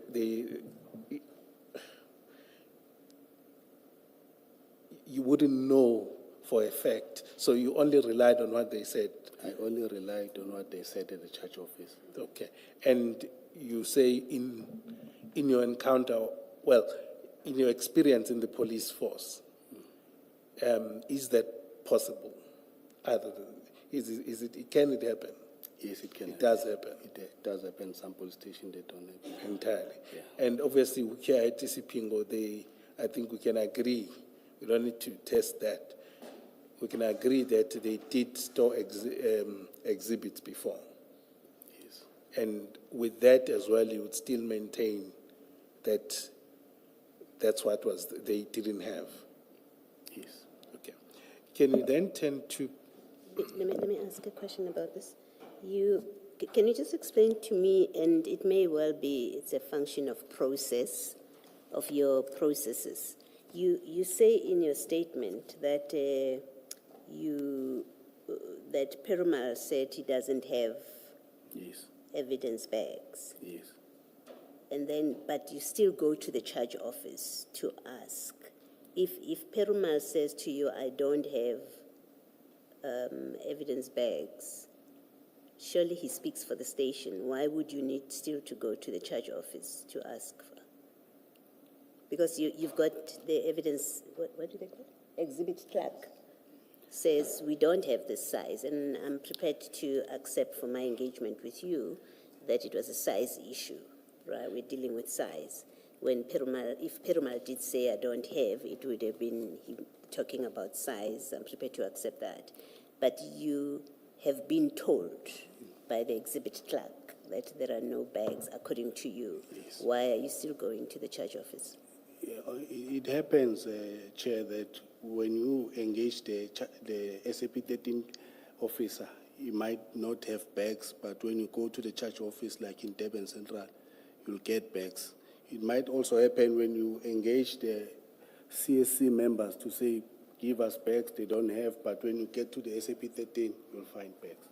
So I was just doing as requested to try and go and check at the church office. So the evidence, the exhibit clerk retains evidence bags? Not necessarily. No, what do you mean not necessarily? I mean, sorry, I ask from not even fully, not knowing what in fact, apart from making sure the exhibits are there, they are properly registered, and making sure they are safe. I don't know that the exhibit clerk keeps empty exhibit bags. That's why I'm asking you this question. That is why, Chair, I'm saying it differs. At some police stations, you'll get forensic bag from the exhibit clerks.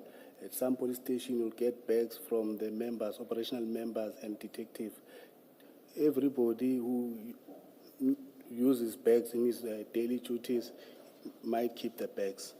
So when Perumal says, I don't have bags, you didn't think he speaks for the station? You thought he's speaking for himself? I thought he was speaking for himself. And I was also requested by Mpangase to go and check the bags at the CSC. That's why I went. Okay. And when you don't get them at CSC, because you've now been tasked Yes.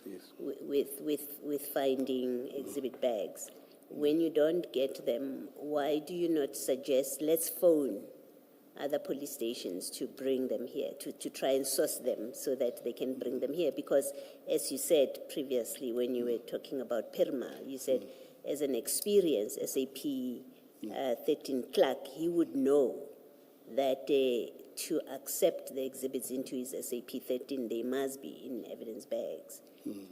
Why did you not, as the person now tasked to find bags, why did you not say, I am phoning other stations. I don't have them from charge office. I'm phoning other stations to try and find them. I could see that Warren Sampangas has started completing the register, the SAP 13 now. So there was no need for me to even think of trying to source for the exhibit bag, because he had already started entering the exhibit in the SAP 13. And that's why you didn't make the suggestion. That is why I did not make the suggestion. But you knew and understood that what was going on was wrong at that point.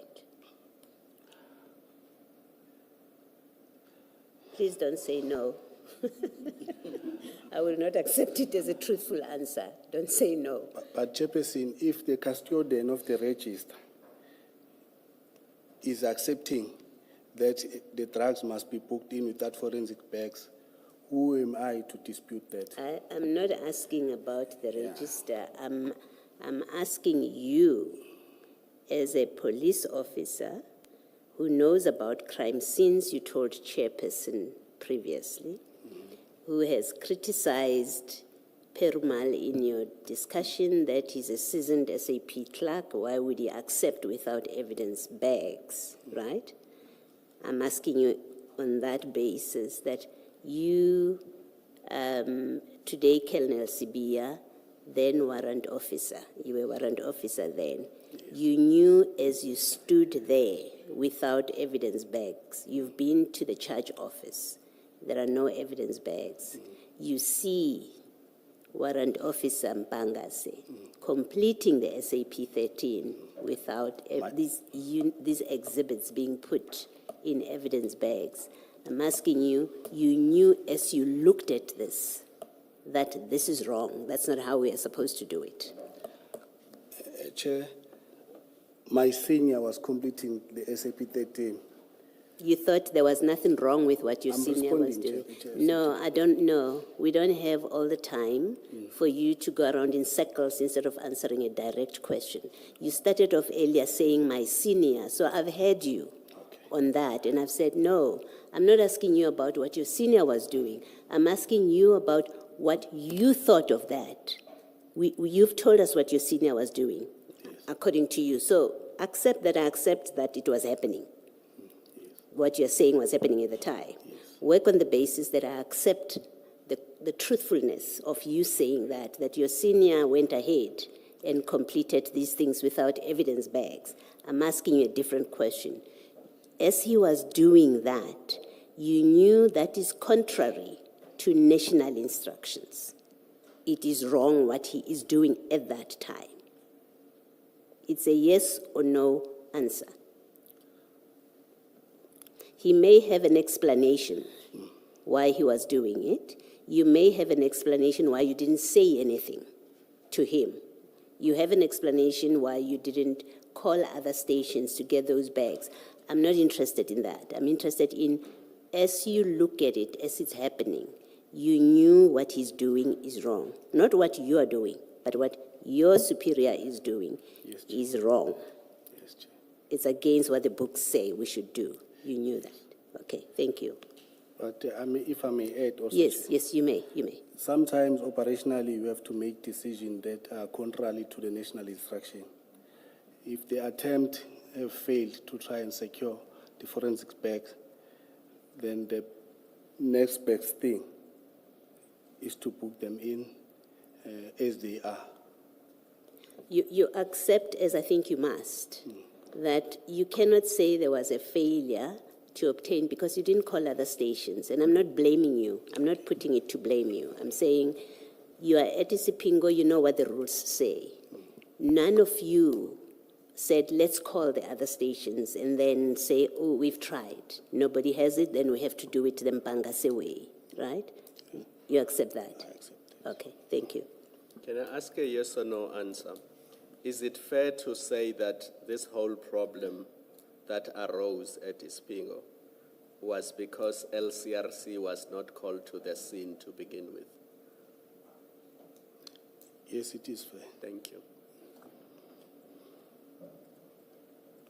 How much longer do you think you are going to be, Mrs. Kekana?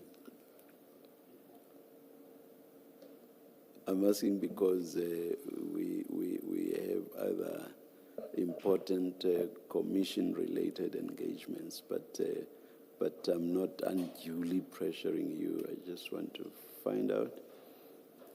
And of course, if there's stuff that you think you can skip, then maybe you could consider that. But as I say, I'm not unduly pressurizing you.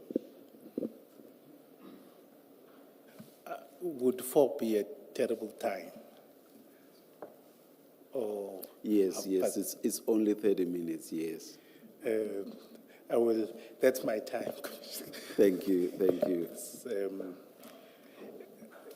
I'll try to go through some of the issues. If you go, I think I wanted to take you to page 653. That is exhibit CJC 244. 653. I just want to tie up the issue of the exhibit bags. And at least in 653. yes, that's the, if you go, maybe just to start at 652, it will tell you it's an affidavit or statement by Warrant Officer Perumal, handwritten, right?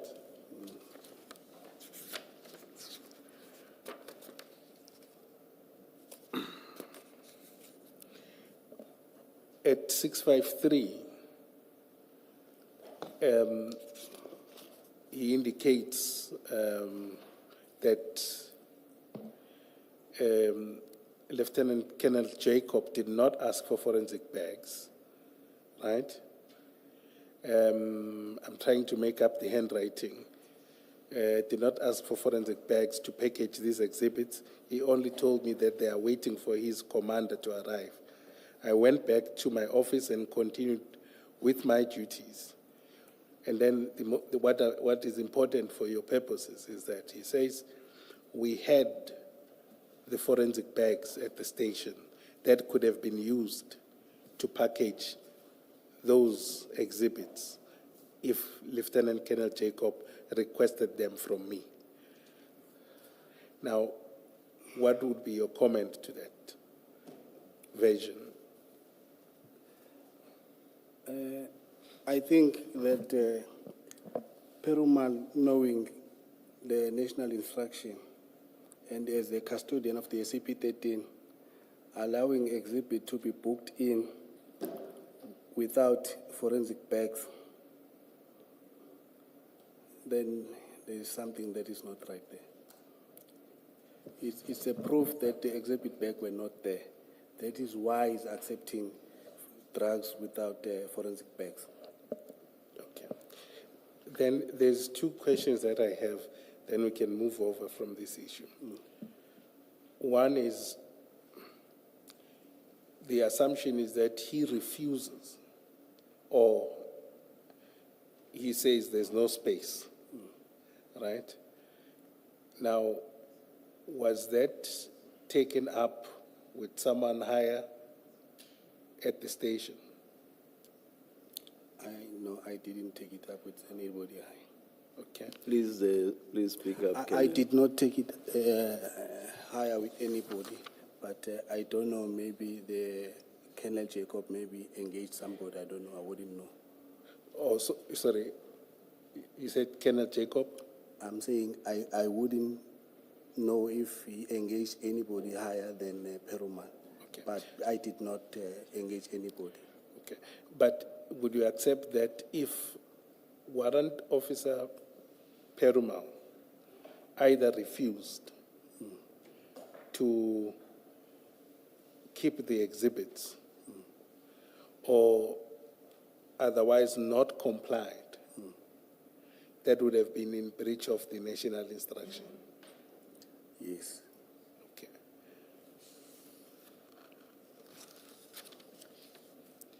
And what's the likelihood, I think, if there was this, I think we can conclude that all of these were anomalies in a sense, because they are non-compliant. So there would be significant point. One, the very police station where this exhibit must be stored, for one reason or the other, can't store them. Then the second point is they don't have exhibit bags, meaning a very important thing, according to the national instructions, two things can't happen, right? So would it not be prudent for that to be at least recorded somewhere? It should have been recorded on the inquiry. Okay. And just to confirm this, if you go to CJC 268, File number? file 3, apologies.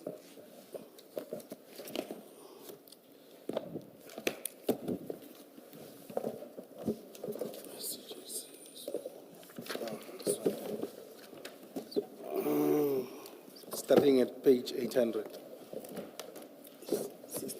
6 to 8.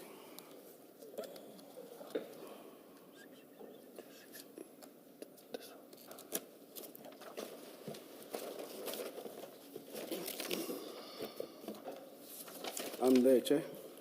Okay. So this is, as you see, at page 800 is the investigation diary, right? Yes. Now, the investigator started investigating people was Jacob, Mpangas, and Jacob. Oh, sorry, Mpangas and Jacob. But for me, I think, Chair, it is unfair to be given this inquiry because I was not the investigating officer. The two people that should explain the issue of the entries made here in the inquiry are Jacobs and Pangas. So for me, I played no role. There's not even a dot that I put in this inquiry.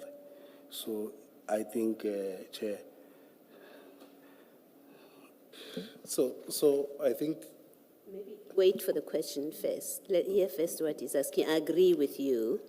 You'll be surprised that it would be unfair to ask you to explain anything in the diary. So maybe let's wait for the question and see what you're being asked. Thank you, Chair. thank you, and I don't mean to say he completed anything of the sort or to explain, and if he can't comment, that's fair enough. But the point I was making earlier on was that given these two serious breaches or anomalies that would have justified, in the ordinary sense, deviation from the national instruction processes, what you don't have in the investigation diary is anything that talks to that, right? And obviously you didn't complete it. It shouldn't be. It should have been there. Yes, that's the point I was just trying to check. It should have been there. It should have been completed in the normal sense. Okay, that's the point I was making through. Thank you. It wasn't directed at you so much. It was to give assurance to the witness. No, sure. Thank you.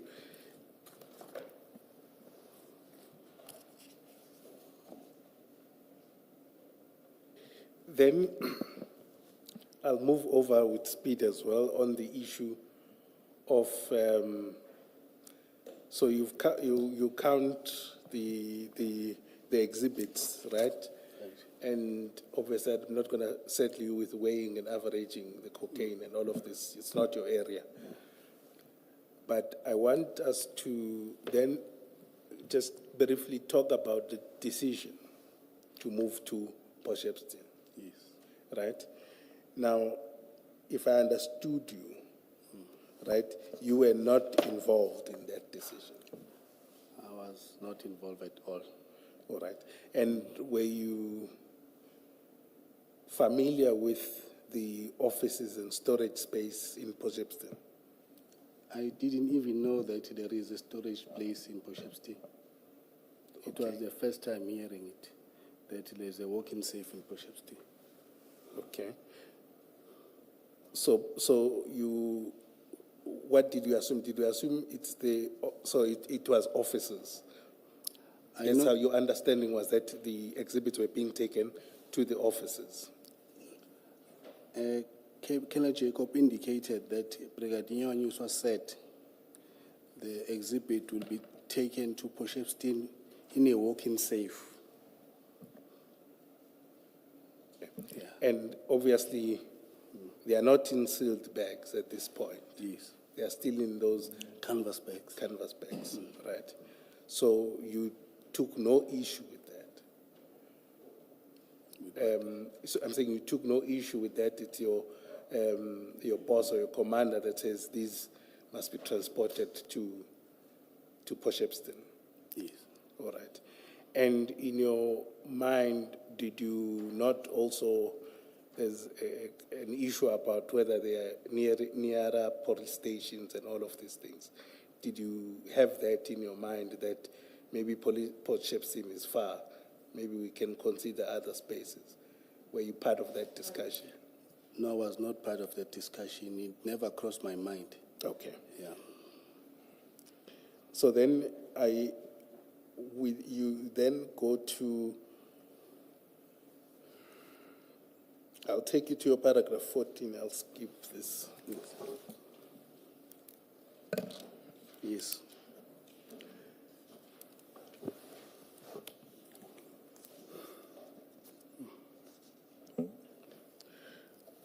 What I'm interested in, Yes.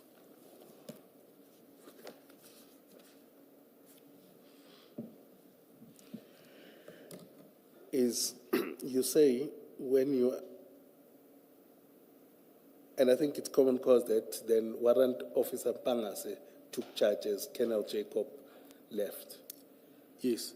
He's my senior. He was an investigating officer. And Colonel Jacob handed over to him. Okay, so he's now in charge, but he's still your senior. Yes. And then you travel with him in the car. Yes. Is the two of you? Yes. Okay. From Ispingo. From Ispingo, yes. Yes. And Not being the two of us. One of the guys from the trekking team also jumped in with us. And who's that? I'm forgetting the surname, but I can try and get it for you. Okay, sure. Then in this discussion, now he's in charge. It's the whole thing I wanted to establish. Does he then brief you about the discussions, about why the exhibits are being stored there and all of this? What's the discussion around that? That's Yusuf. I mean, Pangase. Remember that before Colonel Jacob departed, Yes. he told us that Brigadier Yusuf said the exhibit will be taken to Potchefstroom for storage in a walk-in safe. Then I knew what's going to happen. Then when Pangase now was in charge, we waited for the escort.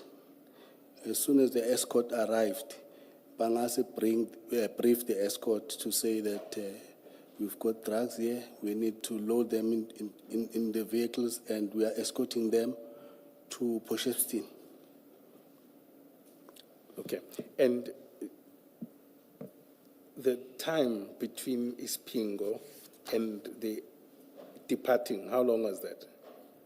The time between Isipingo, Yeah, now you're finishing and now you're leaving. Now you're departing to, okay, maybe let me ask it differently. I know when you arrived there. What time did you leave to Potchefstroom? I'm not sure, Chair. I'll be lying if I say I still Before remember lunch, the time. after lunch, It was after lunch. after 2? Yes, after 2. It was after 2, okay. All right. And the decision itself was taken before you, around what time? No, I don't remember. You don't recall? I don't Okay, remember. that's fine. Then you arrive at Potchefstroom DPCI offices, right? Yes. My interest is when you arrive there, you met General Senona and Brigadier Yusuf, Yes. the acting unit commander of Potchefstroom, and other members, Yes. right? And the way I read this, is that you arrived at the same time. Yes. And was General Senona traveling with Brigadier Nyuswa, or they came in separate cars? They were traveling together. Okay.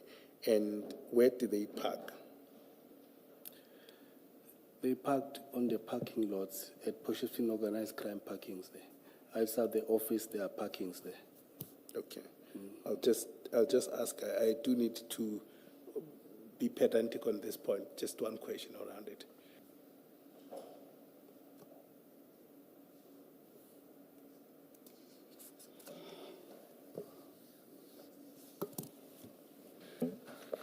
Okay. So when you were offloading the exhibits, right? Yes. Where you participated in the offloading, Yes. right? And the exhibits are still unsealed. Yes. And you handled them, right? All of you. How many were you at the time? Hey, at that point in time, there were a lot of police officers there. Members from Potchefstroom and the members from the trekking team. It's quite a big team. Yes. And then myself and Pangase, the brigadier and the general were also there. Okay. So I wouldn't be able to give a specific number. Okay. And then when you loaded them in the walk-in safe, right? Right? Where was General Senona and Brigadier Nyuswa? They were part of the offloading, or they sat outside? They were standing next to the entrance door. If my memory serves me well, yeah. Okay. Right. Then you go on, you say the acting unit commander. Yes. Who would that be? Prinsloo. It's Colonel Prinsloo. Okay. Handed over the keys to Warrant Officer Mpangase. Yes. Right? And then it's Mpangase who checks the door. Colonel Prinsloo locks the door on Mpangase and then checks the door. Yes. Yeah. Okay. And again, the exhibit are as they are, right? Now, in terms of the keys, according to your knowledge,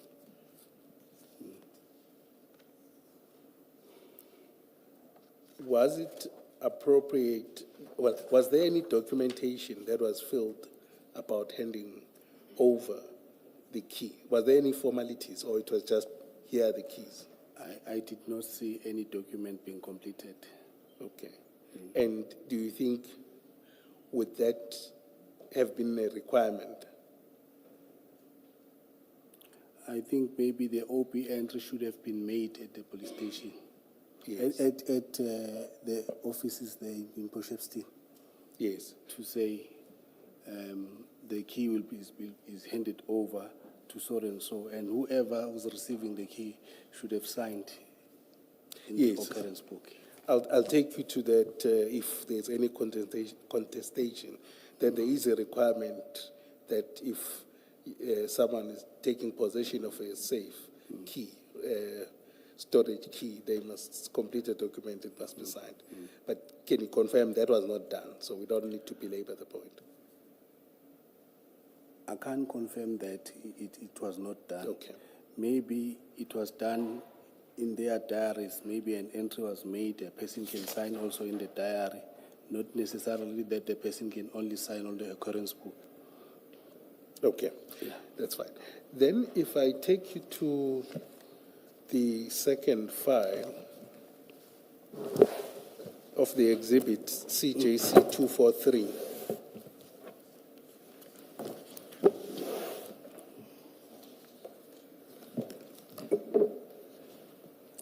Second file, CJC. CJC 243, page 584.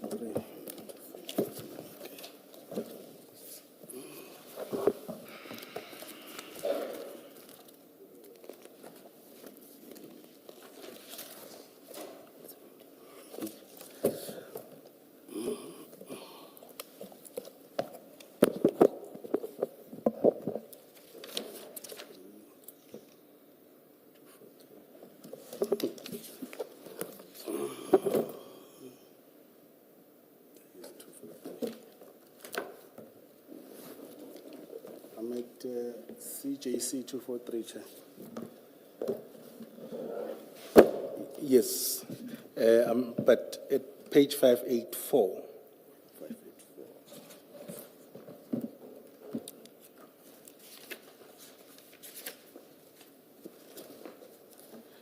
Yes, I'm there, Chair. Yes, so this is the statement dated 25 November 2021 from Brigadier Yusuf. You see that? Then I want to go to the following page at the bottom. It's paragraphs not numbered, 585, the very last paragraph. Yes. Now, somewhat, Brigadier Yusuf seems to suggest, rather, that when he arrived at the DPCI offices, the members, he says, let me just read it for the record.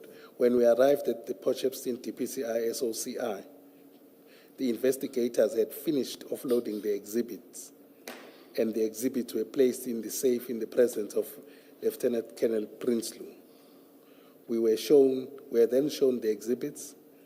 The safe was then locked, and the safe key and the spare key was given to Major General Senona for safekeeping.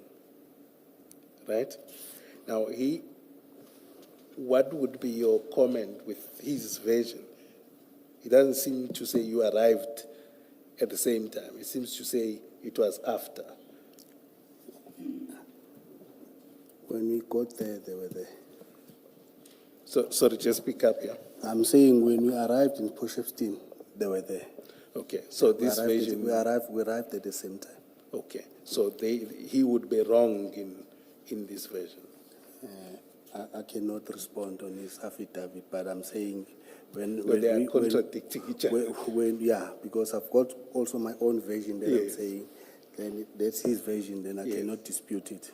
Okay, and then in terms of the key, your version is the key was handed over to Warrant Mpangase, right?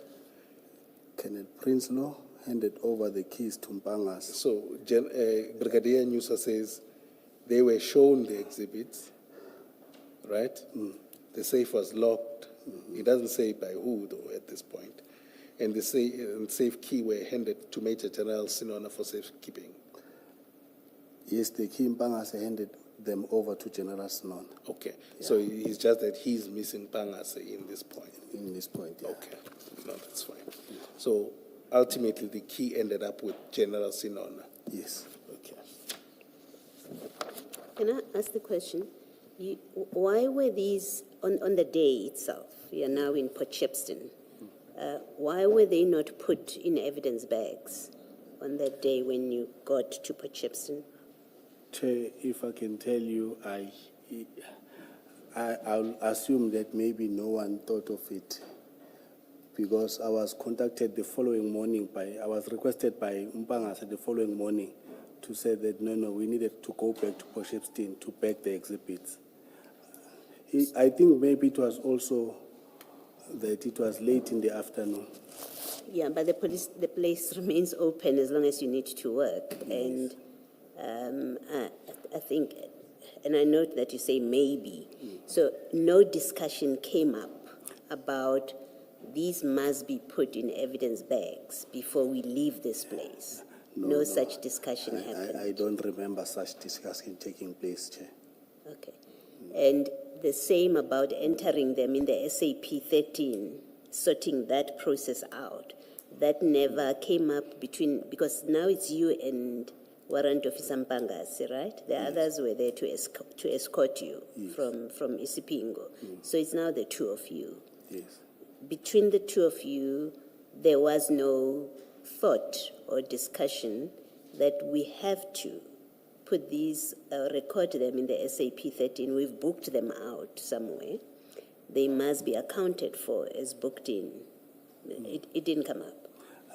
It didn't on the day on the 22nd.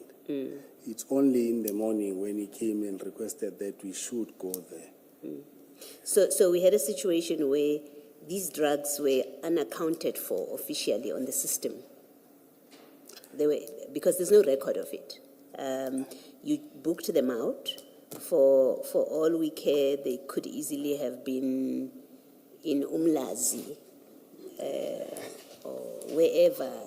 I'm just making the point. The point I'm making is there is no record. Once you have booked them out, once Mpangase signed them out for analysis, because that's what he says, takes them out for analysis, they landed Port Shepstone on the 22nd. By the time everyone goes to sleep on the 22nd, these are not accounted for, where in the records of the SAPs. Because they're not booked in, they just were delivered. That's what, so far that's been the evidence. It's not just you who says that. They got there, they were just put in the vault or in the safe, the key, and then locked, the safe locked and the key given to General Senona. So, and I'm really making the observation to you that, so for all intents and purposes, from that point, in fact, starting earlier when you were transporting them for analysis, and we know they don't go to the lab, they land at a place which is not recorded anywhere in the system until you are back the following day. They are not in bags, in evidence bags, and they're not recorded in any subsystem at that point. You accept that? I think for me, Chair, I took comfort in the fact that the chain of custody was intact of the exhibit. What does that mean when you say that? It means that when the exhibit left Sipingo to Potchefstroom, 541 was accounted for in Potchefstroom, and the the vault was locked. The following day, when we were going to repack the exhibits, we recounted the exhibit and we packed them, and still the same number. But I'm correct to say they were unaccounted for. You say you took comfort. Yes. So I wasn't asking whether were you not concerned or not. I'm not asking you that. I'm asking an objective fact. I'm putting to you an objective fact, which is they were checked out, signed out, under the pretext that they are going for analysis. They did not go to a lab. We know that, right? So if anyone looked at the Isipingo SAP 13 of the 22nd, wanting to know where are these exhibits, right? There was no knowing where they landed. All from that SAP 13. Yes. There was no knowing. Yeah. Until you came back on the 23rd, and then you started recording and doing. In fact, you then put them in bags. That would be the 24th, Chair. Okay. No, you returned on the 23rd. We returned on the 23rd. Yes. We put all the exhibit in the forensic bags. Okay. Then we left again. So they were still not recorded in the system. Then on the 24th, Mpangase informed me that he was advised by Kenneth Jacob to go to Potchefstroom, take samples, and then book the exhibit at the SAP 13 in Potchefstroom. So he took samples even before he booked them. Is that what it means? Yes. So samples, so they were tampered with, yes, on the instruction of Jacob to say to Mpangase, take samples. So they were tampered with to take samples so that the samples can be taken to the lab. And when I say tampered with, I'm not saying it in a negative way. I'm not. I see you're smiling and you're preparing to correct me. I'm not saying it in a negative way. I'm saying you've got these bricks that are sitting in a room, in the vault. Yes. And all that has happened is they've been now on the 23rd put in evidence bags, yes. right? Now we know you did that on the 23rd. Yes. But there's no recorder of what's in that vault that relates to these exhibits, right? Until the 24th, when you go back. You say to us, Mpangase came to you and say, I have an instruction to go and take samples and then enter this in the SAP 13. So samples are being taken from bricks, from exhibits that are not yet entered on the system of the SAPs. It's that which I'm trying to clarify in my head. That's correct. Am I correct in that description? We normally take samples, Chair.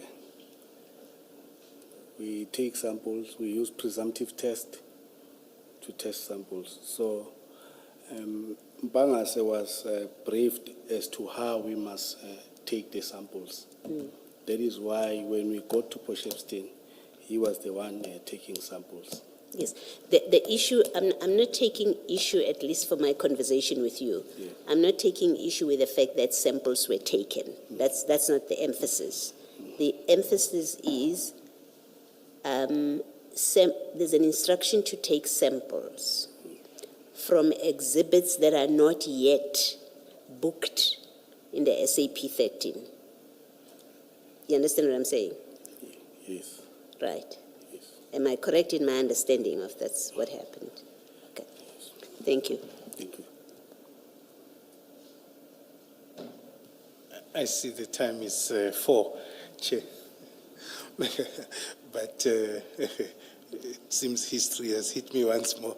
Can I request just to do a couple of questions? Please go ahead, Mrs. Kekana. I think Commissioner Baloyi has taken you through what the 23rd and the 24th were, and you're saying at this point you were following the instruction from Mpangase as well. Correct? Yes. And I think earlier we had established that in terms of knowledge of the processes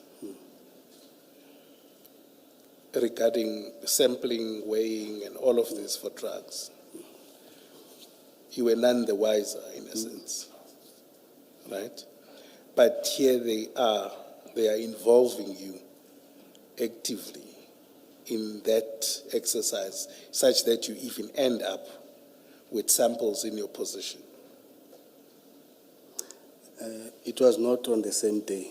No, I accept, but I'm just saying. But it sounds as if we are saying now it's on the same day. No. So I'm saying from the 23rd to 22nd, 23rd, 24, right? And thereafter up to the 1st. We're going to come to the 1st. At that time, in terms of what was supposed to be happening process-wise in dealing with narcotics or drugs, you were none the wiser. It was not your field.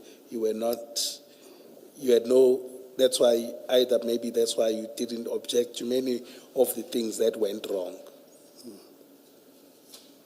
I'm listening, Chair. Sorry? I'm following you, Chair. Yes. Would I be correct, or you knew what was going on, but you just looked the other way? No, I didn't know. You didn't. And did you not worry that you are handling exhibits, samples rather, for me, that you then are in your custody in a sense, and then they are given to you, and then you have to give them to Jacobs the following day? I did not take samples. I was present in the vault when the samples were taken. Then the issue of handling samples, it's not a problem. You know, in our daily duties, if people are going to FSL to hand in exhibits, they can just give you the packet to hand in the exhibit on their behalf. So for me, handling the samples is not wrong. To pass it on to another person, it is not wrong. Okay. So would you say that was in line with the law? What, handling? Yeah, I'm saying let's go to paragraph 19, for example, of your 19. statement. Paragraph 19. Yeah, you say, I don't remember the date, but Warrant Officer Mpangase handed over to me 5 samples and an inquiry file to hand it to Lieutenant Colonel Jacob on the following day. So your version is that there's nothing wrong with that? Yeah, no, there's nothing Okay. wrong. That's fine. All right.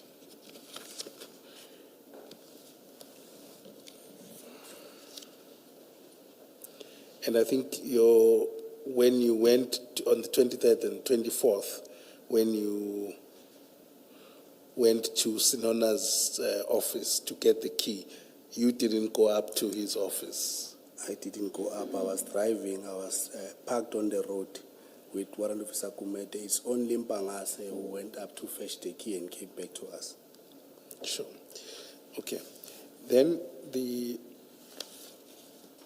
other issue is then when Jacobs come back, right? Before you go to Colonel Jacob coming back, on the 23rd, all you do is you go to put the exhibits in evidence bags. Yes. And nothing more. Nothing more. No recorder. No recorder. Nothing. And then you go back on the 24th. Yes. Now Mpangase is saying he got instruction to go and book the exhibit at the SAP 13 in Potchefstroom and further take samples. Okay. Yes. So can you just explain what in fact happens with booking the exhibits in the SAP 13? Explain that process that day, what happened on the 24th. On the 24th, we left Potchefstroom organized crime to Potchefstroom SAPS.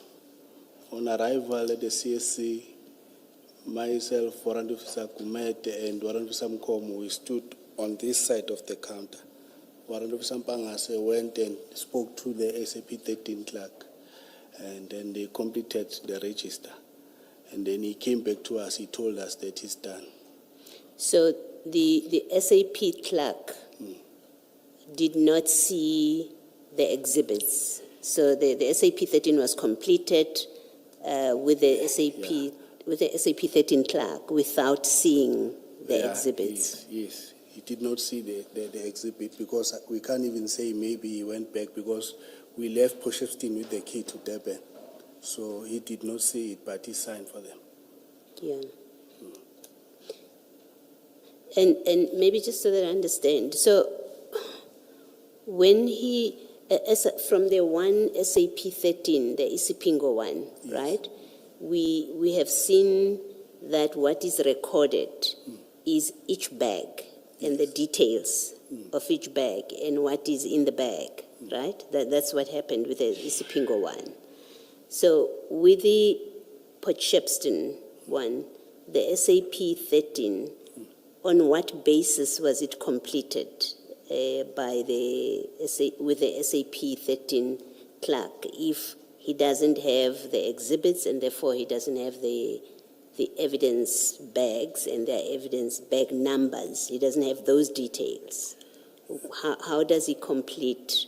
Warrant Officer Mpangase went with the list of all the exhibit bag numbers, and then he completed the SAP 13. I did not have sights of the SAP 13, but I know that he said he booked them in and out. Okay, so you didn't see what he did? I did not see. I did not see. On that front, but you confirm that the clerk did not see the exhibits? I can confirm that the clerk did not see, because from Potchefstroom SAPS, we went back to Potchefstroom organized crime where we dropped off Mkomo. Then we went straight to provincial office in Durban where Mpangase went and handed over the key. And that's not how it's properly done. If it's done properly, that's not how to do it. The SAP 13 clerk should have demanded to see the exhibit. Yes. Yeah, but she didn't. He Thank you. didn't, yeah. Thank you.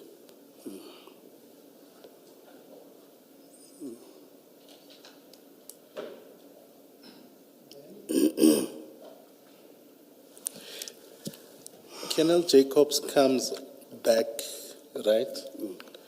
And do you and Warrant Officer Mpangase brief him when he comes back?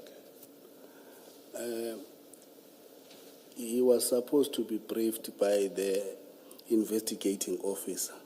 I did not brief him. Okay. And then you say then at your paragraph 19, on 1 July 2021, I was requested by Colonel Jacob to go with him and Warrant Officer Mpangase to the depot. Yes. to unpack the container, and then you went there, right, did the count. Can you just explain to me what was your role at the CHC depot on the 1st of July?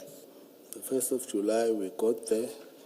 There was a person, I don't know whether he's a clearing agent or he came with the packing list, and there were also laborers there. So the container was opened. The laborers, they moved the bags. We inspected the container. We confirmed that the packing list corresponds with the number of bags. And then Colonel Jacob handed over to that person that was with us there. So what would have been your role? What's significant for you about that and yourself? And what role did you play there?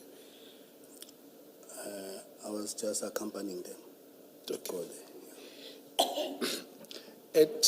What was the purpose of you going there to count the bags? Not necessarily counting, Chair. Sorry, say that? We were not going there for only counting the bags. We were still conducting a further inspection to see did we not miss anything on the day. Yes. Well, you see, the thing is, you say in your statement, which is exactly what Colonel Jacob wrote in his own statement. You say, we conducted a count. We went to do an unpack on the container. We proceeded there. We conducted a count of that number of bags of animal feed. This corresponded with the packing list, and then we released the container. So on your most recent statement, where you speak about this, you account for counting the bags, nothing more. You don't say we went there to investigate for further investigation, in fact. Let me use your language.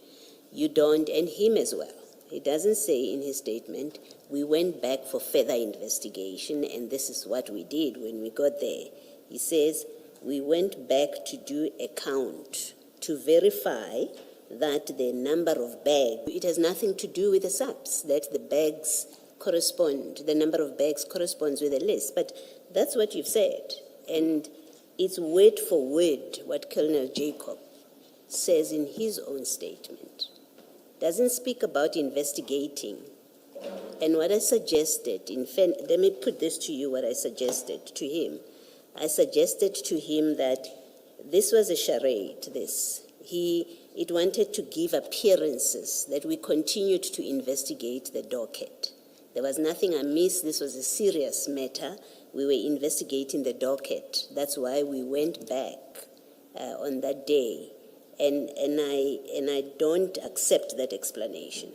And I want to put it to you as well, that you may have been unwittingly or unknowingly participating in, I think there is stronger language for my saying this doesn't make sense, and I'm not going to use that stronger language, that you may in fact unknowingly have been participating in appearances of an investigation because it just does not make sense that the SAPS will take 3 people, a senior colonel, 2 warrant officers, one of whom, this is not his everyday job, go to a container, open, count the bags, and we must go with what you say in your statement. You went there, you counted the bags, and you said, bye-bye.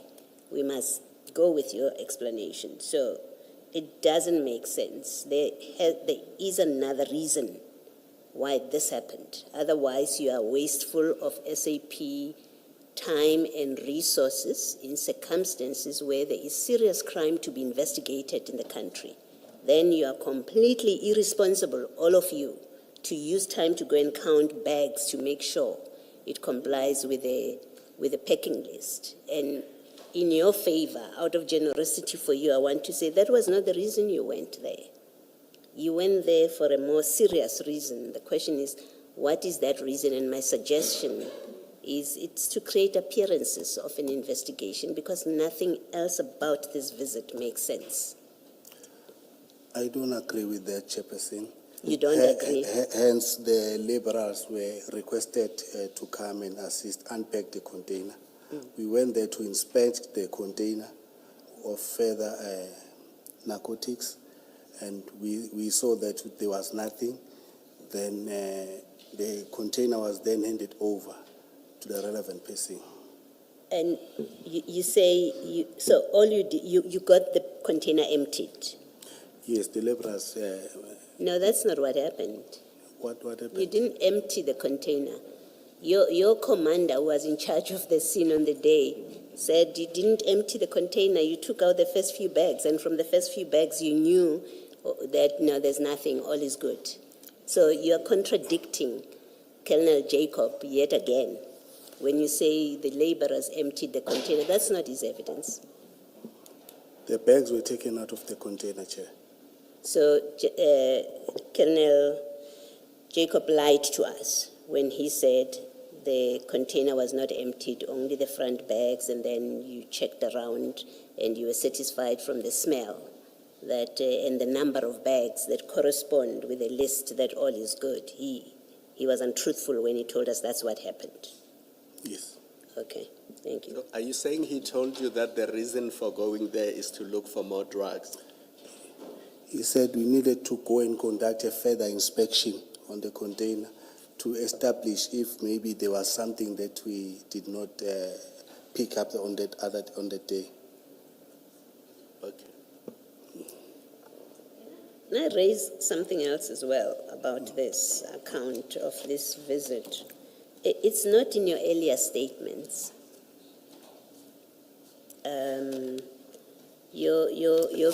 You've gone with the chair through the statements. Your first statement is at Page 633. 6333. Yes. Yes. So your first statement is at page 633, and this is your statement that is dated the 27th of January 2022. So they're fresh in your mind.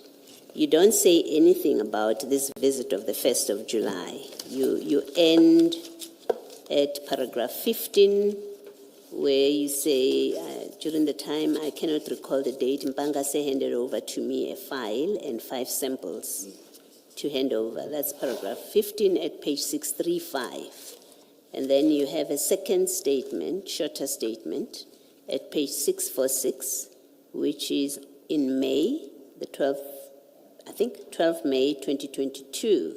It's a 1-paragraph statement, and you're talking about what happened on the 24th. You don't, in both statements, mention a visit on the 1st of July. You mention it for the first time in this statement that you filed on the 1st of July. It mentions that visit in exactly the same terms as Colonel Jacob's paragraph on this. It seems to me that given that in the immediate aftermath of this incident, you say nothing about it. It's a recent invention that there was a visit and we've gone through that with Colonel Jacob, that even the depot manager mentions it much later. They don't mention it in the first visit, in their first statement. So it seems, it gives appearances that this is a creation, a new creation of something that's supposed to have happened on the 1st of July, when in fact nothing like that happened. And you would have it here because you and Colonel Jacob had a discussion and agreed to add this, especially because this trip doesn't make sense in the way you explain it. It looks like this is something that you agreed to manufacture and add here, because otherwise you would have mentioned it. in your earlier statements where you account for your involvement. Yes, Chair. Yes, you want to say something? I want to say something, sir. I don't dispute the fact that it is not included in my first two statements. But that does not necessarily mean that it never happened. Police vehicles, they've got a tracker. The tracker can be requested, and then you'll see that indeed on the day of the first, we went there. That is all that I'm prepared to say. Well, you're supposed to explain why it's not in your statement, because if it's not in your earlier, and the earlier statements which are made immediately after, not immediately, but shortly after the incident of these drugs getting lost, right? This is in January, I think in January and in May, but it's early in 2022, the first half of 2022. You purport to give an account of what happened, your involvement with this, what you know from your involvement. That's what you're doing, giving an account. And then you don't account for the very last visit to the container. You have to explain why. And the explanation has to be satisfactory so that we don't make anything amiss about why it's only appearing for the first time on the 1st of June. I will say, Chair, it's an omission from my part, but the person at the depot can also confirm that indeed members came to inspect the container. Well, the problem with the person at the depot is her first statement, like yours, says nothing about this visit. And it is only in a clarification statement I understand. that she says there were Hawks members here, and it's problematic as well for that reason that, in fact, I think the suggestion that has been made is that, if I'm not mistaken, Ms. Silo will correct me, I think that statement was taken by, not by Colonel Jacob, Mashau. no? It was Mashau? Yes. Okay, yes. So the suggestion that has been made regarding that statement is, well, she seems also to have been reached out. Someone spoke to her and say, put in something in your new statement that we were there on the 1st of July, because there's no explanation why it's not in the first statement. That's the problem that this creates. I can see you that. understand? I understand that, Chair. Okay, thank you. But for confirmation, Chair, we can get the records of the vehicle. Okay, thank you. Mrs. Thank you, Chair. Just 3 questions I'm done.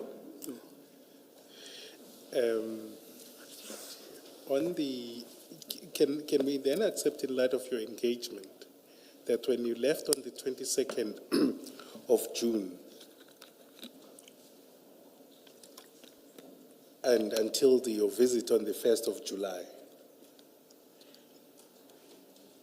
it would seem that you were not sure, well, you can't be certain that the 541 were the actual number of drugs that were in that container? Or would I be wrong in that? Is it possible maybe that there could have been more drugs than what you counted? Normally, when seizures are done, inspections are done even after, on the following day, because you cannot unpack now without the preparation of getting the laborers to unpack. You can just observe that there is nothing that is there. Then when laborers are required, you need to make arrangements, because there is nowhere where you can just get laborers. So I'm saying when you left for Ispingo, right? When we left Sipingo too, No, I'm saying when you left the depot to Ispingo, yes. would you accept on what you are saying that there could be a possibility that there could have been more drugs or more bags than what you had? I don't accept that, because we checked. So then on the 1st, Yes. you said you went back to check if there were more drugs. No, we went back to conduct an inspection to see now that everything corresponds with the packing list. So when you went back on the 1st, it had it was unrelated to drugs now. We wanted to go and do a final inspection on the container so that the container can be handed over. Yes. Can be, sorry, I lost that. So that the container can be handed over to the responsible person. Okay, no, then I may have missaid you. Then the record will then state. Just for your benefit, you said you got promoted on the 8th, in September, right? On the 1st, yes. Correct, and then that's 2021. Yes. Right? And I'm interested in your last paragraph, 21 of your statement.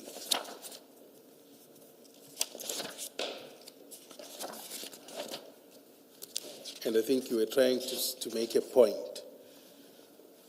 And maybe it's not important, but you're saying that at the time that the exhibits were stolen,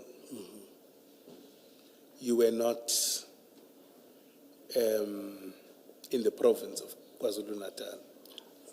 I was sent by SAPS to attend a course in Paarl. Okay, I'm interested who sent you there? I got a call from Brigadier Nyuswa. Brigadier Yusuf. Yes, on the 13th of October, if I'm not mistaken. Sorry, when? On the 13th of October, 2021, to say I must come to his office. Yes. I went there. He then requested me to assist because Captain Van Niekerk, who was supposed to go and attend the course, was on the call-up instruction. He had an unfortunate situation. Her mom was ill. Then he said, can I kindly replace Captain Van Niekerk to attend the course? Then I agreed. Okay. Then I left Durban on the 17th. My course was resuming on the 18th of October.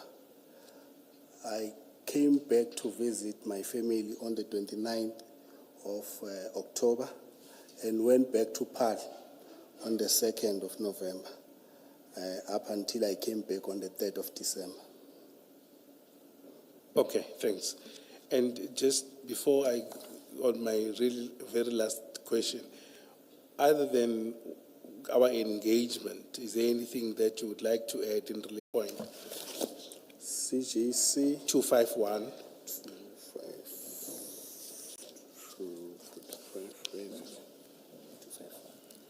251, page 673.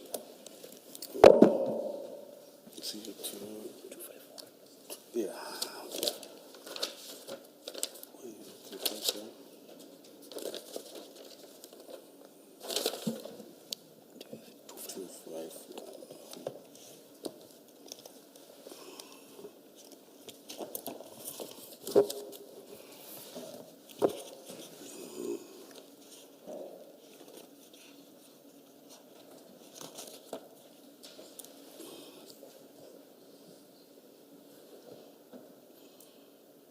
Are you there? Yes, I'm there. Oh, let me wait for the commissioner chairperson. You don't have. Which file is it? Sorry. It should be. Let me check. It should still form part of the second file.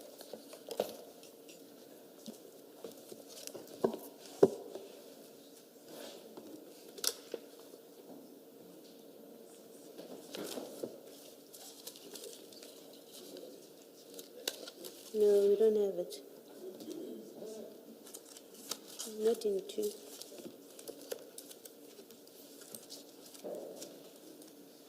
Is this not the same one we had a problem yesterday? We said it's different. What document is it? It's an email. It's an email from Warrant Officer Sanders, or Sander, to Sibiya K. Would that be you? Yes. Okay. Dated 14 November 2023. You don't have it. Perhaps Is it, please, may it be flighted. Ms. Silo, is it not, Ms. Silo, is it not one of the additional annexures or exhibits? Yes, it's additional It's one of those annexures, additional. but your files were updated. This is file 2. We should be seeing it. Do our attorneys assure us that they did do the update? Silo, let me tell you what happened. When Advocate Ngube was leading evidence of one of the witnesses, Yes. the documents were handed up, Yes. but they were not updated. So mine, I found it in the statement file. And it is that email of 14 November 2023. That's correct, yes. Yes. So it is lying somewhere, but it is not In your where it's paper, supposed to oh, okay, I get the point. So when it was introduced, and unlike as is often the case, there was no attendance to your file to make sure that they are formally updated. Apologies for that. I don't know what it means now if one of the commissioners has found it, whether... But even he, maybe ours are exactly where his is. Indeed. There's no flag, there's no nothing, it's just lying at the bottom of a pile. But that can be sorted out. Let's not delay by it. Let's not Apologize belabor for that, Chair. Do you want to put it on the screen? It will make it easier. Then we will follow from our screens. Indeed. In the meantime, we'll try and see if at least the witness's file is updated. Yes. Because the witness's file has got this document, so it appears that it fell through the cracks when it came to updating your files, for which we apologize. Thank you, no problem. I think, Chair, we're also having some difficulty locating it. Is it? Perhaps can I request that for your purposes, I hand it to you again as a copy? Just one is fine. For One is Commissioner Baloyi, Okay. I will share with Commissioner Kumalo.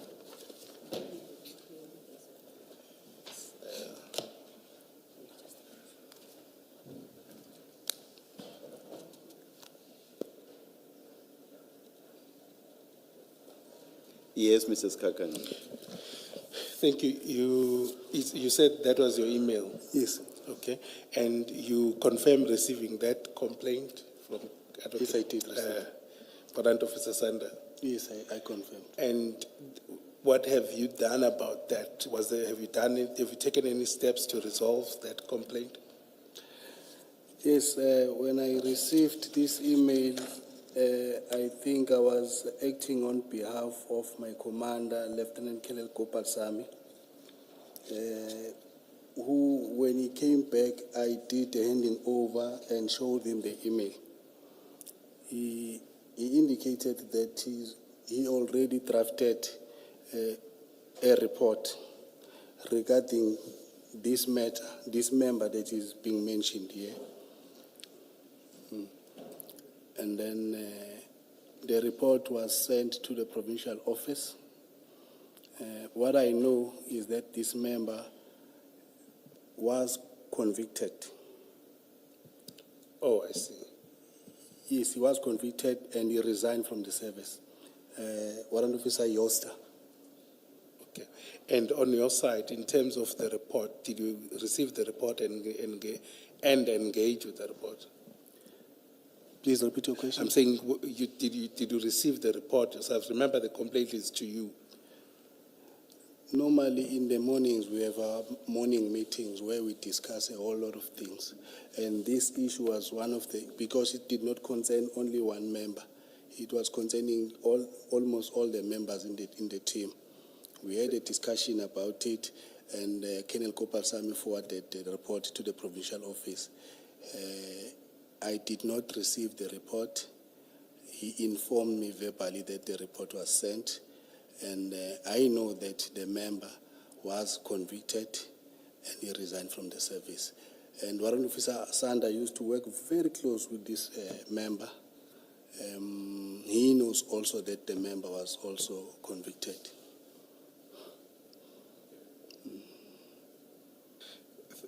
Thank you. And the conviction or discipline was in relation to this complaint? Yes, it was in relation to the theft of exhibits. Okay, all right. Thanks. Do you have any further questions on our side, Ria?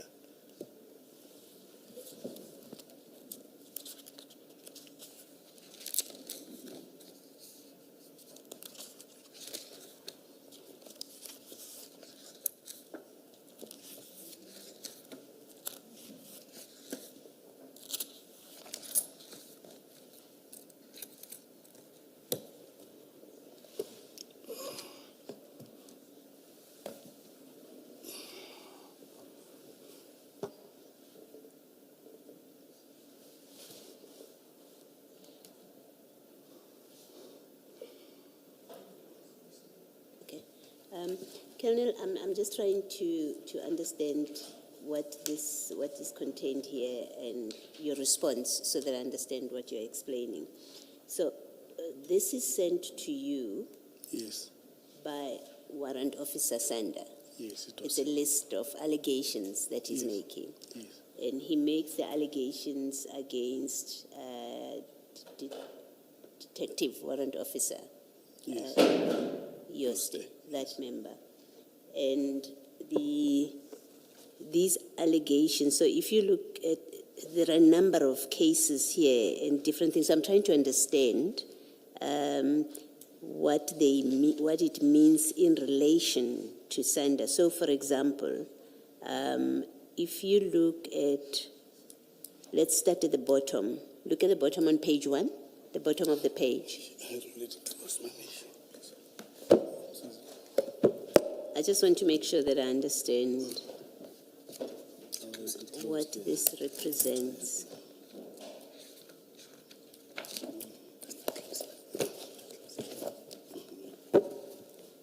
Yes, I'm on page 1, Chair. Okay, let's start with what looks like the bottom case here. So if you go a few lines up, you will see where it starts on 2021-02-23. The arresting officer, Lieutenant Colonel G.Y. Jacob, signs for the following exhibits. You see where I'm reading? Yes. Okay. And then he gives a number of exhibits. And then he says there is no further evidence of these exhibits in the docket. Right? And then he lists a case number, and then it is about possession of cocaine and mandrax with an SAP 13 number. And then it says the chain statement for this matter refers to different exhibit bags taken to FSL. These exhibits match that CAS number. I'm trying to understand why this is something that Jueste would be charged and not, let's say, Jacob, because he's mentioned here. I mean, my reading of it seems to be the allegation is being made against Jacob that he took exhibits out and they never came back. Can you just explain it? Although I'm not too sure, but I can just, according to my recollection, I think Colonel Jacob had handed over the exhibit to Warrant Officer Yosta. And then Warrant Officer Yosta was supposed to take the exhibit to forensics, and he did not take them. Okay. I think that is why it's falling on Warrant Officer Yosta's shoulder. He also submitted a chain statement to say that indeed I received the exhibit from Kenneth Jacob and forwarded them to FSL. Okay. Meanwhile, the exhibit were not received, and the acknowledgement receipt could not be found. So somewhere there has to be a record of responses to these allegations. Indeed, when Colonel Kopal-Sami said he submitted a report, I think if he's engaged on the report, he might provide us, although he's retired, or Provincial Office Brigadier Nyuswa can indicate whether he did receive such report or not. Okay. So when you receive this as Sander's superior, Yes. does Jueste report to you at the time? I think you've said he's been dismissed or something. Was he part of the people that report to you? No. Okay. So when you receive this kind of list, and it's quite a lengthy list, what what do you do? What did you do with it? I informed Warrant Officer Sander that I received your complaint. It will be addressed. It's quite a number of issues that you are addressing. I think it will be prudent that we wait for the team leader, Colonel Gopal Sam, so that I can give him this complaint. Okay. Yes. And then the team leader returned. What happened? The team leader said he will draft the report and forward it to the provincial office. Okay. So after that, it was now out of your hands. Because the team leader is back now. Okay. So you had no further involvement in I this? had no further involvement. Have you seen the report that the team leader sent to provincial office? I've never seen that. I haven't seen the report. You've never seen that? I didn't see the report. But he told us, even Warrant Officer Sander was present in our morning meeting. He told us that, Carl, your issue or your email has been attended to. I've submitted a report to provincial office.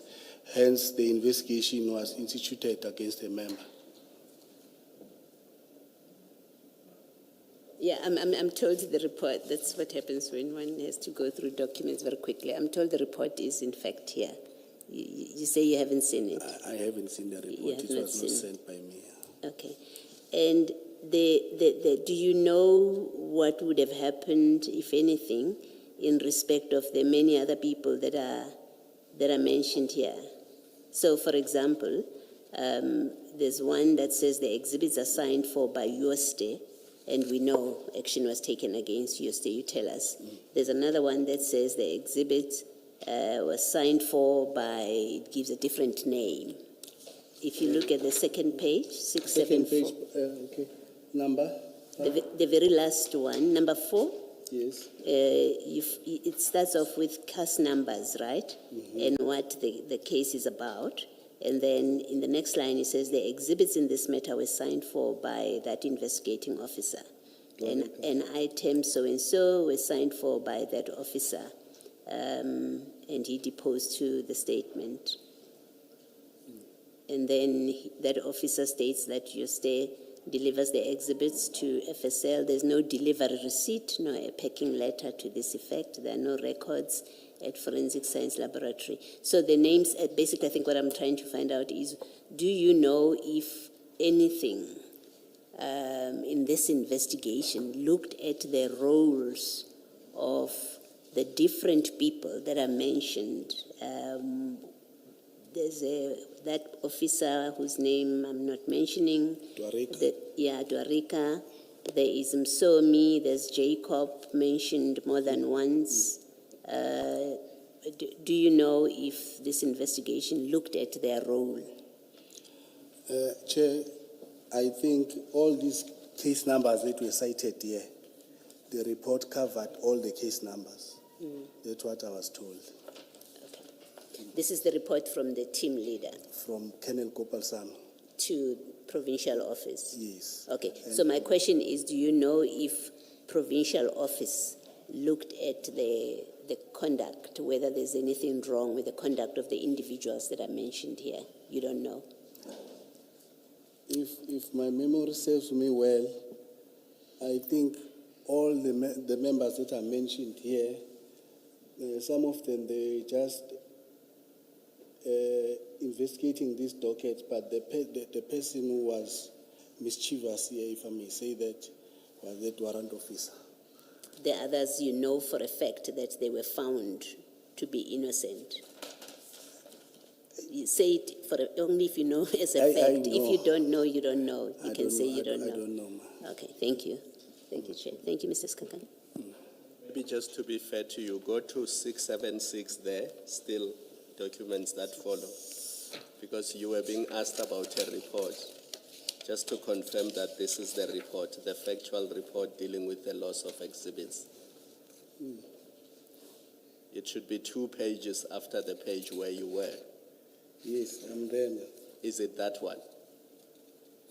Remember, Chair, I said I've never seen the report. No, then that's but fine. It seems as if this is indeed the report. It looks like the one to me. That's why I thought, to be fair to you, just point it out to you. All right, thank you.